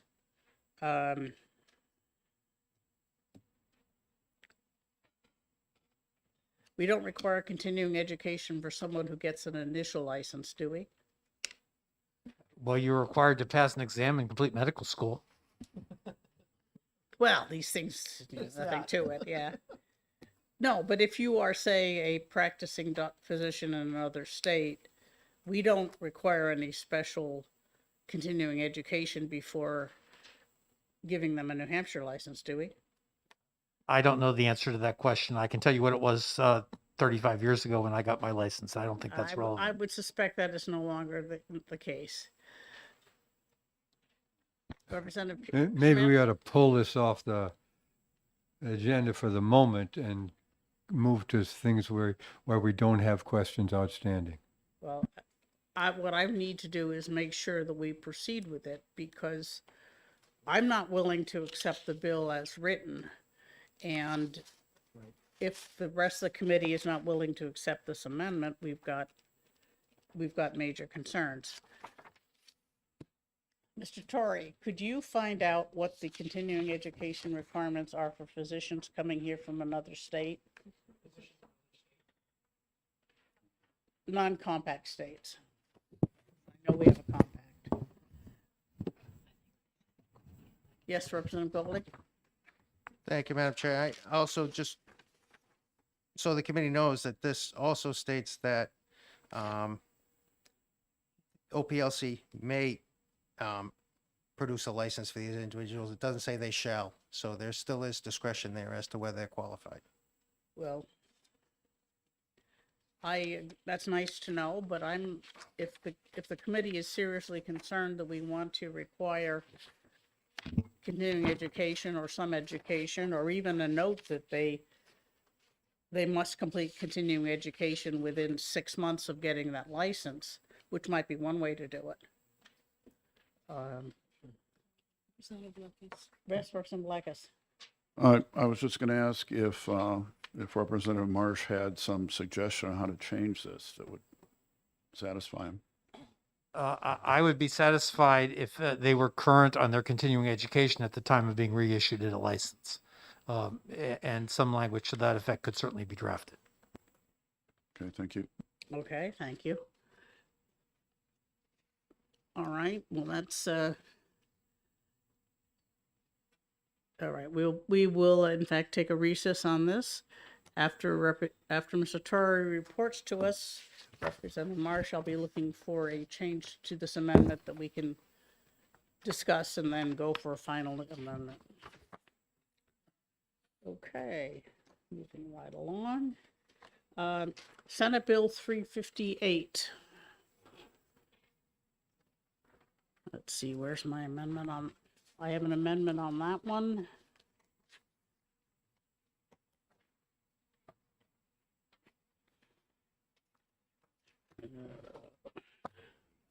You have it? Okay, what's the number? I believe it's 1645. Correct, 1645. Okay, I move Amendment 1645 to Senate Bill 358. This amendment is almost identical to the non-germane amendment we heard to expand GELCAR, except that it corrects the number of members of each party that are going to be appointed per Representative Goley's request, because I thought it made sense. And I will say, well, first, is there a second? I'll second it. Okay, thank you. I was waiting for that. All right. And I will comment that I think there's going to be 3 improvements based on this amendment. The first and most obvious and important is that each member of GELCAR will have 1/3 of the total work that members have now, and I think that's going to be really important in terms of recruitment and retention. The current workload means that if you're really diligent, you can skim through most of the rules before the meeting. I read fast, but I can't get through the entire packet every time. And so I would expect that having a lesser workload would make it easier for the people to review the rules in front of them and do a better job with them. The second advantage is that we will get more members of the House involved in the rulemaking process, and I think that will help them to take it more seriously. We keep trying to get other people on committees other than ED&A to take rules seriously, but it's an uphill battle. I think if we have more people who are not on ED&A involved on GELCAR and reading the rules, they will understand how important it is and therefore be more involved. And the third reason is that it's possible in rare cases that a member would have some knowledge of legislative intent or the business that the staff doesn't have. And, really, this isn't going to happen very often, but once in a while it'll be useful. It'll be particularly handy in cases where we have conflicting statutes, which comes up more often than you would think. They try to write the rule and they say, well, this statute says this, but this other statute says something else. And getting that kind of problem resolved is always hard to do elegantly. So I would support that. Representative Pearson. Thank you, Madam Chair. And the other thing too is, as far as looking at the structure of this, I mean, this is fairly similar to how we broke up finance with the due to their workload with the, just as a reminder on the top of page 2, it does just talk about the authorities and how when the full committee is involved and whatnot. So I think with the situation now where rules have expiration dates and they have to be reviewed, we're getting ourselves into a situation where GELCAR is going to become literally a full-time job. So without this, I can tell you without this, there's zero chance I'd ever want to be on GELCAR. So I think this is definitely necessary, and I fully support it. Okay. Other comments or questions? Representative Schuett. Thank you, Madam Chair. As an alternate member of GELCAR, we heard during the hearing on this non-germane amendment that this is something that leadership was looking at for some time. However, it was brought to us practically the last minute as a non-germane amendment on a bill that has nothing to do with the subject matter. if it's been looked at for so long, why were we not seeing it as a standalone bill that could be examined more thoroughly? I think there could be some good issues in this. I agree with expanding to more membership. However, I think we need to look at it a little more deeply. I would prefer to not adopt this amendment, or if we adopt the amendment, end up putting the bill in interim study so that it can be looked at more deeply. This was actually intended to be a perfectly germane amendment on the bill we had on the rulemaking process, but the deadline slipped before I could deal with it. So this was intended to be an amendment to a House bill on the JLCAR process, which we had. And this was the first opportunity we had to deal with it. I do appreciate that. However, like I said, I would have even thought that it could have been brought forward as a standalone bill. Unfortunately, the speaker didn't talk to me until well after the filing period. So Exactly my point. well, but I will say that this year is unusual in that it's the first time on eDNA that I've seen that we haven't had any bills trying to tweak the rulemaking process, other than that one that we didn't want to use. And it's not that like this is a surprise. People have been complaining that the rules don't quite meet legislative intent, or the agencies are doing things out of line. So I would say that it shouldn't have been a surprise, and that this is a fairly modest change. It doesn't change the procedure except by splitting up the workload. And that's why I thought that was the most important issue to bring forward. That the work, particularly this coming session, when all the rules, the first 10-year rules are expiring. So there's going to be a lot of rules coming through. And I think having a third of the workload is a very appealing prospect. Anyone else? Representative Fellows? Yeah, I had two thoughts about this bill. One is I'm not sure that adding another layer to the process is going to help eliminate the workload that much, because if you've got divisions, then it raises questions about when does the public testify? Do they testify to the division and then testify again when you have the whole group? Or the only time that the entire board has to get together if there is a final objection and a petition to the House. Well, when does the public testify? At the public hearing on the rule in front of the agency is the most appropriate time, or they could testify before the division. We do that in finance right now.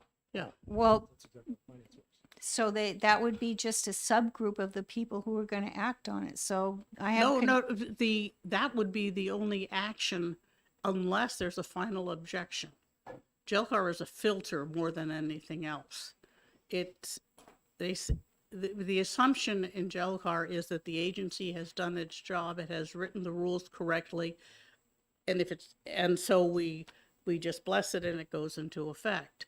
The only way we can stop a rule is by a final objection to the whole House and Senate, which is sometimes triggered by testimony that is heard. That's correct. And if that were to happen, then the entire JLCAR would meet to consider that. And so I would say that somebody would get 3 bites at the apple: before the agency, before the division, and before the final objection. So, well, that was just, No, I agree. It's a concern. Where do people testify? And the other thing is, it seems to me that it would be useful to have a study committee look at this, and then you could get input from the agencies who have to write the rules and the people on JLCAR and the public or organizations that sometimes testify before JLCAR. I'm just concerned about something that has a pretty delicate balance in terms of being able to get through the process right now, that if we're going to make changes, we want to make sure that we do all the right changes that are needed. Thank you. Any other comments or questions? Representative Schmidt.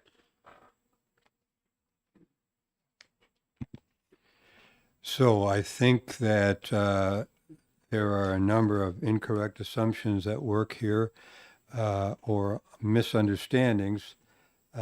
And having served on the JLCAR now for 16 years, I think I have some level of understanding of the entire process. And I think some of the concerns are simply wrong-headed to the degree that there may be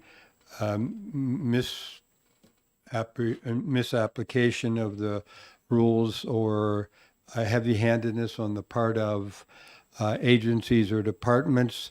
This rewrite will not prevent that.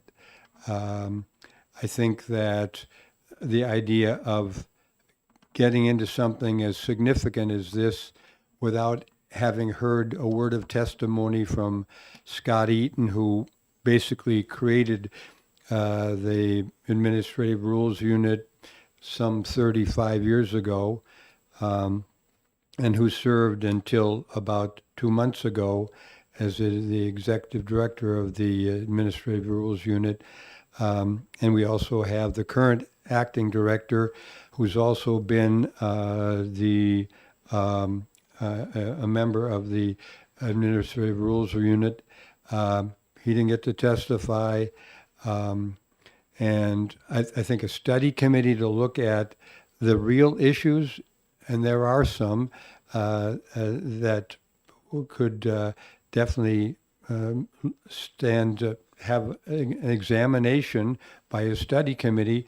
I wouldn't object to that at all, because it can never hurt to look at things, even if they've been in effect for a long time.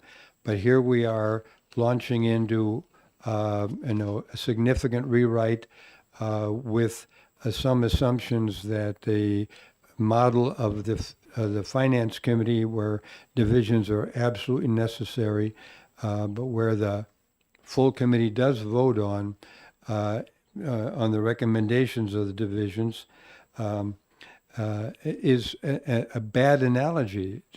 That's really not the way JLCAR works.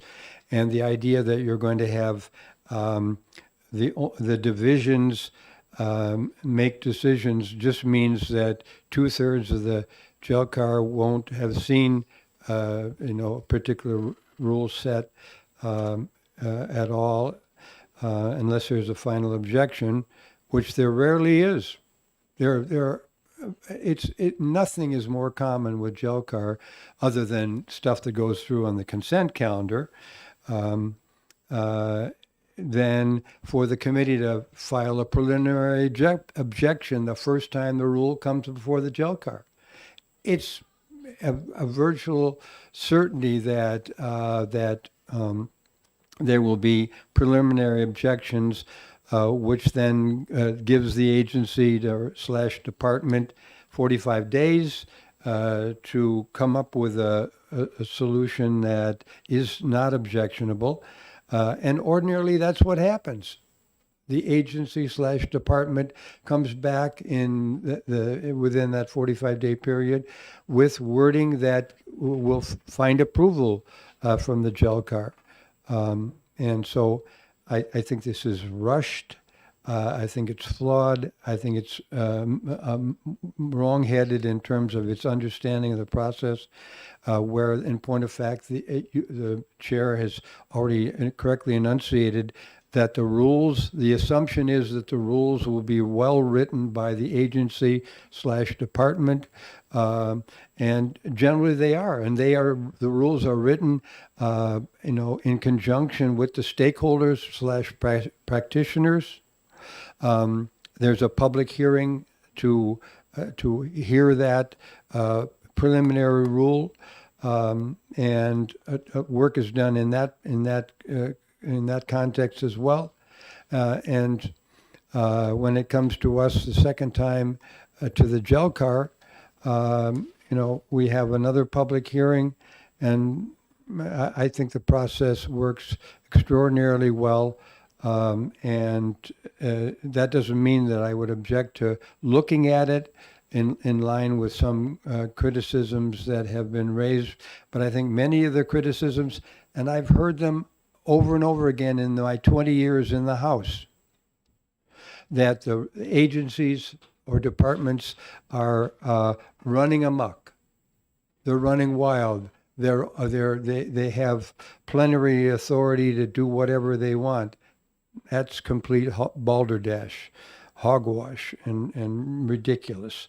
The agencies and departments are bound by their rules, and to the degree that they are heavy-handed on some occasions, we had one here in this committee with remember the clam shack people that had to put in this massive grease trap as a result of an order from the DES. I had to miss the first half of the hearing. You know what it's like when you come in and halfway through a movie and you're trying to figure out what's going on. But nevertheless, I did think that there was a real argument that the agency had overstepped its authority. But that's not going to be solved by this rewrite at all. The agency is always, potentially going to be going too far. But we haven't had, if we had regular examples of that, then I would say we would need to fix that, not the rules themselves. So again, I don't want to talk this to death, and that's not my intention. I just think that this has zero chance of passing. I'll amend that statement. A very low percentage chance of passing the Senate. Just think about it. This rewrite would put 12 members of the Senate on GELCAR, either as regular members or alternates. That's half the Senate. If it were 12 members of the House, which it will be, or maybe it's a few more, I may be misremembering that. That's what, in a 400-member House, that's a fraction. Whereas the reality is not only would it involve half the Senate, but virtually all the senators at one point or another have been on the GELCAR. So they all have experience, and I don't think that they will think that this is workable at all. And we haven't heard from the public. We haven't heard from the members of the Administrative Rules Unit, as I said. So there's just no way in hell that I'm going to vote for this, and I'm going to fight it if it passes this committee. And if it passes the House, I'll continue to fight it because I think it's a solution in search of a problem. Thank you. Representative Schmidt, I appreciate your honesty. I will say that having only served 12 years on GELCAR, I'm more concerned about the fact that it is my experience that very few members actually read the rules. They don't know what questions to ask because there's a stack like this. My goal is to bring down the stack so that the rules will be looked at. That's all. I am not saying anything that will stop the agencies from going too far. I mean, I was probably on GELCAR when we passed that 1,000-gallon tank, and you were too. But it wasn't flagged by the staff, and neither of us knew enough about it to say 1,000-gallon grease tank. All right? Madam Chair, I doubt that came to the GELCAR at all. That was an action of the DES. It is in their rules. It's not in the law. The 1,000-gallon tank is a rule of DES. It's in their rules specifically, and it doesn't say anything. And if we had thought about it, if we had realized, God, that's an enormous grease trap, we could have said, unless And when the DES was here, they said, oh, well, we can make allowances, except their rule has no place for allowances. All right. So I think that that just a little more knowledge might be very helpful. And having a shorter stack of rules to read would be extremely helpful. And that's why I'm pushing that as the major advantage. Yes, Well- the Senate will be an issue, and we'll have to deal with that. But Well, a little more knowledge, I think, is a very wise statement. And I think this committee, with regard to this non-germane amendment, which has, had precious little hearing and precious little it's not- involvement. It was properly noticed and announced and available in advance, and specifically mentioned, it was about Gelcar. And the Administrative Rules Agency decided not to send anybody, even for information purposes. So I'm used to dealing with the agencies, and my assumption is if they don't show up, they're okay with it. Maybe not significantly in support, but they don't have any serious objections, or they would have been at the hearing. And I'm sure that is the case. But I'm pretty sure it was not the case, and I'm not challenging your belief. Our opinions are set, and we don't need to discuss it. Representative Goley, you have a comment? Thank you, Madam Chair. I will be supporting this. I come from the philosophy that more eyes overseeing something is always better. And lessening a workload of those few is always better. It creates a better product, creates greater oversight, and I think that's important. As many of us know, legislation that's passed here, and number of it goes through the rulemaking process. And most people don't follow that through. And there are times when those rules that are written for legislation can have more of an effect than the legislation itself when it's written. So I believe having more eyes and having less of a workload on those individuals on Gelcar will make sure that those rules put in place follow the law that was written. So for that reason, I'll be supporting this. Thank you. Thank you. Any other comments or questions? Representative Marsh? Yes, I have to admit that I'm a little bit of a quandary here. I've never been on Gelcar. However, the comment that the Senate's not likely to get along with this certainly sounds like the Senate to me. The Senate is usually very good at reducing the number of senators on bills that we send to them. And I think if we pass this, we should expect this to go to a committee of conference, and that will probably get worked out. Yes, I will mention that on Gelcar, it is not uncommon for the House alternates to fill the Senate seats other than the chair or vice chair, as the case may be. Certainly, it is rare that we have a full complement of senators. Okay. Any other comments, concerns? Okay, then the motion is to adopt Amendment 1645 to Senate Bill 358. And the clerk can call the roll. Representative Lucas, Yes. Representative Murner, Yes. Representative Plett, Yes. Representative Pearson. Yes. Representative Folsom. Yes. Representative Allegro. Yes. Representative Bailey. Yes. Representative Lanzara. Yes. Representative Santonastazo. Yes. Representative Goley. Yes. Representative Schuett. No. Representative Jody. Oui, Madam Chair. Representative Schmidt. No. I know, but I had to ask. Representative Marsh. Reluctantly, no. Representative Fellows. No. Representative Fontner. No. Representative Grote votes yes. Representative Gormalo. Yes. And the chair. Yes. It is 14-5. All right, the amendment is adopted. I move ought to pass with amendment. I'll second that, Madam Chair. Okay. And I think I've said enough. Yeah, it's a rewrite, so we've covered it. Okay, any further discussion, comments, questions? All right, seeing none, the motion is ought to pass with amendment on Senate Bill 358. And if it's not 14-5, I'm going to be surprised. Representative Luckett. Yes. Representative Luckett, okay. Representative Murner. Yes. Representative Plitt. Yes. Representative Pearson. Yes. Representative Folsom. Yes. Representative Allegro. Yes. Representative Bailey. Representative Lanzara. Representative Santo-Nastaso. Yes. Representative Goley. Yes. Representative Schuett. No. Representative Jurgi. We shall, oh no. Representative Schmidt. What? It sounds like we lost your mic.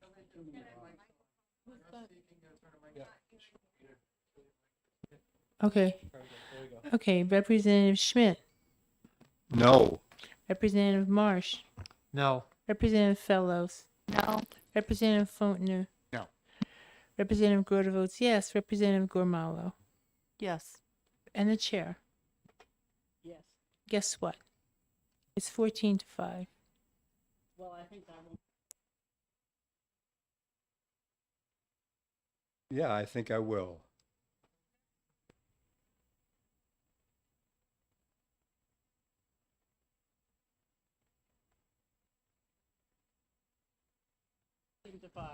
Right. And your motion will be what to represent? My motion will be ITL. Too late for that.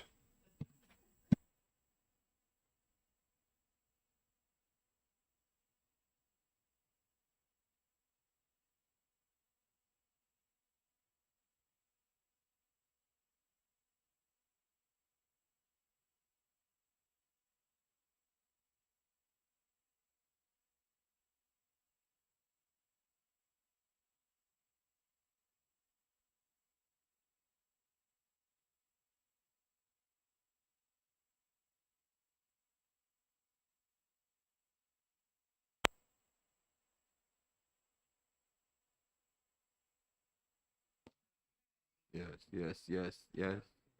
My works. Yeah. I don't think so. Test. So how about, oh, there we go. We probably had too many on. Anyway, so Representative Grote suggests we consider Senate Bill 226, which is the Recruitment and Retention Program in DAS. Does somebody have a motion? Representative Fellows. I move ought to pass. Representative Fellows moves ought to pass. Is there a second? I'll second.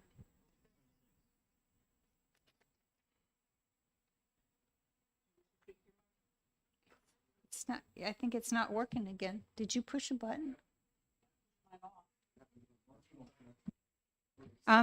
Anyway, I think that we have heard and nobody disputes that there's a difficulty filling positions for state workers. And in some cases, it's very difficult to fill some key positions. And one that we've heard about more than once is filling vacancies at the state prison. So while I don't think this bill will make any long-term improvements, I think that it will prevent the situation from becoming worse at some of those key places like in corrections. And if we don't pass it, the shortage of corrections officers will just become worse, and even more people will just want to quit. So I think that just as a stopgap measure, we need this bill. Representative Grote, do you wish to speak to your second? No, I would not. Thank you. Okay, any other comments or questions? Yes, Representative Pearson. Thank you, Madam Chair. We did hear from, I believe, one of the agencies that this has been somewhat this has somewhat been going on for a little bit, because the crisis, the problem that we have, which various agencies have, it varies obviously from agency to agency. I know that we're 68 state troopers short right now. We're hundreds of corrections officers short, and the alarming realization that, especially in the DOC, they're spending $16 million of overtime, and we have one state prison. So, we have the men and the women. Yeah, one for each. But looking at this, I think that it's I think it just kind of codifies what they're doing haphazardly in some cases right now, and I hope that this actually does bear some realistic fruit from the deep dive. So I'm certainly supportive of this. Anyone else? Representative Legg. Yeah, I'm just going to express a concern. I know it's not going to impact the way that this is voted, but I just have this sneaking suspicion that, well, as Representative Pearson said, they've been doing this kind of haphazardly for a while. I think we're throwing money at a project that ain't going to make a difference. I mean, I think there are probably deeper problems than what have been stated in the testimony that we heard. And they're not going to be taken care of in the short term just by throwing a little bit more money at it. But like I said, I'm not going to go on because I'm probably going to wind up supporting this, but I do so hesitantly. Okay. Representative Schuett.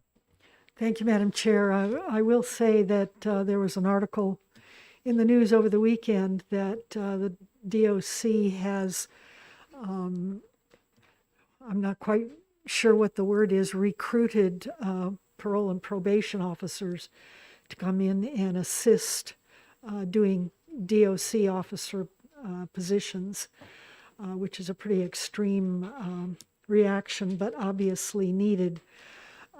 I agree with Representative Legro. I'm not sure if this is going to make that large a difference, but at least they are attempting to do something, and I think we can support that. And I would hope that going forward that this legislature would look at perhaps increasing the pay scale for Unfortunately, the pay scale for corrections officers is determined primarily by their contract, and we have almost no control over that. Although JCC could reclassify.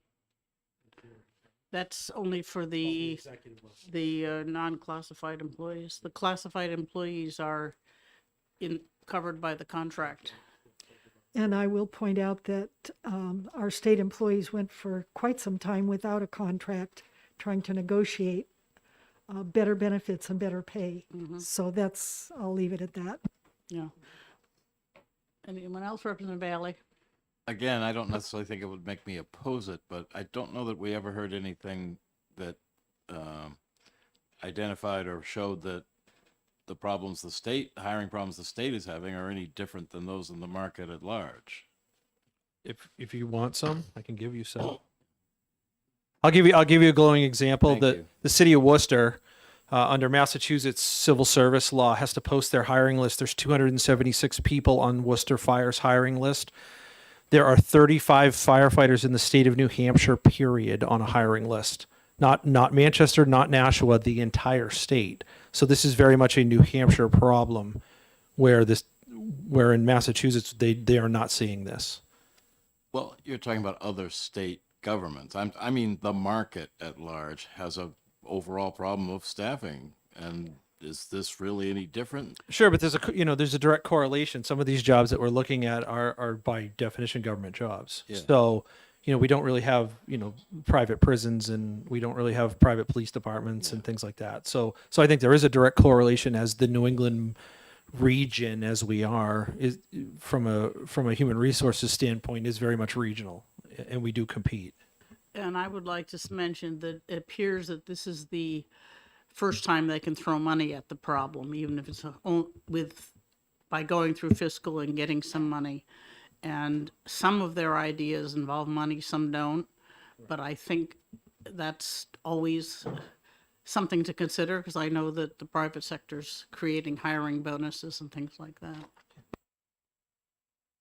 Yeah, McDonald's in Derry has got a $500 sign-on bonus. I've never seen that in my life. But they didn't feel the need to have a special program. They just gave They a don't bonus. need to. Yeah. They do their own. Yeah. Any other comments? Representative Platt? It's not going to involve my vote at all. I think I'm for this, but it's not only pay, it's working conditions. I don't, in the state prison can't be great. I'll just leave it there. And I used to go into the state prison all the time because there was a JC chapter in there. I go visit them. It was not fun. Yes, thank you. Many of us have been to the state prison and we're aware it is not the most pleasant place. I'll just note that it was all none of it was against our will, just for the record. Yeah, I was going to say as visitors. Yes, exactly. We were visitors. All right. Anyone else? I'll clear I was a visitor as well. Thank you. I will say that having a previous conviction is not a bar to being elected as a state representative. So, any other comments? My conviction was for insanity. No, we were in the secure psychiatric unit. Anyone else? All right. Having no other questions, the motion is ought to pass on Senate Bill 226 by Representative Fellows. The clerk can call the roll. Representative Lekis. Yes. Representative Murner. Yes. Representative Platt. Yes. Representative Pearson. Yes. Representative Folsom. Yes. Representative Allegro. Yes. Representative Bailey. Yes. Representative Lanzara. Yes. Representative Santonastazo. Yes. Representative Goli. Yes. Representative Schuett. Yes. Representative Jerde. We shall know that. Representative Schmidt. Yes. Representative Marsh. Yes. Representative Fellows. Yes. Representative Fontner. Yes. Representative Grote votes yes. Representative Gormalo. Yes. And the chair. What happened to her? And the chair. It's the 19-0. Does anybody object to consent? No? Okay.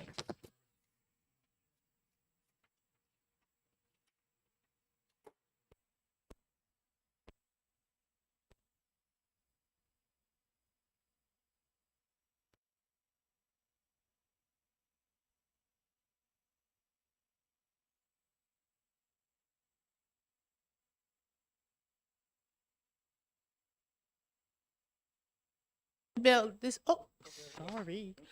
This was for the handout that was sent to you is for Senate Bill 277. You didn't get one?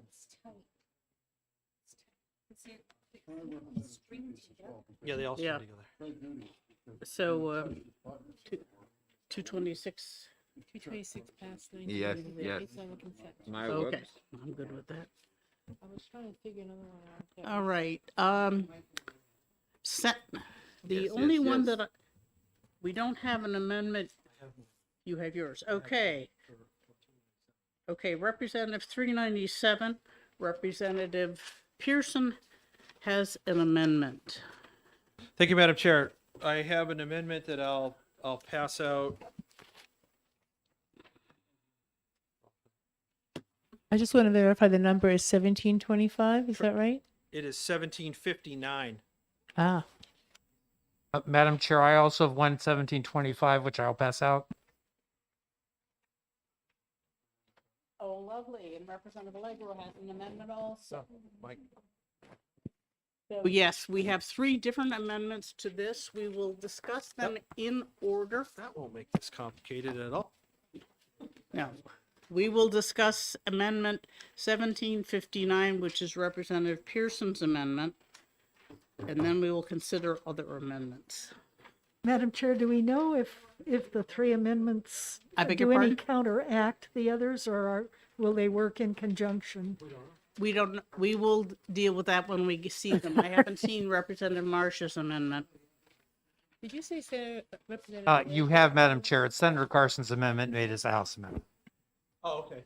This is okay. Okay, well, yes. Fine. So no, they do not work together because Representative Pearson's amendment makes changes beyond Representative Marsh's amendment. So I think we should consider his first. Can we please have what are the three amendments? I just want to make, I'm missing one. There's one from Marsh, one from Pearson, and one from Allegro. Mark, have you passed them out? Or will you? Oh, they're right here. Sorry? Oh, my God. Representative Allegro's amendment would work with either of the other two, but those two do not work with each other. Do you have Allegro's? No, I don't, thank you.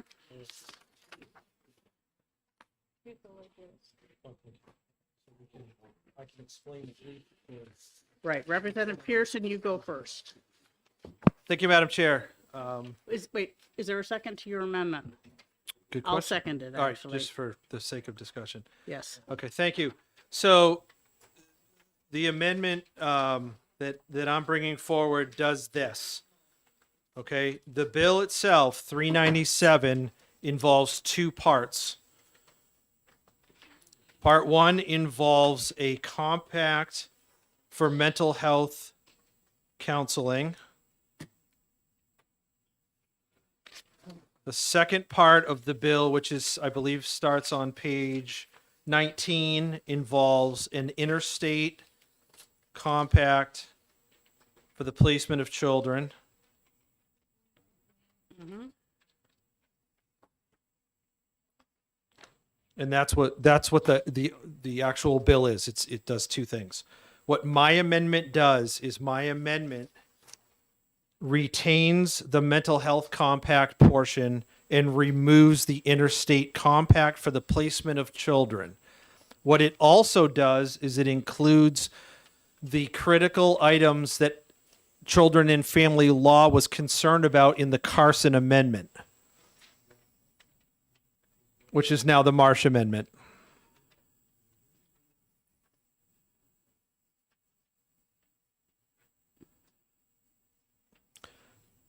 Right. So the reason being for this is that the second part of this, the interstate compact for the placement of children, has existed for 13 years, and it is not getting traction. It requires 35 states in order to be enacted, and they haven't even cleared a third of that yet in 13 years. So clearly there's not an appetite by the various states to get into that particular type of compact. The current compact we have was created in somewhere between 1960 and 1965. It certainly has some things in it that aren't working. The Carson/Marsh amendment has sections in it that fix a couple of immediate needs that the Children and Family Law Committee saw. So my amendment retains those critical items and just dumps the rest of a compact that, frankly, I don't think will ever be enacted. Okay, and I will add that this part is what the Committee on Children and Family Law, which we invited to participate in our subcommittee. Actually, I invited them for the hearing, but they didn't. And the governor considered to be crucial to enact this year. So I would hope you will support that. Representative Marsh. Yes, I will point out that when we heard testimony on the Interstate Compact for the Placement of Children, the Department of Health and Human Services told us that currently it's been enacted by between 17 and 20 states. That's considerably more than had enacted it last year when it came before Health and Human Services. Nevertheless, Representative Pearson is quite correct that the threshold of 35 is quite high, and it may be a number of years before we reach that threshold, but I would take issue with this statement that there are not more states adopting it, because there appear to be. Yeah, and I will add that unless we are entirely happy with the revision, there is no need to pass it this year, because it is extremely unlikely that the additional 15 states will proceed to adopt it in the meantime. Any other comments or questions? Representative Platt? Question of Representative Pearson, if we were to retain the second part of the bill with the interstate compact, that means we have to swallow whole the language for the compact? So the way compacts work, in despite the fact that this is a 37-page document, is interstate compacts are go no go. We can't amend the terms of them. It's either we agree to get into them or we don't. And then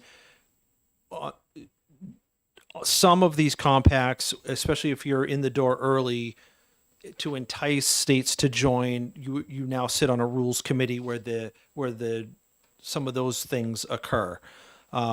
The placement of children, if Representative Marsh's numbers are correct, which they probably are, we're going to be we'll pass the initial dangling of the gold coin. So we would just be a member in that case. The mental health compact is now, there initially had 5 states that had entered. It is now at 9. It takes 10 to ratify. This is a compact that actually will happen. And it actually will happen if New Hampshire agrees to it.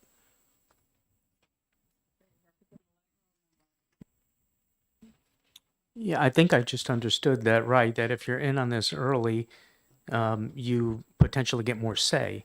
And so what we're doing here is ceding some of our own ability to set rules for our own business and behavior. But I have to, what bothers me about this process right here that we're talking about is we're trying to make excuses and we're saying it's 35 is a high bar. It's probably not going to happen and so on and so forth. Ruling by, legislating by roulette, I don't think is the way to go here. I think that there are enough objections to both parts of this bill that I'm going to have great difficulty supporting either. I think Okay, that's it. well, Thank you. this amendment deletes section 2, so you should be happy with that.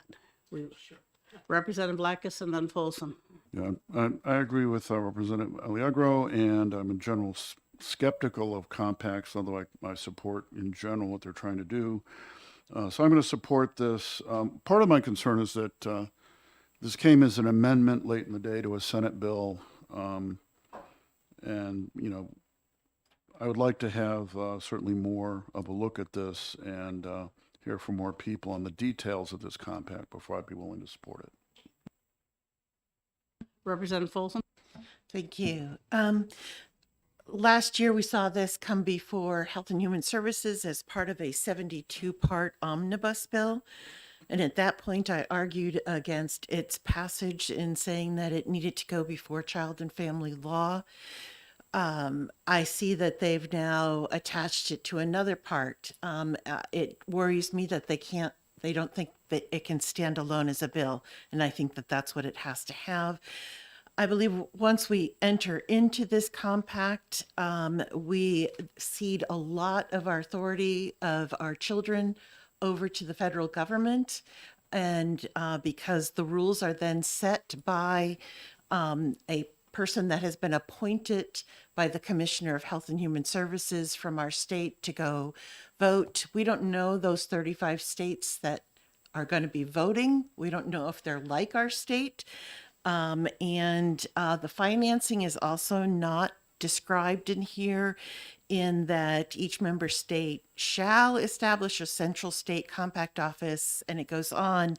And at first I was thought that it was a general state compact office for the state, but when you start looking at how they define things, they want a state office just for this compact.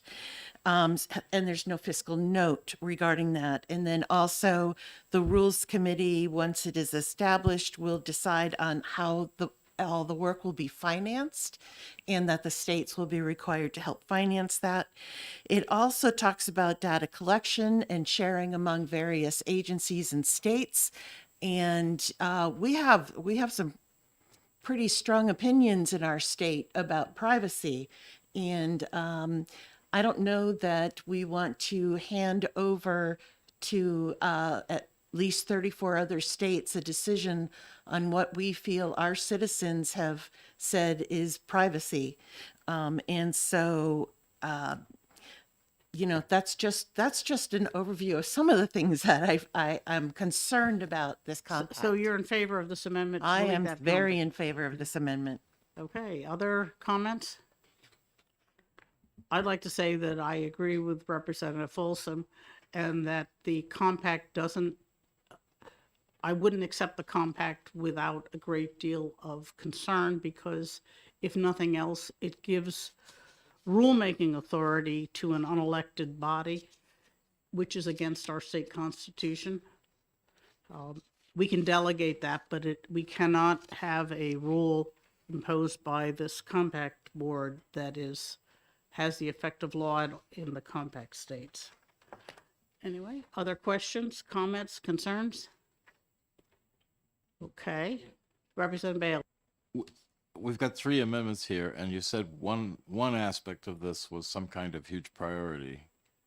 Which one gives us that and not the Both rest? Representative Marsh's amendment and Representative Pearson's amendment include the language that the governor and the Children and Family Law found vital. Okay, the difference is that Representative Pearson's amendment removes the interstate compact from the bill, and the Marsh amendment does not. Is that correct, Representative Marsh? Yes. Okay, so so we will consider the Pearson amendment. If it passes, we will go on to the Allegro amendment. If it does not pass, we will consider the Marsh amendment because it's one or the other. That's reasonable. Okay, so the question is to adopt the Pearson Amendment 1759 to Senate Bill 397, which deletes the interstate compact on the placement of children, the 2009 version, and adds in the protection of placement of a child with a parent. Okay, yes, Representative Allegro. Mr. Pearson, can you, in just one sentence, could you just, I'm sorry, but this is all coming on at the last moment. In just one sentence, can you frame what your amendment does? If you talk to my mother, you'll understand that I can't do anything in one sentence. That's already one. So here's what I'll tell you. What the amendment does, this is a 2-part piece of legislation, 397. It removes the entire second part. Gone. Totally dispatches of it. And then what it does is it tacks on the part that we've been discussing that is critical to both child and family law and the governor's office in reference to current situations. That is that will fix something in the 1960 compact that we're already in that is extraordinarily problematic.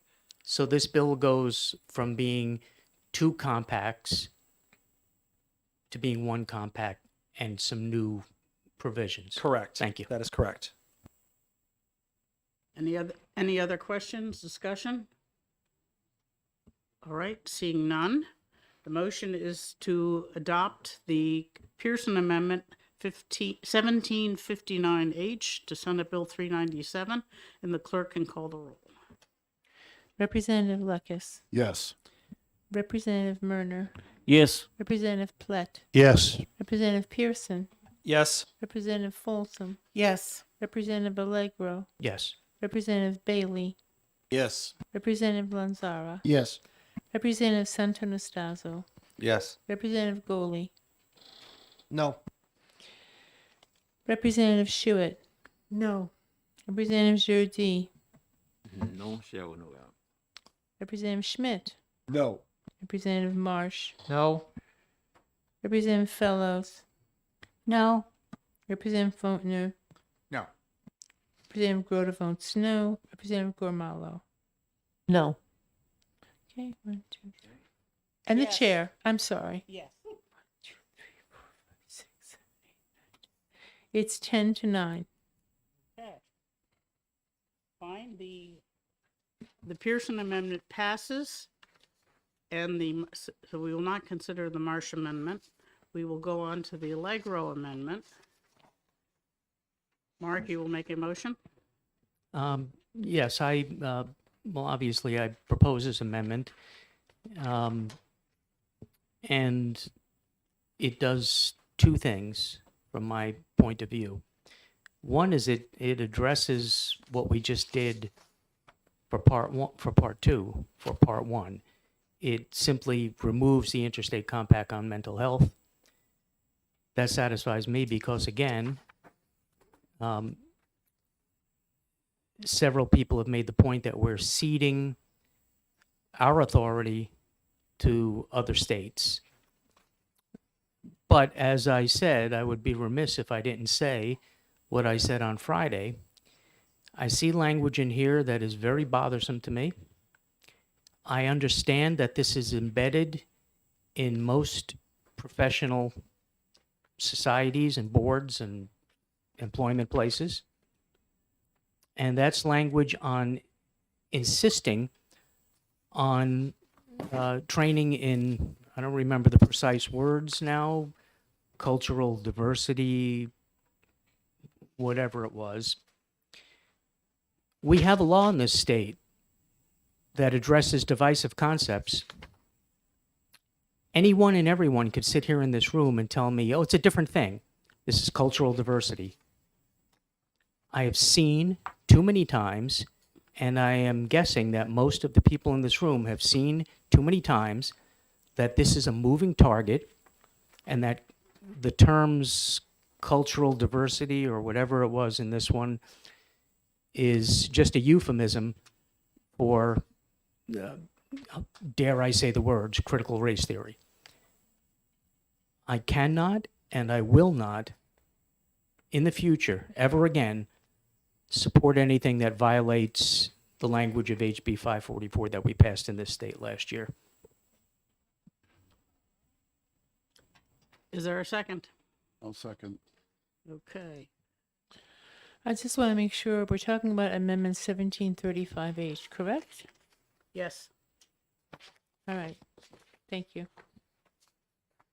Do you wish to speak to your second? Yes, I certainly support what Representative Allegro, I think, is trying to do, but I actually do have a question, which is sort of a mechanical question into how this will fit together with Representative Pearson's amendment. I see that it'll get rid of 1 and 2, and it will replace 3 and 4, which basically gets rid of them with this contingency. But the question is, will it leave in the additional language that was added by the other prior amendment we adopted? No, it will not. It will override that new section 3.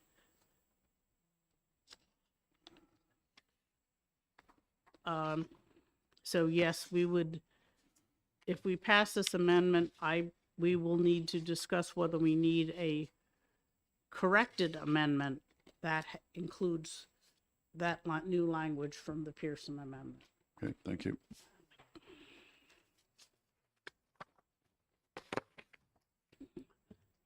Any further comments?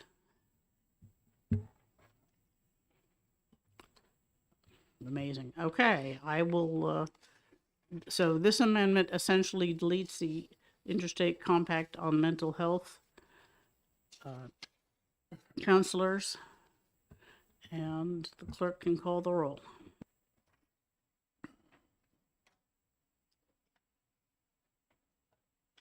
Can I just clarify something? So if both of these amendments pass, we've deleted both compacts, but we haven't really resolved the issue that we need to resolve. Is that correct? That's why I think we need to consider reinserting the language of the Pearson Amendment and leave that as the only content of the bill if we pass this amendment also. And I will recommend that we do so, because that's important. Okay, so we're adopting Amendment 1735 to Senate Bill 397. Representative Lucas. Yes. Representative Murner. No. Representative Representative Plett. No. Representative Pearson. No. Representative Folsom. Yes. Representative Allegro. Yes. Representative Bailey.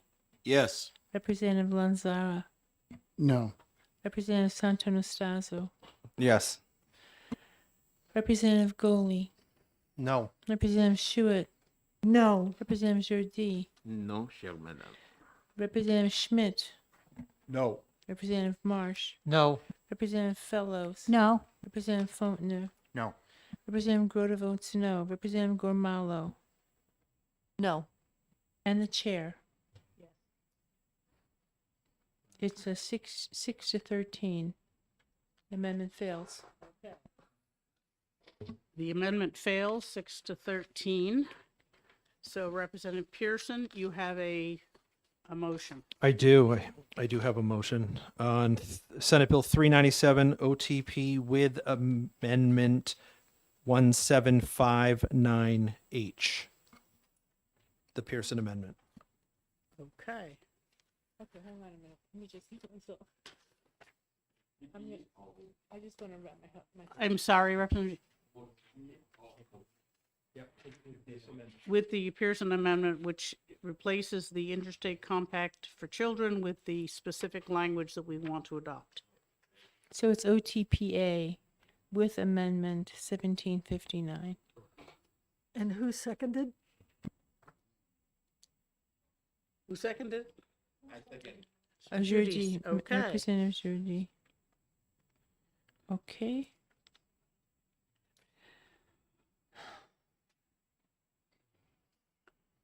Okay. You wish to speak to your motion? We've certainly covered what my amendment does to the bill, and so I don't think there's anything else to say. Okay. Any other comments? For, Representative Marsh? for the record, I won't support this because I do think that the 1960s version needs to be replaced badly, and I intend to have a minority report reflect that fact. So you are not supporting it, you are opposing it. I will oppose OTPA because I think that we need a minority report here. Okay, thank you. Any other comments? All right. The motion is ought to pass with the Pearson Amendment on Senate Bill 397, and the clerk can call the roll. Representative Lekis, No. Representative Murner, Yes. Representative Plett, Yes. Representative Pearson, Yes. Representative Folsom, Yes. Representative Allegro, No. Representative Bailey, No. Representative Lanzara, Yes. Representative Santonastaso, Yes. Representative Goley, No. Representative Schuett, No. Representative Jordi, Representative Schmidt, No. Representative Marsh, No. Representative Fellows, No. Representative Fontenot, No. Representative Grote votes no. Gormalo, Representative Gormalo, No. and the chair. Yes. It's 8 to 11. The OTPA fails. 8 to 11.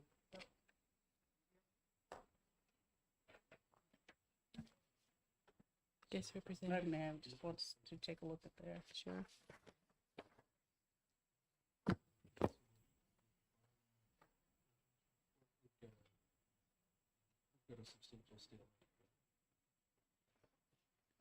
Is that wrong? No, that's fine. That is interesting.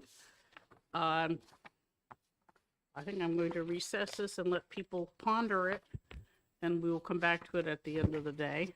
We've got, it's a concern. Okay. Representative Allegro, you have a motion on Senate Bill 224. We're recessing this one. Yes, I move ITL on SB 224. Is there a second? Second. Okay. Wait, what is the name of the What- bill, please? Can you say what bill it is again? This is the Children's Environmental Health Day. We heard it today.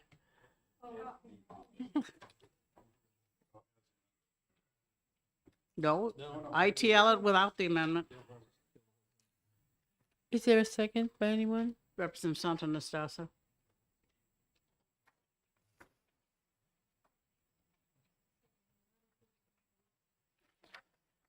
Okay. Okay, do you wish to speak to your motion?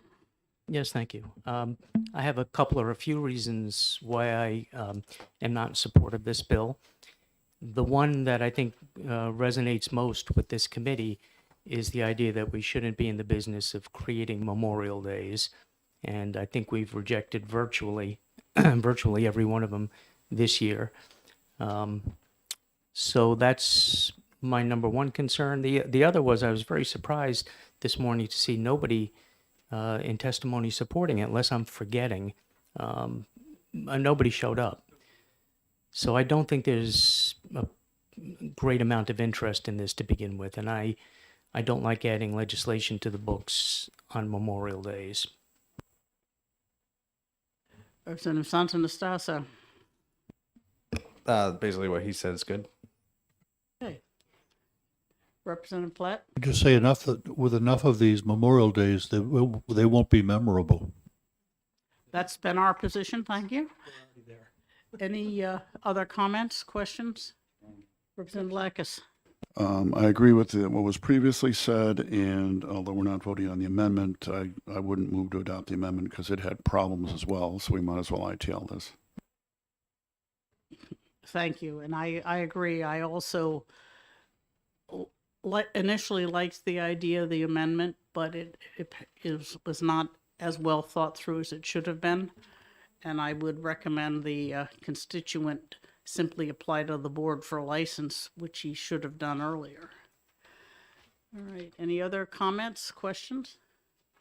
Seeing none, the motion is ITL on Senate Bill 224, and the clerk can call the roll. Representative Lucas. Yes. Representative Murner. Yes. Representative Platt. Yes. Yes. Representative Pearson. Yes. Representative Folsom. Yes. Representative Allegro. Yes. Representative Bailey. Yes. Representative Lanzara. Yes. Representative Santo Anastasio. Yes.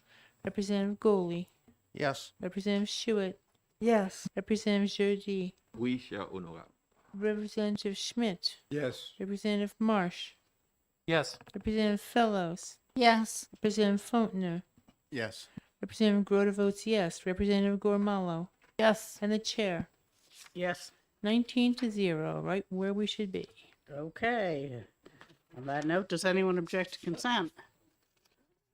Seeing none, we'll put it on consent. Okay. I'm trying to find, 382. What's that bill? We didn't vote on that we yet. haven't done that yet. No, 382 is Telehealth. telehealth. Yes, Yeah, is that going to be? I want to do this one because I have an amendment. Okay, So Senate Bill 333, I had an amendment which I thought was here. Yep. And you have it? Yep. Okay. It is amendment. This is a Marsh amendment for Senate Bill 333. Yes, I have an amendment. Oh, Okay, that's going to be interesting. Which bill? Senate Bill 333. Do And you I have thought I the- had copies of it. And that I brought over. Dan, would you check the table and see if it's there? Because I couldn't find them. I have a Martian. Yes. oh my God, there's so much paper.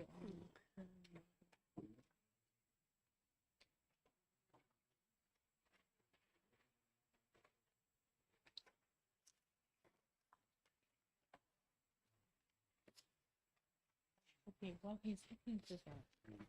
I thought I had it, I sent it out. Not there. Did you send it by email? Yes, I did. Okay, hang on, let me look for it. Let's see if I can find it.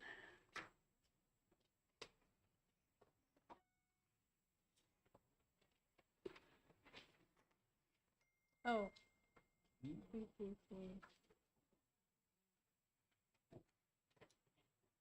Mm.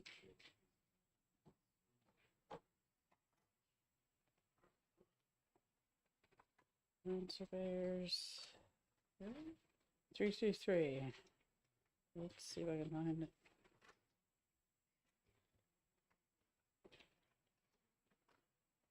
See more for 313. Yeah. I where's see the- more for 333. Okay, that's my blurb. It's not the amendment. Okay, it's Amendment 1694,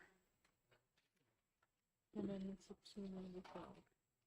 which is a one-line amendment that says delete Section 2. 1694. Mm-hmm. And if I have a second somewhere. Okay. I will describe what this does. This bill deletes Section 2, which was added by the Senate. And that's the section that all the other case managers are upset about. The situation is there are about 6 different types of case managers. The people who have been pushing for this bill to specifically allow their licensure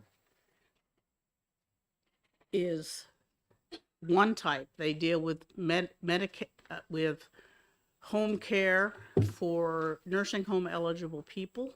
It's probably the largest group of case managers, but it's not the only one.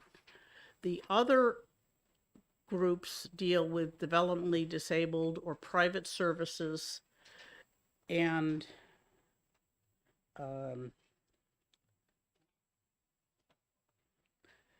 they do not appreciate having the description of one branch of case managers be the definition in statute. And so what this does is essentially delete the Senate amendment and brings it back to the as introduced status, which all of the other groups looked at and decided to ignore. It was only when the Senate amendment was passed that they came out and said, wait a minute, you're doing it to us and we don't really want it. So that's one solution to the issue. And I will welcome comments. Representative Lekis, you wish to speak to your second? Just briefly, and I think this is where we're going, but looking at the Marsh Amendment, it appears that it also deletes Section 2, but does some other things. So if we adopted it, it would do that part and other things. And so, as I'm sure Representative Marsh is ready, I'd like to hear what the difference is. Yeah, well, I will just mention that the Senate has agreed to, at least I have been assured that they agreed to my amendment. The Marsh Amendment incorporates some language that was offered in the Senate and not chosen, and they would not approve of it. At least that's my understanding. Thank you. Representative Marsh, you wish to speak? Thank you. I have to admit that when we had the hearing for this bill, it was distinctly unclear what was going on. We heard further information at Health and Human Services Oversight last Friday when we heard testimony from the Division of Long-Term Supports and Services, Bureau of Developmental Services. The issue is that there are more parties involved than the House and the Senate. There's also the federal government. Turns out that the federal government passed the Deficit Reduction Act of 2005, which required a number of things. One thing which we did hear about was that conflict case management be provided. We heard about that in the testimony, but they also adopted a rule that required that there be only one case manager at a time for Medicaid providers. And the reason why was because they were receiving multiple bills for services, some of which may or may not have been provided. The state of New Hampshire is currently under a corrective action plan, which must be implemented by next June to provide two things, one of which is conflict-free case management. We heard about that, but the second was to fully implement the single case manager provision of the 1915C waiver program. And if we fail to comply with that, our federal Medicaid money is substantially at risk. And they don't need to remind people that that is an awful lot of money. The issue that adopting either the McGuire Amendment or what we heard as was brought to us from the Senate is that it confuses the definitions of home health providers with case managers, which are, in the eyes of CMS, two separate entities. And the federal government wants those to be clearly distinct so that the case managers are supervising and ensuring that the services that are contracted for are actually provided. I will unfortunately have to vote against your amendment and put forth my amendment as an alternative because I think that's the only way we can be satisfying the federal government. That's interesting. Yes, my copies of my amendment are on the table, buried under more recent paperwork. All right. Any further discussion on this? Yeah, Representative Pearson. Thank you. Health and Human Services Oversight Committee is something that is charged with looking at this giant blend of the federal government's gigantic hand on what we do at the state level. And I know for a fact that they take that job extraordinarily seriously. So I'm concerned that what was revealed in the Health and Human Services Oversight meeting really does need to be taken into account, and I'm not entirely sure how we do that. So I'll be looking for additional discussion in reference to that. I know Representative Marsh was there. I don't sit on it, so thank you. Yes, Representative Lucas. Thank you. Do we have any idea of why the Senate is opposed to what Representative Marsh is proposing? Is it going to do something they don't like that we know, or? I believe, Representative Marsh, do you know? My contacts with the Senate from which I would answer that question are currently not inclined to speak to me on subject for other reasons. Okay. Well, I would suggest that it may have been due to the opposition of the other groups of case managers who didn't want the Medicaid definition imposed as the only type of case manager, because there are other types, including private pay, that do not have to follow these federal rules. And so I would consider your amendment as if you were to say that case management agencies, for the purposes of home and community-based care, must meet these requirements. I would be willing to do that, but not to say for home and community-based care, but for the purposes of enrollment in the Medicaid program. But if that's acceptable okay, too. for you, I'll be glad to get another amendment and we can recess this till later. I think that would solve the issue. Thank you. I will do that right now. Okay, we will recess Senate Bill 333 and get a better amendment that addresses the real issues. All right. What else have we got?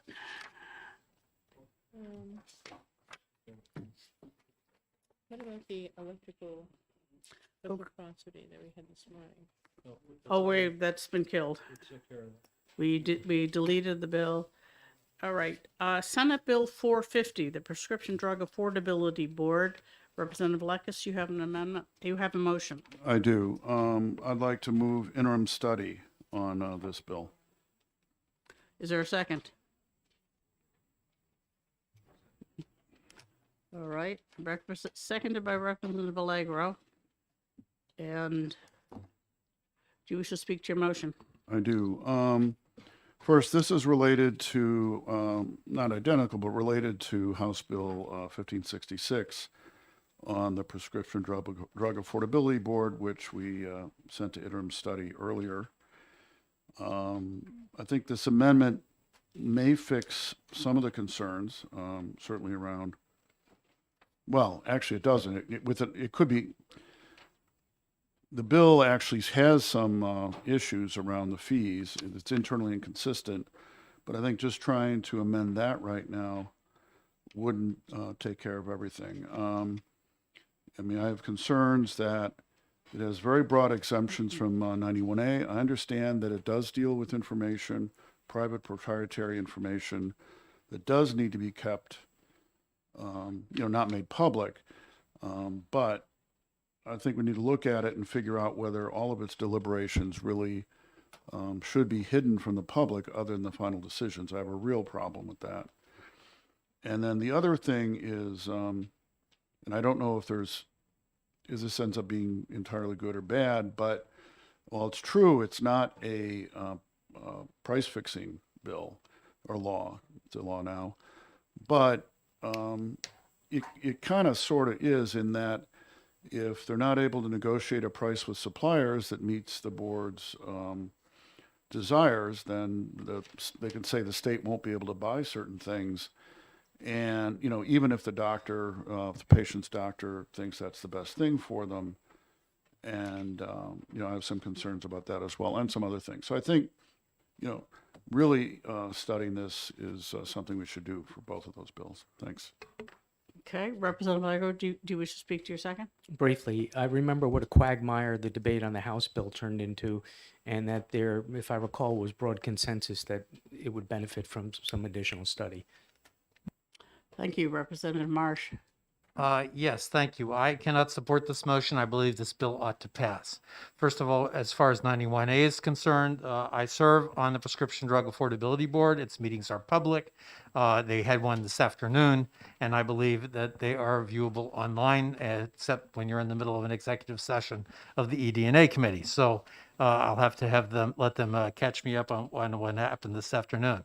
Regarding the fees, I think it is quite evident that when you look at the whole statute, that the board is capable of waiving fees such that they do not go over 125% in compliance with this amendment. And I gave that language to my colleague to my right to read to the committee during the testimony, as I was a sponsor of the bill and not able to do so myself. The third, as far as price fixing or denying people access to drugs is concerned, that's not what this is about. This committee is about providing transparency to make reports as to what are the most rapidly increasing drug costs, both in individual and in aggregate, to people in public health plans, including our legislative insurance plan in the state of New Hampshire. That actually will benefit all citizens and not just those involved in the plans, because the prices tend to increase in parallel, no matter what your insurance might be. So I think this is something that our public very much wants us to be involved in. They very much want to see less expensive prescription drugs, and they very much want to see transparency, and therefore I think this bill ought to pass. Representative Grota, and then like. Thank you. I don't believe that this bill has the market control that people are claiming to say that it does. And I do believe that the purpose of it is to identify what is causing the increase in drugs, in prescription drugs in New Hampshire. It doesn't really say that the board doesn't have the authority to do any kind of price negotiations. But I am concerned about some of the language in the bill. And I hate to do this, but I'm just wondering if we can, if someone's willing to work on the amendment that involved the 125%. There were a couple of issues that we had as a committee that were brought up that I felt would be readily fixed if we sent an amendment in. I don't know how, I don't know what. Yes, as I recall the discussion, Senator Sherman said just delete the. Yes, they were quick things. The minimum $500 fee and leave the 125% there, which would solve at least that issue. There were two things. Let me see if I can quickly put my finger on them. Sorry. And there was an RSA. It's right. There was an RSA that was in it that was incorrectly cited. Oh, for shame. Mm-hmm. Oops, excuse me. So I don't know if that would change anybody's mind, but. And I do believe that these amendments addressed many of the concerns that we had when we originally discussed this bill in committee. on that lovely afternoon. Okay, well, the other bill was not, this is not identical to the bill that we discussed. It merely deals with the same statutes. Any other comments or questions? Representative Lakis. Thank you. Well, it may not be, the intent of the current board to prevent people from getting medicines that their doctor may think they should get. As I read 126BB, it explicitly gives the board that authority, and we don't know who's going to be in it in the future. I have a question for Representative Lekis. Yes. Is that current statute? What you just said? Does that exist right now? This bill doesn't do that. They Right, can no, no, already do that right it now, is in the right? current statute, yes. But I have various concerns about the bill, and I think studying this and what was in the 1566, would be good to look at the whole thing. But. Any other comments? Representative Pearson. Thank you, Madam Chair. I'm just looking through I don't really care what theoretically is going to happen. I got to look at what the 4 pages of stuff that's in front of me right now is. What I see here is I see alternates to a board, which is something we've done to all kinds of boards on OPLC. That's fine. A minor clarification on 2 definitions. I certainly have a problem with the of not less than 500 assessed line. I can't believe they put that in there. That could definitely come out. But this board exists. It doesn't eliminate the board. It doesn't stop the board from continuing to function right now. It really doesn't change some of the concerns that were mentioned because those exist right now. The board is functioning. They met today. So I'm trying to see what this Senate Bill 540 really does. And all I'm looking at is 2 minor definition changes, adding alternates to a board, and It 2 adds, typos. It adds an unclassified employee at appointed by and serve at the pleasure of the board. And Okay. Which is a crucial aspect. okay, and it creates a dedicated fund.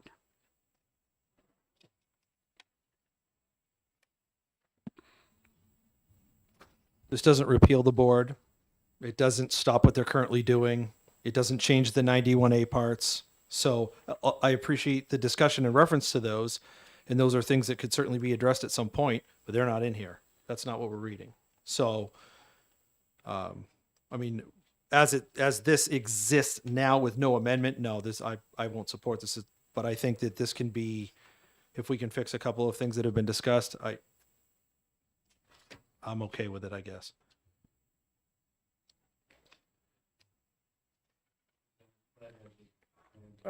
Thank you, Representative Platt. Just a question. There was a reference to Senate Bill 540. We're talking 450?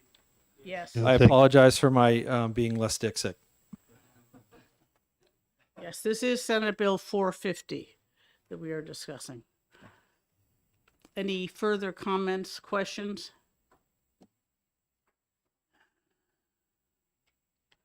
Okay, the motion is interim study by Representative Lakis on Senate Bill 450, and the clerk can call the roll. Oh, yes, that's me. Sorry. Representative Lekis. Yes. Representative Murner. Yes. Representative Platt. Yes. Representative Pearson. Yes. Representative Folsom.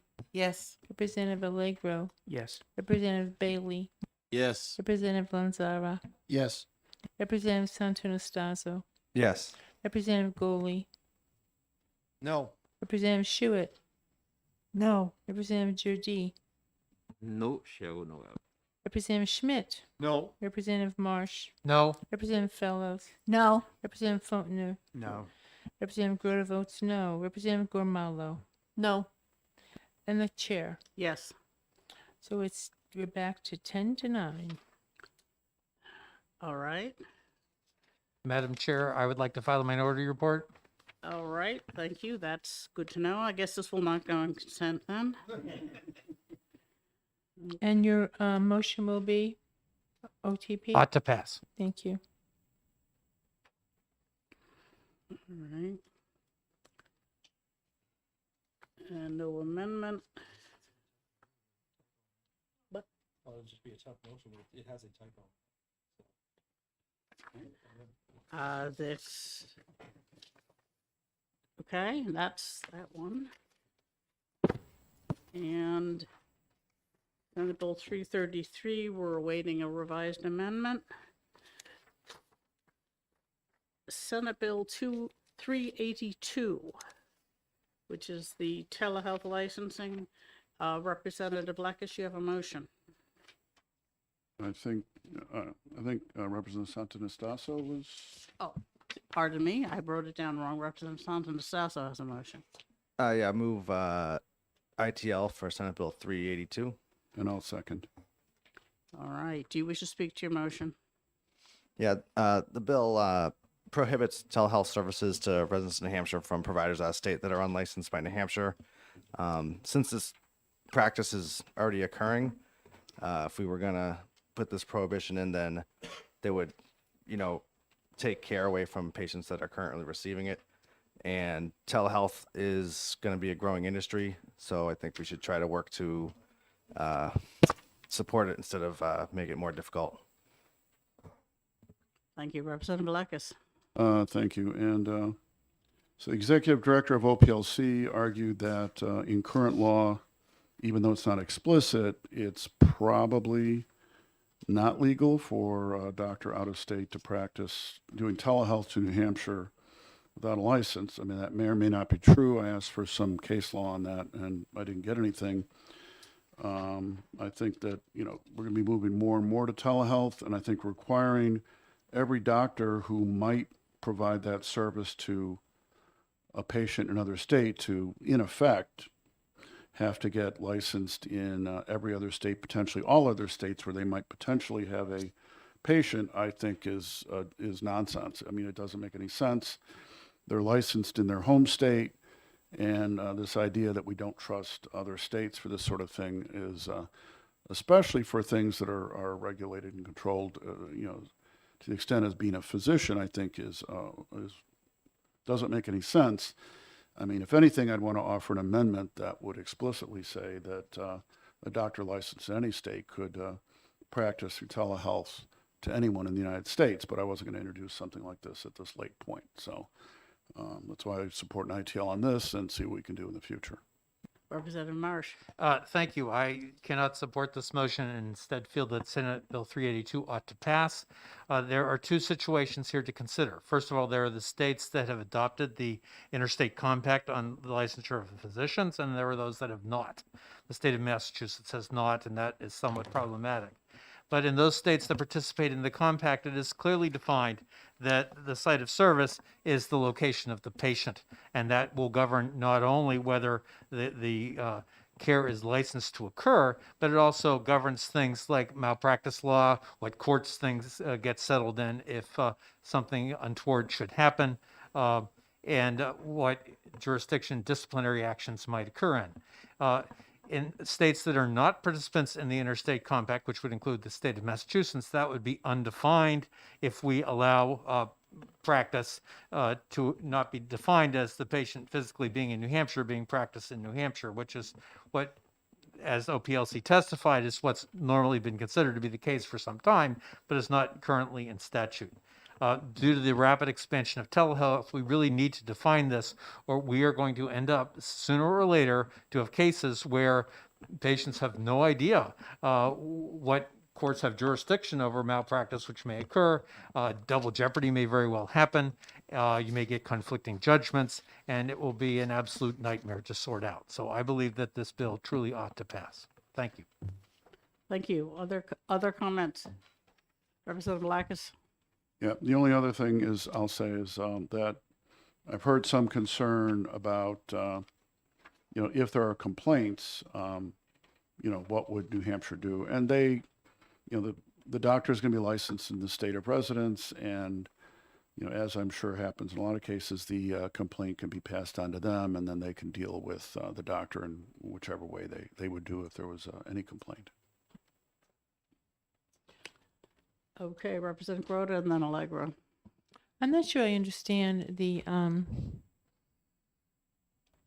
am looking at my notes, what I have is that this bill clarifies what's existing in statute. So basically, what constitutes practice in New Hampshire, and what laws pertain to licensing. So I don't really understand what the resistance is to this bill. There's anything that I've heard from anyone who says that this is going to limit access or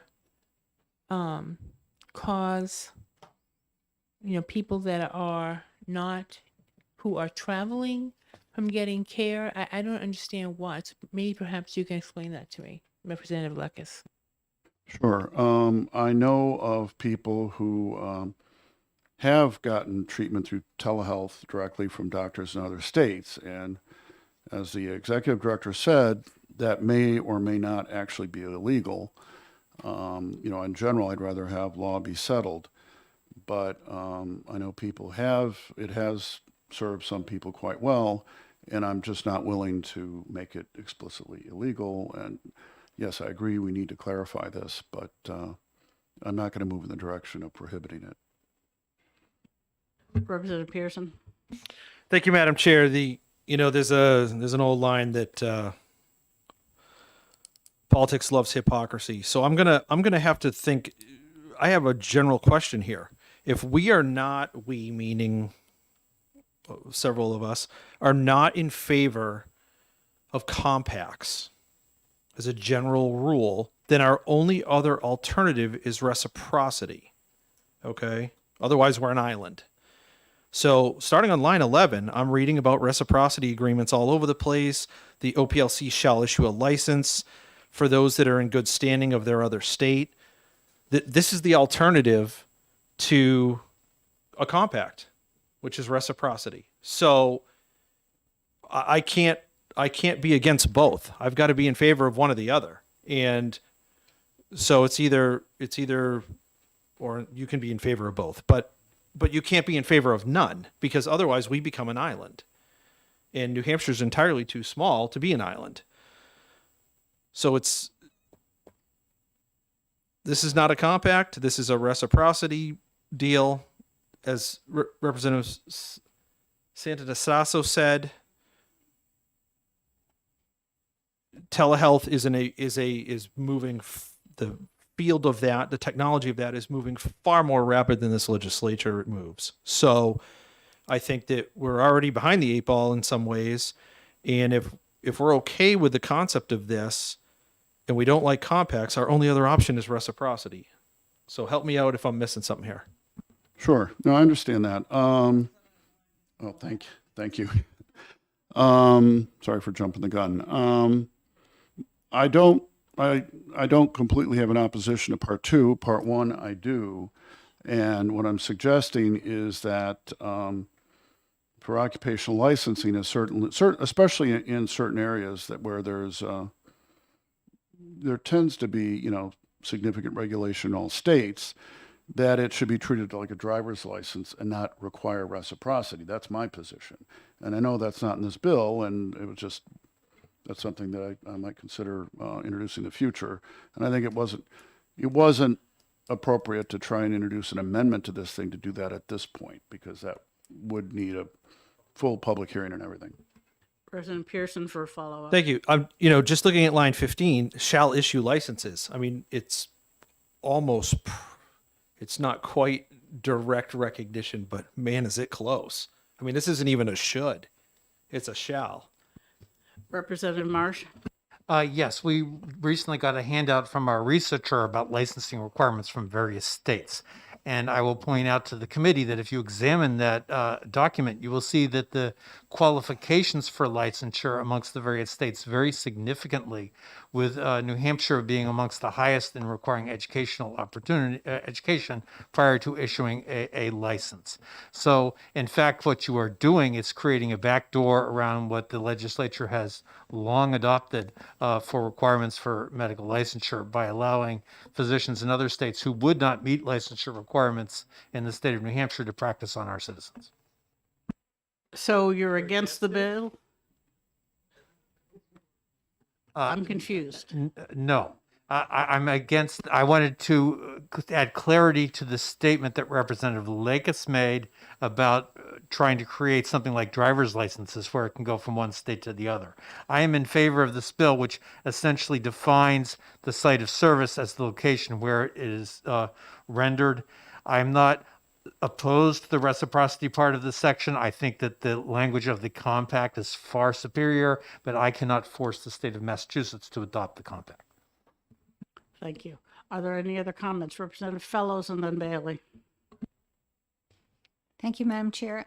On the first part of the bill, I'm just thinking, if we're talking about telemedicine and the provider isn't licensed in New Hampshire, the person who's receiving those services may not even know what state that person is in. So how do you even find him if there's a malpractice or any sort of concern? Representative Bailey. Hi, I don't know where it fits into this wild and wacky world of reciprocity and compacts and everything, but isn't there currently or recently a thing where we're objecting to Massachusetts taxing people that were telecommuting from New Hampshire as being, no, they live and work here even though the employer is there, and therefore we don't have to pay Massachusetts taxes? And I don't even know which side that falls on, but it seems This is this already been decided by the state that we're going to support that position? Actually, this implies it because it says if you're if you're providing telehealth services to a patient in New Hampshire, that means you're working in New Hampshire, and therefore you do not owe Massachusetts taxes except that you're a resident of Massachusetts. But the employer evidently is licensed in Massachusetts. But it does define. It defines. The patient is. It defines that the work is being performed where the Again, patient is. I don't know, but that would, as we go back and forth on this, that kind of popped I into think my the mind. difference there is that it's a matter of New Hampshire residents versus Massachusetts residents. Because if you are a Massachusetts resident, you owe Massachusetts taxes on all work performed anywhere. Right. Yeah. Having been a Massachusetts resident, I found that out. I also am a refugee. Yes. So yeah, it may help a New Hampshire resident who works for a Massachusetts employer and then does telehealth, but I think that's a very minor case in this situation. So if consistency was to be my hobgoblin, should I be voting yes or no on ITL?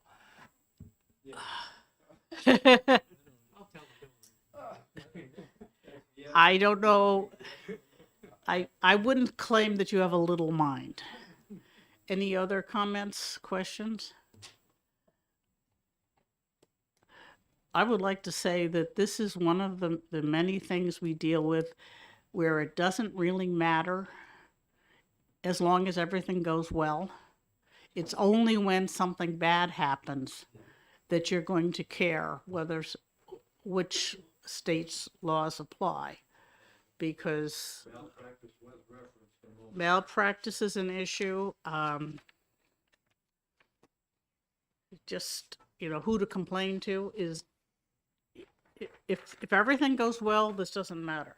If you call up somebody like I don't know what the name of the website is that gives you Viagra medications, and you don't have any complaints, they may be doing something criminal by this bill, but you aren't going to complain. It's only when something bad happens that there's going to be a real issue as to what happens. Any other comments? Okay. The motion is inexpedient to legislate on Senate Bill 382, and the clerk can call the roll. Representative Lucas. Yes. Representative Murner. Yes. Representative Platt. Yes. Representative Pearson. No. Representative Folsom. Yes. Representative Allegro. Yes. Representative Bailey. Yes. Representative Lanzara. Yes. Representative Santonastaso, Yes. Representative Goley, No. Representative Schuett, No. Representative Jerde, No, madam. Representative Schmidt, No. Representative Marsh, Vehemently no. Representative Fellows, No. Representative Faulkner, No. Representative Grote votes no, Representative Gormalo, No. and the chair. Yes. 1, 2, 3, I get 9 to 10. 7, 8, 9. So it's 9 to 10. Motion fails. The motion fails. Madam Representative Chair, I'll Marsh, move do you ought to have a pass. motion? Okay, Representative Marsh moves ought to pass on Senate Bill 382. Is there a second? Schmidt. Sorry. By Representative Schmidt. Okay. Is there any further discussion? Have we beaten this dead horse? I just Representative want to Marsh? commend the chair for a true understanding of this bill. When it matters is when something bad happens, and then it really matters. Okay. All right, so it's ought to pass by Representative Marsh, seconded by Representative Schmidt. Any further discussion? Okay, all right, on this dead horse, the motion is ought to pass. Senate Bill 382, and the clerk can call the roll. Okay. Representative Lekis, No. Representative Murner, No. Representative Plett, No. Representative Pearson, Yes. Representative Allegro, No. Representative Bailey, No. Representative Lanzara, Yes. Representative Santonastaso, No. Representative Goley, Yes. Representative Schuett, I believe you skipped Representative Folsom, but I voted yes. Oh my gosh, I am so sorry. But I didn't put anything next to her name. Representative Folsom. No. Okie doke, I apologize. Representative Schuett. Yes. Representative Jerde. We shall know that. Representative Schmidt. Yes. Representative Marsh. Yes. Representative Fellows. Yes. Representative Faulkner. Yes. Representative Grote votes yes. Representative Gormalo. Yes. And the chair.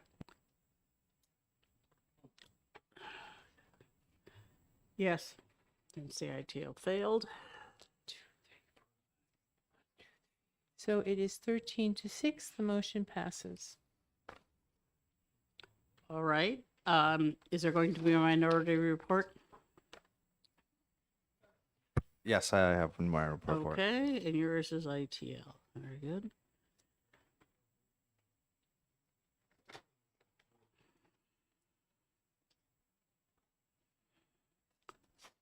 Okay.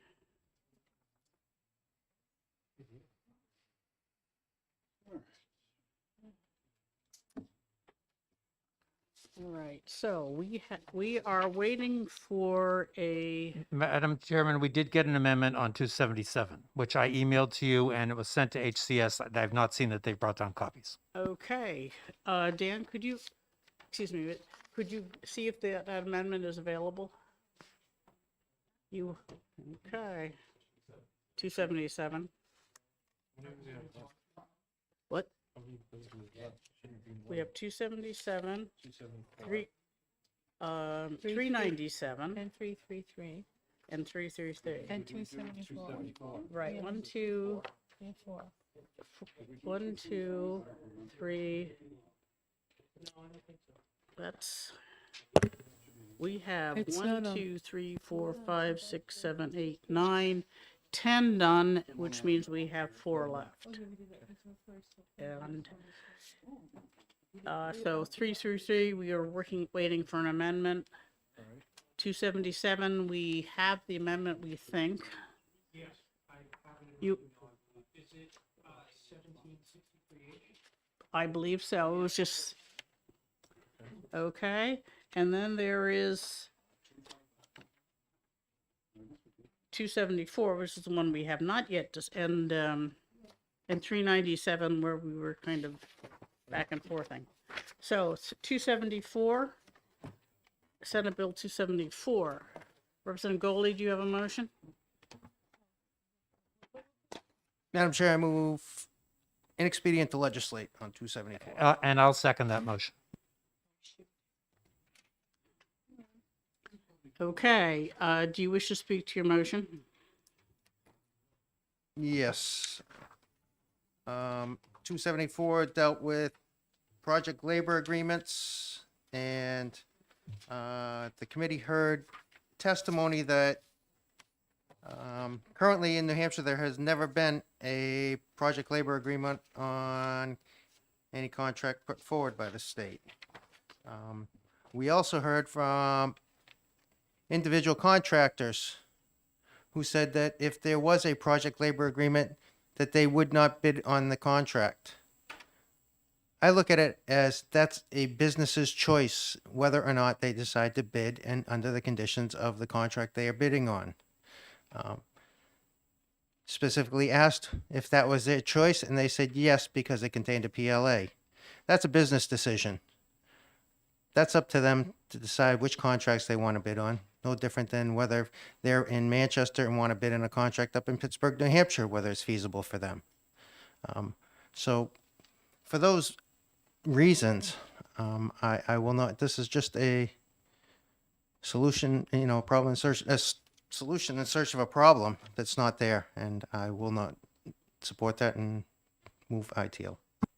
Okay, Representative Marsh, do you wish to speak to your second? Yes, thank you, Madam Chair. I think it became evident during the testimony that the definition of government-assisted project in this bill would apply to projects that are subject to RSA 79E and receiving tax exemptions, which would include the Advanced Regenerative Manufacturing Institute in Manchester, which the City of Manchester is currently applying for a $100 million grant.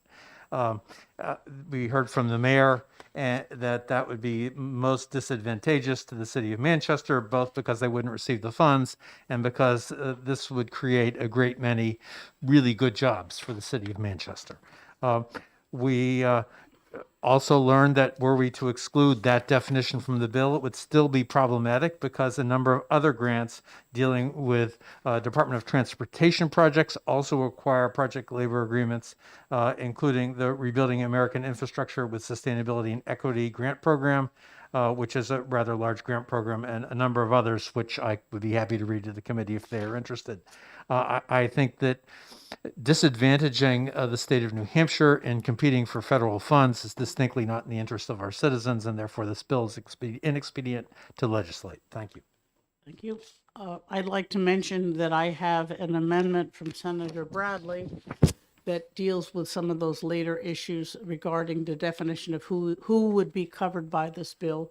That would amend the first one that I mentioned, but not the other grants, which the Department of Transportation clearly is a division of the government and would still be subject to the limitations under this bill. Thank you. But in any event, we can't consider the amendment until under this motion. Are there other comments, questions? Representative Pearson. Since I'm going to do a deep dive on the sword here, a couple things in my mind, and this, I know this is on video, so the New Hampshire Municipal Association can eat this up. This is going to be a rare opportunity that I agree with them. In reference to local control, I am a general local control guy. I always have been, and they have some serious concerns in reference to local control. I have serious concerns that this will shut off federal money to the state of New Hampshire, regardless of whether or not we like what the Feds tack on to things. That is the current reality, and I don't think it's in the interest of the taxpayers to cut off hundreds of $millions of potential federal money for a plethora of items that occur. I will remind the committee that it is federal law that anyone can bid on a job. Any contractor can bid on a job. And as I have a substantial safety background, a lot of these project labor agreements focus around safety and safety conditions on jobs. So we've never really, we haven't used these in New Hampshire. I don't think we have a problem to address with this. I think that the ramifications are substantial. and I don't even think they're fully out there. I think there's more problems with this than we even realize. So for the sake of just doing this, I don't agree with this. I think it's just going to cause too many problems, and I'm certainly not going to have the taxpayers of Derry have to foot the bill for things that could have been had federal money matching with them. So I'm a solid no. I'm a little, don't quite understand why, if we've never used them, then prohibiting them is going to cause this disaster to fall on our heads. And I agree. I mean, it is a business decision, but I don't think it's appropriate for the state to mandate them. And it would still be a business decision whether a contractor wanted to make use of a PLA, even if it were not required by the state. Thank you. Thank you. Other comments, questions? Representative Schmidt? So the motion is ITL. Yes. And Representative Pearson just said he's a solid no, although his argument sounded like he was a yes. I'm a solid no to this, to the idea of this. So I will be voting for the ITL. Thank you. Any other comments, questions? Okay. The motion is in expedient to legislate on Senate Bill 274, and the clerk can call the roll. Representative Lucas. Yes. Yes to ITL. Oh, sorry. Thank you. No. Representative Murner. Yes. Representative Plett. No. Representative Pearson. Yes. Representative Allegro. No. Representative Bailey. No. Representative Lanzara. Yes. Representative Folsom. I don't know what it is. I'm Now sorry. I've forgotten what I'm supposed to say. Are you for ITL or do you want the bill to pass? The motion is Can you give me a moment and go on yes, and the come motion back the to me? motion is ITL on Senate Bill 274. Of course, sorry. Representative Santonastazo. No. Representative Goley. Yes. Representative Schuett. Yes. Representative Jourdi. Oui, cher honorable. Representative Schmidt. Yes. Representative Marsh. Yes. Representative Fellows. Yes. Representative Fontenay. Yes. Representative Grote votes yes. Representative Gormalo. Yes. And the chair. Oh, do you want to wait until? No. Okay. And Representative Folsom. No. Okay. It is 12-7. The motion passes. Okay. That will not be on consent. Does someone wish to write a minority report? Okay, Representative Lucas will write a minority report. And your motion will be OTP. Mm-hmm. Okay, that one. And Representative Marsh, we are back to Senate Bill 277. And Representative Marsh moves Amendment 1763. Yes, Madam Chair, I do, and I'll be glad to explain the difference between this amendment and Representative Kubovich's amendment. We made a daily influence that moved 1695. We never. We voted on it, no. We never voted on it, and we never pulled it back. Yes. Excuse me, technical correction. The previous motion on this bill was by Representative Bailey adopting Amendment 1695. And rather than voting on it, we have a revision to that amendment by Representative Marsh. We should probably have voted on the other amendment first. You need a motion, or do you on Well, that we amendment? dropped the conversation after the motion was made, but before it passed. Can he withdraw his motion? Yes, he could. Would you? I do have some comments before you withdraw, if that's okay, in What's regards that? to it. I have some comments in regard to the previous amendment. Just Michael Ivokovich was, he contacted me in the interim. He's watching it on the internet, and he was just pointing out that the concern is, potentially, 3 to 6 years in the future with the continuing education requirements. And since this bill is just to kind of temporarily, extend the emergency licensure, we could just take care of the problem, and, you know, during another legislative session, as far as making sure the continuing education would be covered. Okay, well, that's more of a question on Representative Marsh's amendment. We are on Senate Bill 277. The previous motion, which we had not yet voted on, was on Amendment 1695 by Representative Bailey. So we can either withdraw it or we can vote on it. Do you want to ask? Yes, Representative Bailey, do you wish to withdraw your motion or do you wish to have us vote on it? It's not a trick question. It's not, yes. It's not a trick question. You want to vote? Want to vote? Okay. All right. So which amendment are we now voting? So the amendment that we had the motion on is Amendment 1695, written by Representative Kubovich to Senate Bill 277. And Representative Blackus has a comment. Representative Blackus. Yes, I know we're voting on this amendment, but it would help me make the decision if I knew just what lines in Representative Marsh's amendment differ.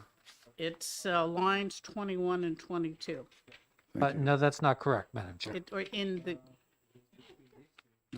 In Yakubovich's amendment, lines 12 through 14 and lines 22 through 24 are the lines that I object to, and I'll be glad to explain what I would propose that we replace them if you would think that is in order. I have one concern. Your amendment specifically addresses RSA 32916G, which I believe is the licensing of physicians. You're correct, and that's because that's what we had in the information that was distributed. It would take me longer to prepare an amendment that looked at other medical providers. Well, I'm not sure I would require every medical provider to provide evidence they've met the physician's continuing education requirement, which is what your bill, your amendment does. But anyway, the current amendment is 1695, and as I said, as he said, Representative Marsh's concern is the elimination of continuing education. Yes, Representative Perhaps Vail. you'd like to just recess it again until he gets the proper chapter. Or language. Madam Chair?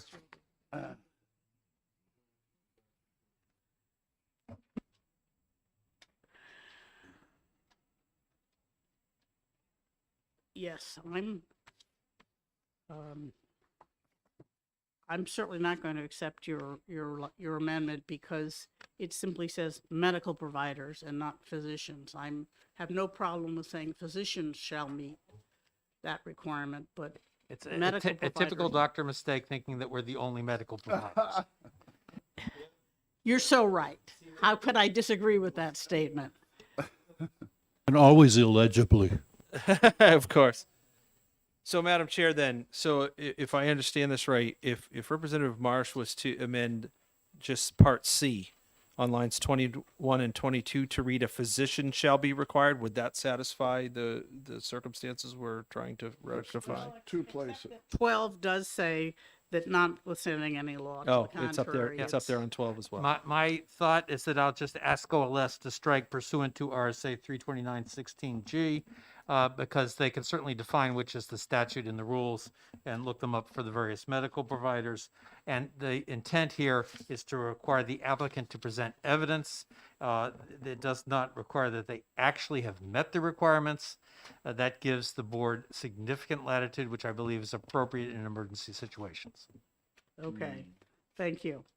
So we have the motion on the Yakubovich amendment, which now that we understand the Marsh amendment, which a different version of which will be brought forward after we take this vote, if we prefer it. Are there any other issues with the Yakubovich amendment that we should discuss while we're looking at it? Representative Schuett? No? Okay.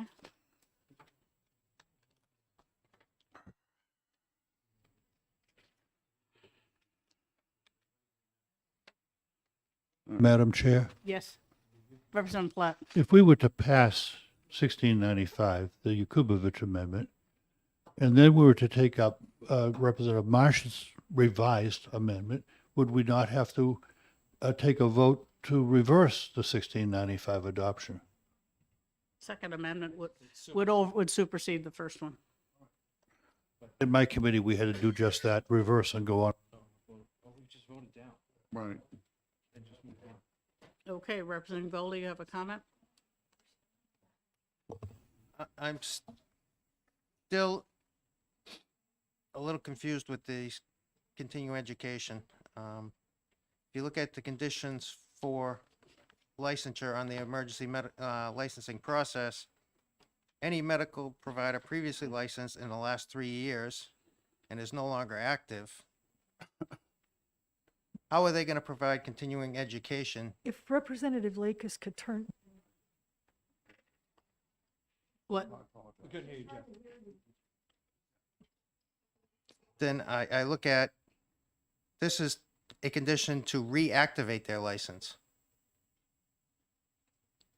So I guess my Yes. question is, why are we requiring continuing education for someone who's been out of the service for 3 years?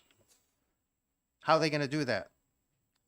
That's a very good question, and my preferred approach would be to say that they shall complete their continuing education within a shorter period of time than the 2 years of the license. But Representative Marsh probably has a different answer. Yes, as a retired physician, I can attest to the fact that many retired physicians retain an interest in medicine and continue to attend lectures or classes and may very well be able to document that they have met the continuing education requirements, although they may not have submitted the paperwork. So that's why I phrased it in the way that I did. Thank you. Any other comments, questions? Massive confusion all around. Okay.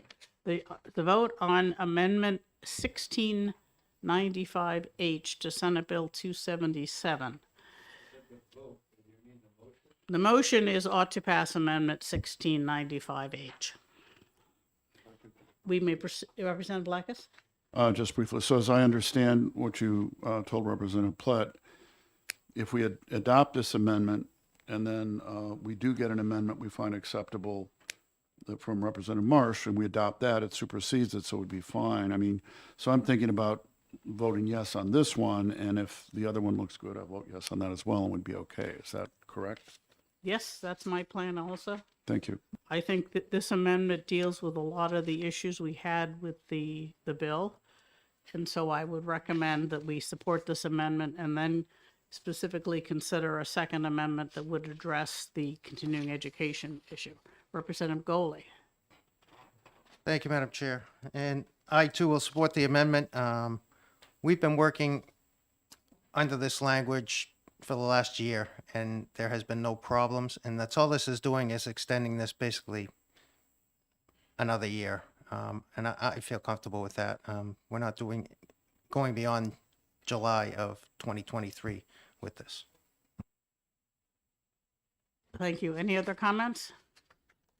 Okay, so the motion is the 1695 amendment to Senate Bill 277, and the clerk can call the roll. Representative Lekis. Yes. Representative Murner. Yes. Representative Platt.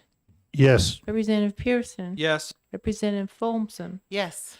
Representative Allegro. Yes. Representative Bailey. Yes. Representative Lanzara. Yes. Representative Santonastaso. Yes. Representative Goley. Yes. Representative Schuett. yes. Representative Jurdi. Oui, shall know that. Representative Schmidt. Yes. Representative Marsh. No. Representative Fellows. Yes. Representative Fontner. Yes. Representative Gorda votes yes. Representative Gormalo. Yes. And the chair. Yes. Okay, 18-1. Motion passes. At 18-1, the amendment is adopted. It's available for further amendment. And Representative Marsh, you're going to get something that addresses. I've already submitted it. We'll see how long it takes them. Okay.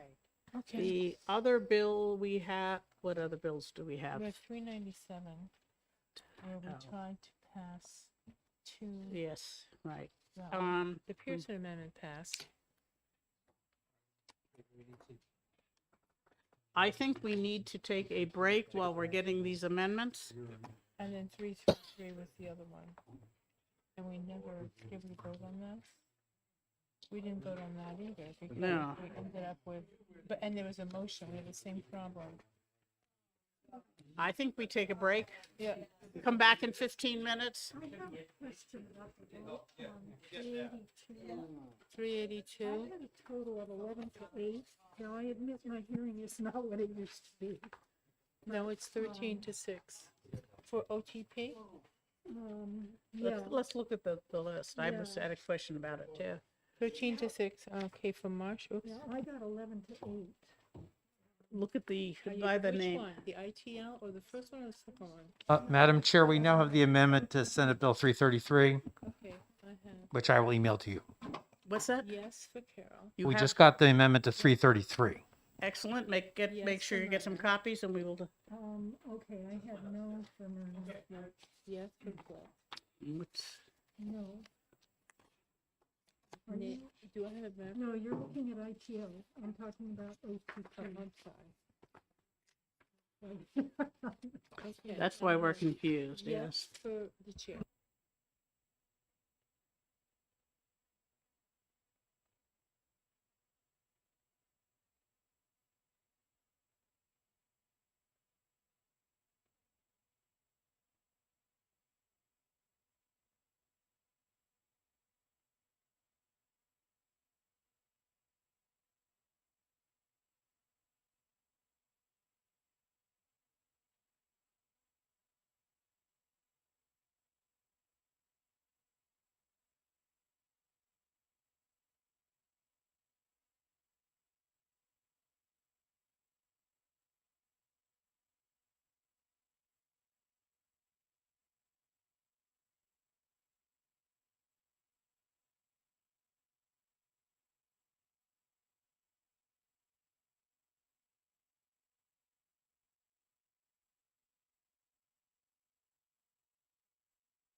we have 3 bills yet to vote on. Senate Bill 277, we have passed the Yakubovich amendment, and Representative Marshall's getting another amendment. Do we have that yet? Okay. All right, then we will hold off on dealing with that because it's a serious issue. So They get 5 minutes left. They close at 5, don't they? OLS. when we're here, they're here. They stayed a week ago till 10 o'clock at night. No, they will stay as long as we're here. And I think we're close enough to the finish line that I'd rather not come in tomorrow if you guys don't. Super, then they need to be here. Okay, so Representative Goley, you have a motion. Yes, Madam Chair. I move reconsideration on the ought to pass as amended motion on Senate Bill 397. I second. Okay. This is reconsideration. All right, so the action is that if we vote yes on reconsideration, we can take up that vote again. So, does anyone wish to speak on reconsideration? Okay, I guess not. That's pretty self-explanatory. In that case, the clerk can call the roll. Representative Lekis. Yes. Representative Murner. Yes. Representative Plett. Yes. Representative Pearson. Yes. Representative Folsom. Yes. Representative Allegro. Yes. Representative Bailey. Yes. Representative Lanzara. Yes. Representative Santonastazo. Yes. Representative Goley. Yes. Representative Schuett. Yes. Representative Jardine. Oui, cher honorable. Representative Schmidt. Yes. Representative Marsh. Yes. Representative Fellows. Yes. Yeah, Representative Fontner. Yes. Representative Gerda votes yes. Representative Gormalo. Yes. And the chair. Yes. 19-0. Okay, so we are reconsidering our vote of ought to pass with the Pearson Amendment on Senate Bill 397. This leaves the bill consisting of the Mental Health Compact and the additional phrase on the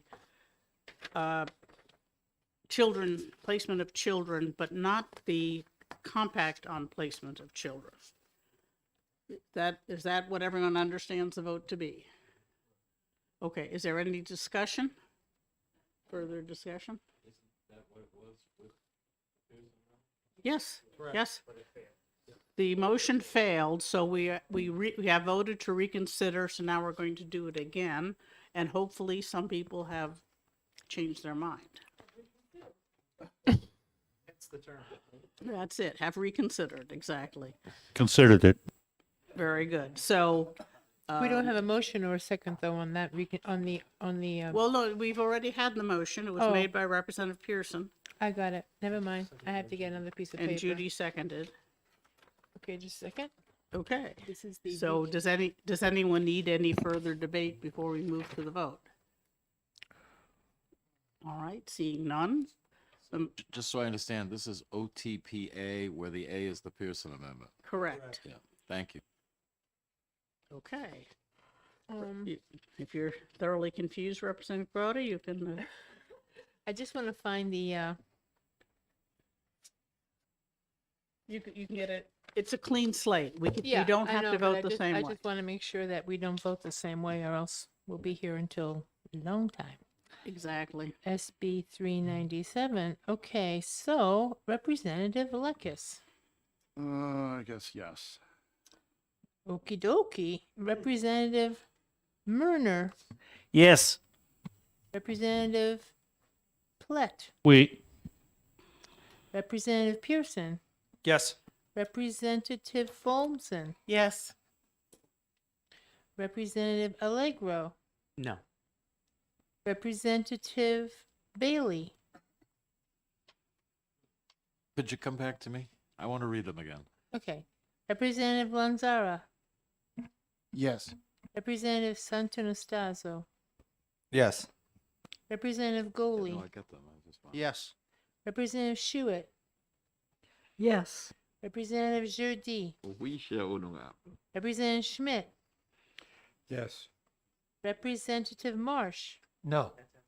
Representative Fellows, Yes.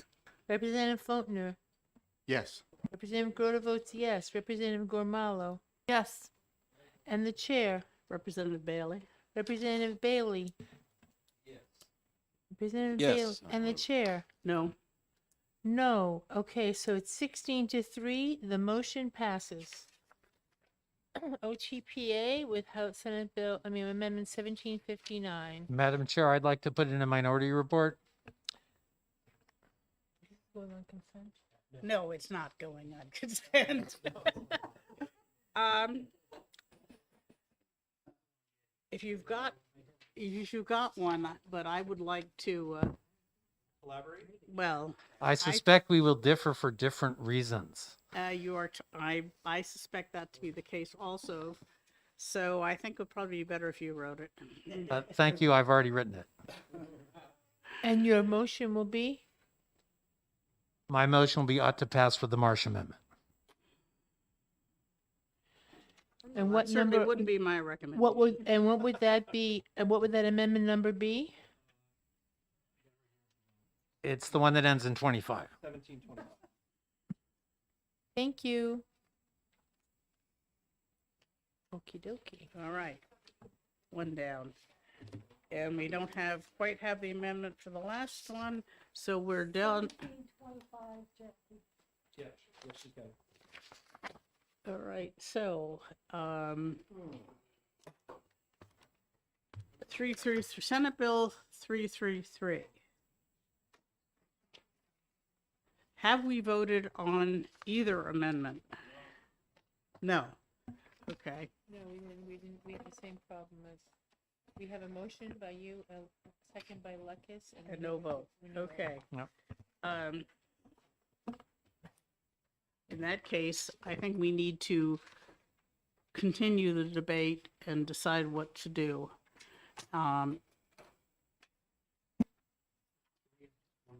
Yes, the amendment that we are under consideration at the moment, which is amendment number 1694,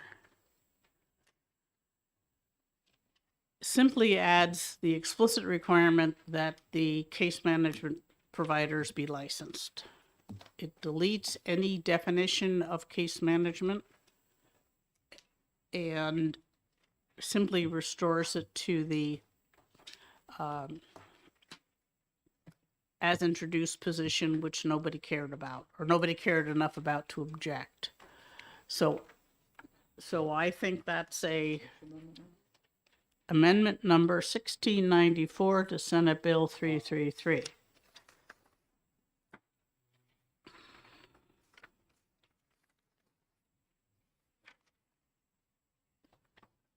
Any further comments?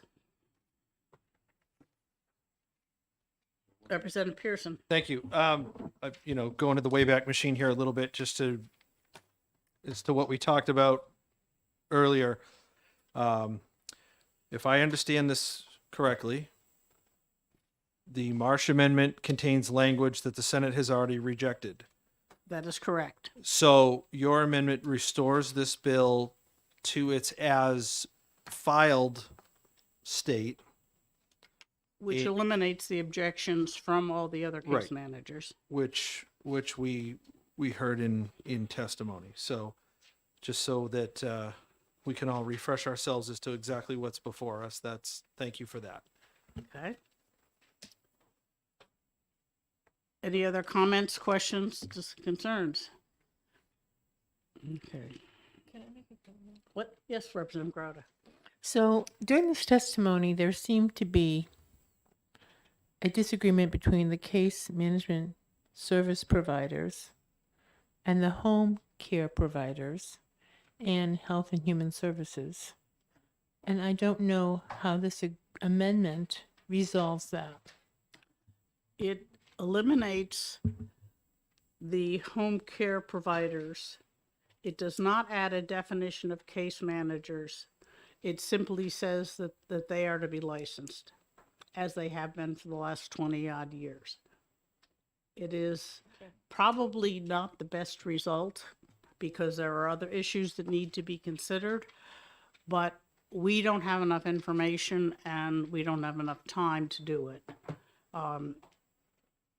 So I think just establishing that, yes, they need to be licensed, because I don't know why HHS decided after 20-odd years of licensing them, including that they don't have any statutory authority to license them. So I am concerned about what HHS is thinking and what their intentions are, and I do not want to speculate on them because that's not what we do. And so I think just saying, yes, we think these organizations need to be licensed, do it the way you have been doing it, seems like the right step to take now.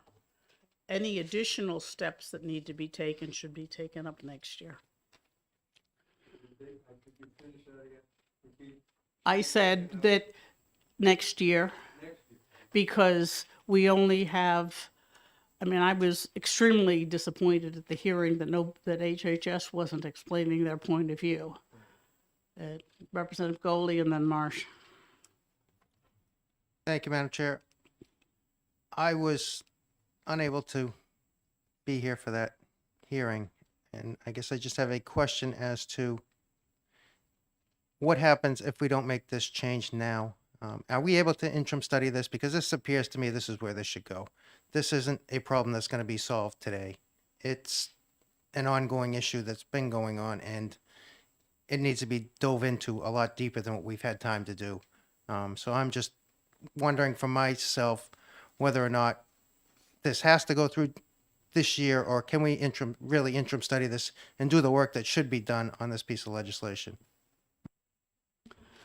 I don't know. I agree with you that the whole topic needs to be looked at, but I'm not sure we're the right people to do it because it's mostly tangled up with not so much with licensing as with Medicaid. And we'd rather not get involved. But if the original impetus for the bill was a statement by HHS that they don't have the authority to license these organizations, and they don't come to defend that here, I think I'd like to just say, yes, we want to license them and let the other issues be dealt with by HHS for one and financed by the other. That's my preference, but if I'm sure you could see it differently. Representative Marsh?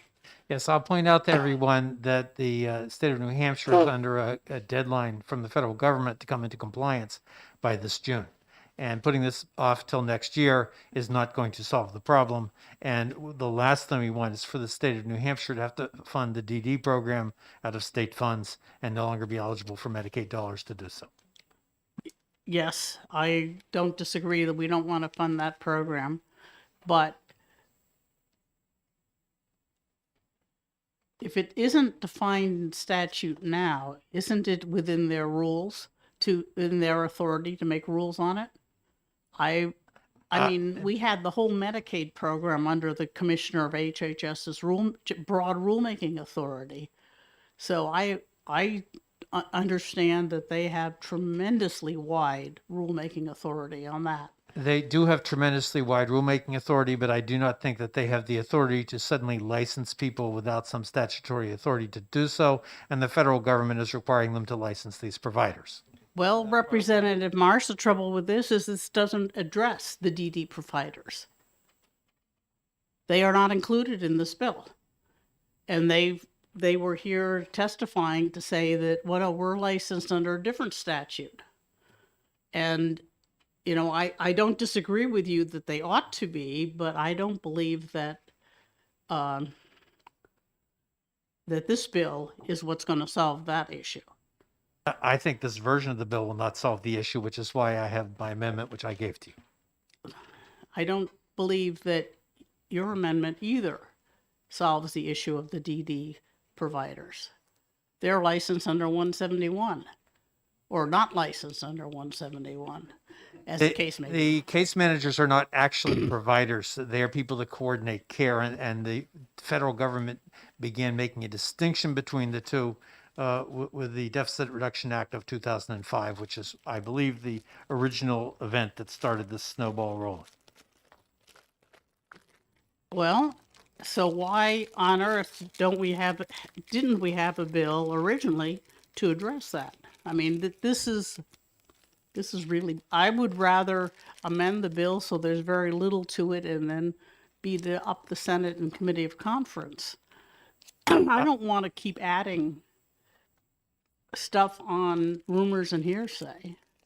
I don't think that the testimony at HHS oversight was rumors and hearsay, and I agree with you that Health and Human Services could bring their bills in a more timely manner and in a more divided manner so they could be properly considered by the legislature. Well, yeah. But that's beyond my control. Indeed. And the fact that the Senate has already considered this and rejected it says it's a waste of time for us to add it, because they've already said, no, we don't want to do that. Regardless of what HHS said, if we add that amendment, my concern is that the Senate will say, no, we don't care. Let it die. Which I understand is going to happen without even a committee of conference. Representative Goley? Thank you, Madam Chair. And the other concern I look at here is if we amend this and the Senate decides to go to committee conference, the deadline for the committee conference is the end of May and goes forward, and whether it gets signed or not, this doesn't take effect until 60 days after that. We're looking, it could be September. Mm-hmm. So I think that's another issue there that we're talking about when you talk about deadlines and this needs to be implemented right away. It's not going to be implemented right away. It's a ways off. Well, yes, and that's the part that is in it's section 2 that has the deadline. Section 1 just says keep doing what you've been doing, and with no particular deadline. Anyone else want to get in on this? Representative Schuett. Thank you. I have a genuine question. We know that you've said several times that the Senate rejected the amendment. I believe it was Senator Carson's originally, and Representative Marsh has put a House note on it.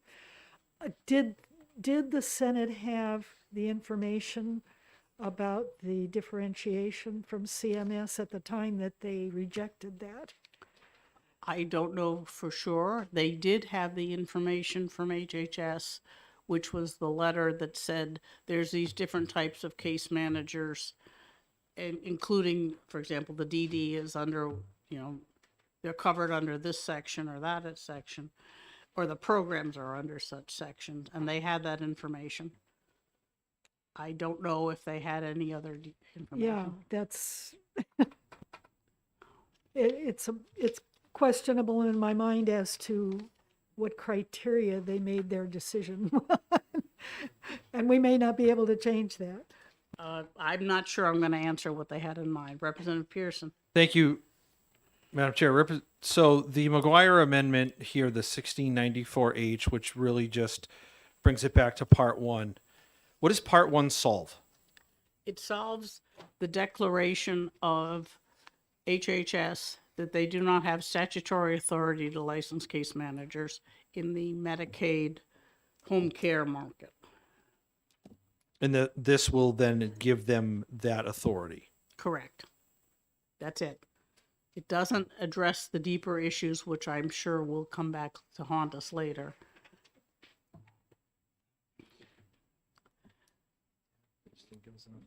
No.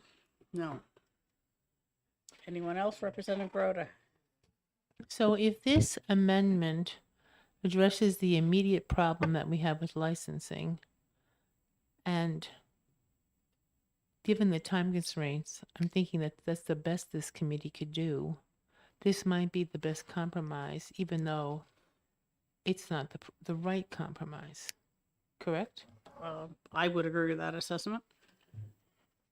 It's a quick fix to a problem that is deeper than we have time to solve. And with all due respect to Representative Golding, I'm not sure we're the right committee to solve it.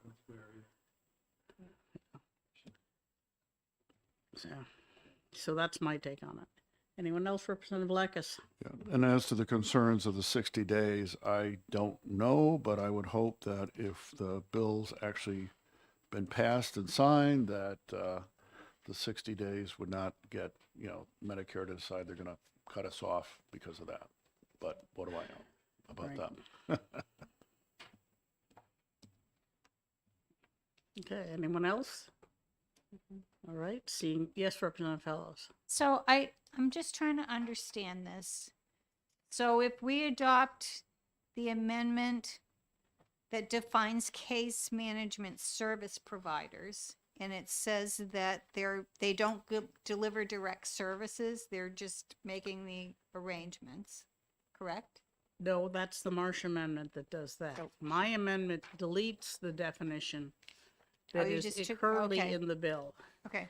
Because it is probably correct for the home and community-based care case management providers that deal with the Medicaid program, but it is not correct for people for case Right, right. managers in other Yeah, I get that. situations. So because you're only deleting 2, Mm-hmm. you're not changing section 1, Mm-hmm. where there's a reference to case management service providers. So there's not really is there definition? No, So they can just deal with it? Or, sure hope so. okay, but we're not, If they gotta have deal with this it on their law, own. this particular section has not been changed, and the case management agencies have been providing these services and so forth. They're generally conflict free, as it turns out, and so why HHS decided it can't quite license them anymore makes me very suspicious. They've been doing it for almost 3 decades. Yeah. So All right. it's weird. Anyone else? All right, seeing none. The motion is ought to pass Amendment 1694 to Senate Bill 333, and the clerk can call the roll. Representative Blackus. Yes. Representative Murner. Yes. Representative Plett. Yes. Representative Pearson. Yes. Representative Folsom. Yes. Representative Allegro. Yes. Representative Bailey. Yes. Representative Lanzara. Yes. Representative Santonastazo. Yes. Representative Goley. Yes. Representative Schuett. Yes. Representative Jurdi. We shall not. Representative Schmidt. Yes. Representative Marsh. No.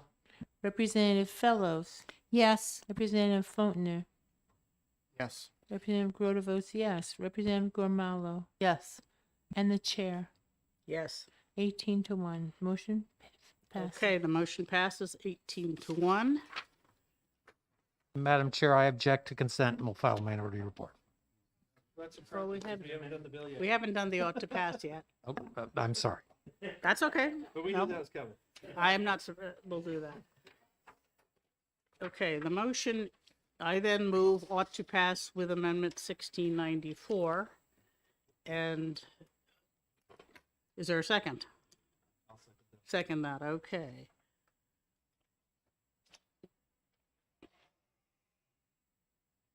I'm not going to say any more. Representative Pearson, do you wish to speak? Absolutely not.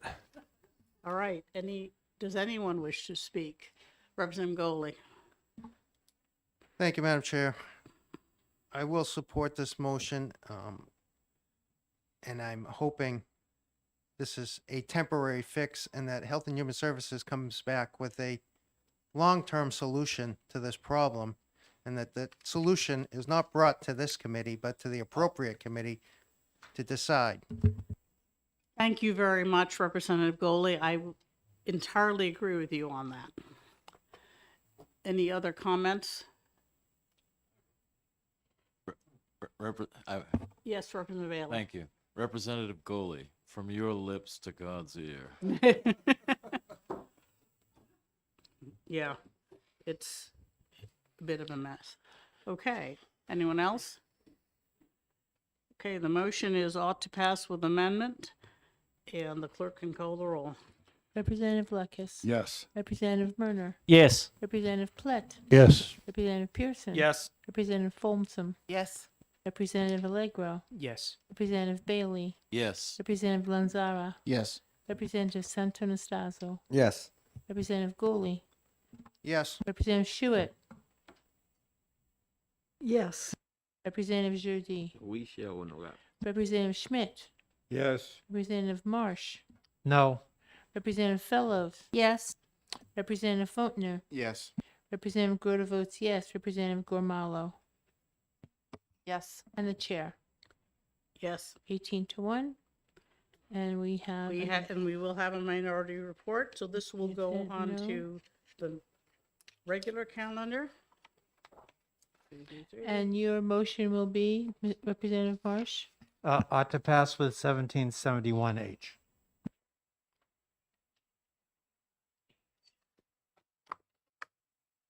Okay. So that was 18-1. And what else do we have left? 277, I think is, yes? Just technically, should the motion not be IPL? No, he wants to pass it with a different amendment. Okay, so he doesn't have to IPL it and then propose the next. No. Okay, thank you. Yep. Okay, so that leaves us with one bill still with us, Senate Bill 277. And where did we leave off? Well, we passed 1695. We passed the Yakubovich Amendment 18-1. And, oh yes, and Representative Marsh was getting another amendment that would clarify sections of that amendment. Okay, Correct. all right. So Representative Marsh, you have that amendment? OLS has not yet sent it to me. I'm willing to let the debate go forward because I think I can see where this is going, and I'll. Okay, well, where, appropriately. what is, all right, we'll let the debate go forward, and I will ask you to present the specific areas you are recommending we change. Yes, that'd be fine.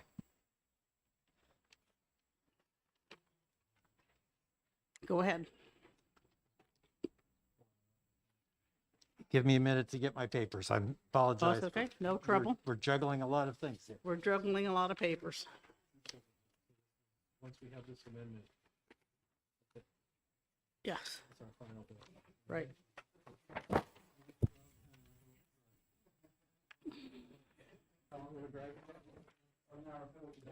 Representative Marsh, can I ask him a question? What's that? Representative Marsh, He's getting his act together. is OLS going to send you the amendment? That's what they told me. But, Okay. You know. That's okay. That's all right.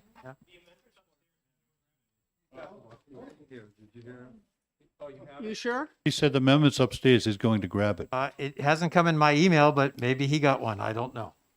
It could be a different one. Okay, thank you, Representative Marsh. Explain the concerns. Madam Chair, Yes. did we do 225, was it? We did that this morning. That was the morning? auctioneer one? Yeah. Yes. That was the one that you motioned.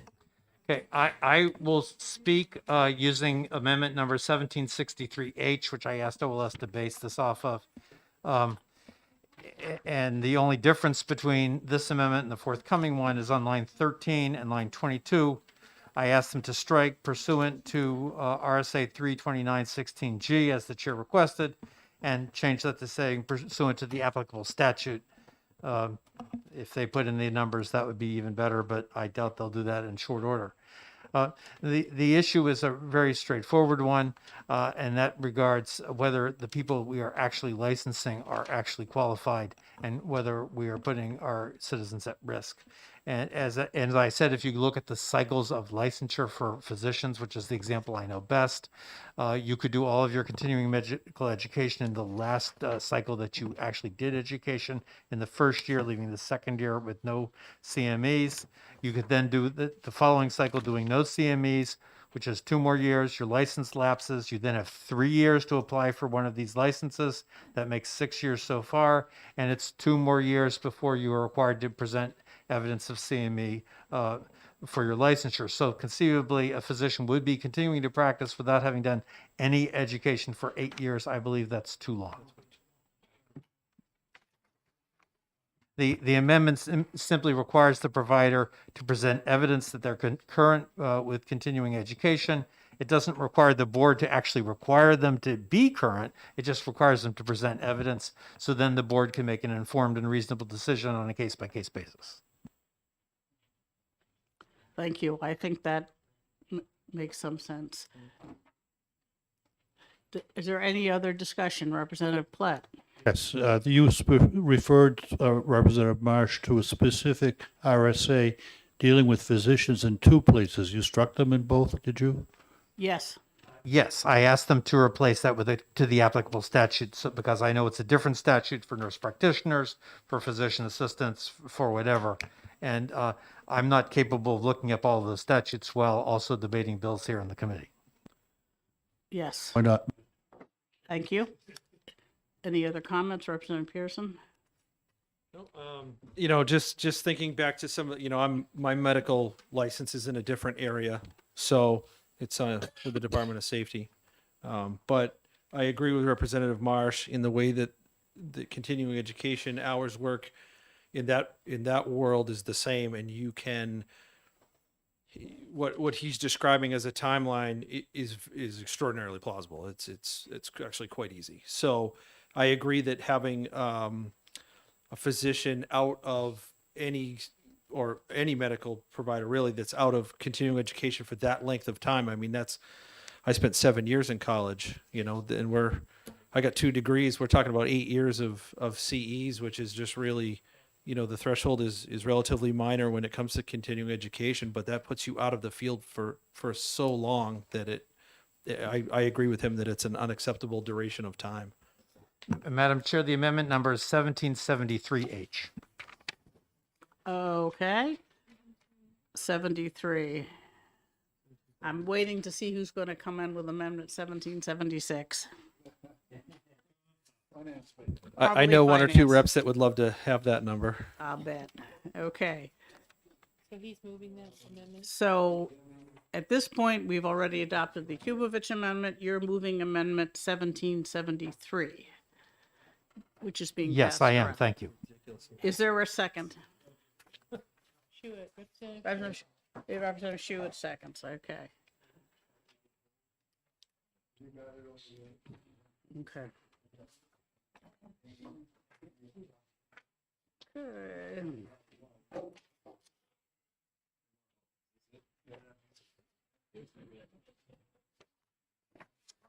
All right, we've had.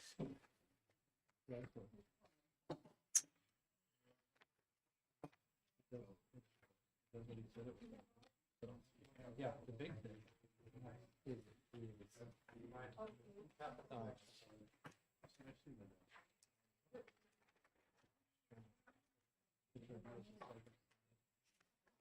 Okay.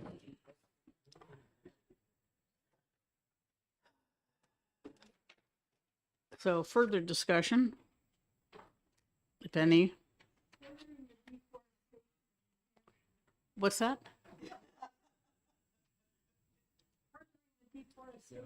We have the largest percentage of tree cover of any state, so it's survived. That's right, and we're proud supporters of the forestry industry. I think I'd rather make paper than expensive power. Yes, and Representative Lakis? Yes, I mean, this was for licenses granted under, emergency, and it's going to end, I think, what was the ending date on this? I apologize, but it's not that long, and so I don't see a need to do this. I mean, if it was the original going out to 2024, I might see a stronger argument, but I'm going to oppose it. Yeah. Well, this also would allow in a future emergency license to be issued. Bless you. And that is, under the circumstances, we might want to dig up retired doctors or nurses or physical therapists or whatever, and having them be under this amendment would make some sense, or even retired EMTs. I agree with the chair. I'm far more concerned about the effects of a future emergency or some other incident going forward. Okay, thank you, Representative Blackus. Actually, I would see that argument on the other side, because if we really have an emergency and we need medical people and things are disrupted, I don't think we'd want to have to prevent them from helping out just because they're waiting on some training, which may or may not be available under the emergency. Okay.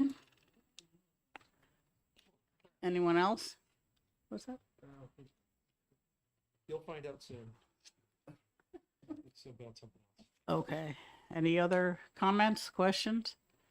All right. The motion is to adopt Amendment 1773 to Senate Bill 277. And the clerk can call the roll. Representative Lekis. No. Representative Murner. Yes. Representative Plett. No. Representative Pearson. Yes. Representative Folmson. Representative Allegro.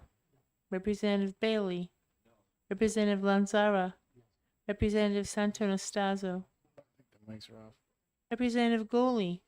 Yes. Representative Schuett. Yes. Representative Jurdi. We shall not. Representative Schmidt. Representative Marsh. Representative Fellows. Yes. Representative Fontner. Yes. Representative Grote votes yes. Representative Gormalo. Yes. And the chair. Yes. Okay. 1, 2, 3. It is 13-6. The amendment passes. All right.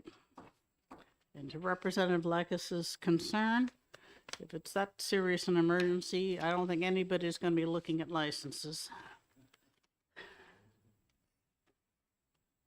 Okay. Okay. So, the amendment is adopted 13-6. Does someone have a motion?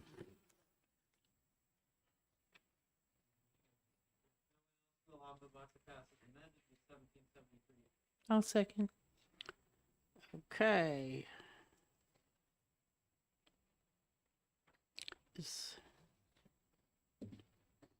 Okay, do you wish to speak to your motion? Okay, Representative Grote. Okay. Oh, I don't have any. I'm so sorry. No. I almost started the roll. No. Okay. Does anyone else wish to speak on this? Representative Pearson. My mic's dead. I'm just trying.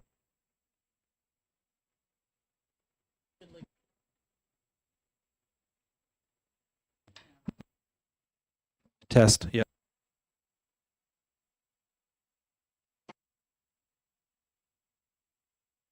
Anyone else? Okay, seeing none, the motion is ought to pass with amendment. The clerk can call the roll. Are you all ready? This is the last one of the day. We hope. Representative Lekis. Yes. Representative Murner. Yes. Representative Plett. Yes. Representative Pearson. Yes. Representative Folmson. Representative Allegro. Yes. Representative Bailey. Yes. Representative Lanzara. Yes. Representative Santonastazo. Yes. Representative Goley. Yes. Representative Schuett. Yes. Representative Jurdi. We shall not. Representative Schmidt. Yes. Representative Marsh. Yes. Representative Fellows. Yes. Representative Fontner. Yes. Representative Grote votes yes. Representative Gormalo. Yes. And the chair. Yes. 19-0. Excellent. Finishing on a high note. Does anyone object to consent? Okay. In that case, we'll put that one on consent. And all the committee reports are due no later than tomorrow. And I'm expecting ones from Representative Bailey on Senate Bill 225, Representative Schuett on Senate Bill 330, Pearson on 357. I've got that one. I've written 383. Senate Bill 282, Representative Marsh. I've written 358. Representative Fellows on 226. Representative Pearson on 397. And Representative Schmidt is doing a minority report on 358. Representative Allegro is writing on 224. That doesn't seem right. 224? Okay. I'm writing 333, and Representative Marsh is writing the minority report. 1, 2, 3. I've only got, 3 minority. Okay. Okay. Representative Lekis on Senate Bill 450. Representative Marsh on 382. Representative Goley on 274. And Representative Lekis is writing the minority. Representative Santonastasos is on 382 as the minority. And this last one is for Marsh. Yes, it is. And thank you to all of our substitutes. For lasting. Okay. This one is not right. Representative Marsh, Amendment 1725 is on what bill?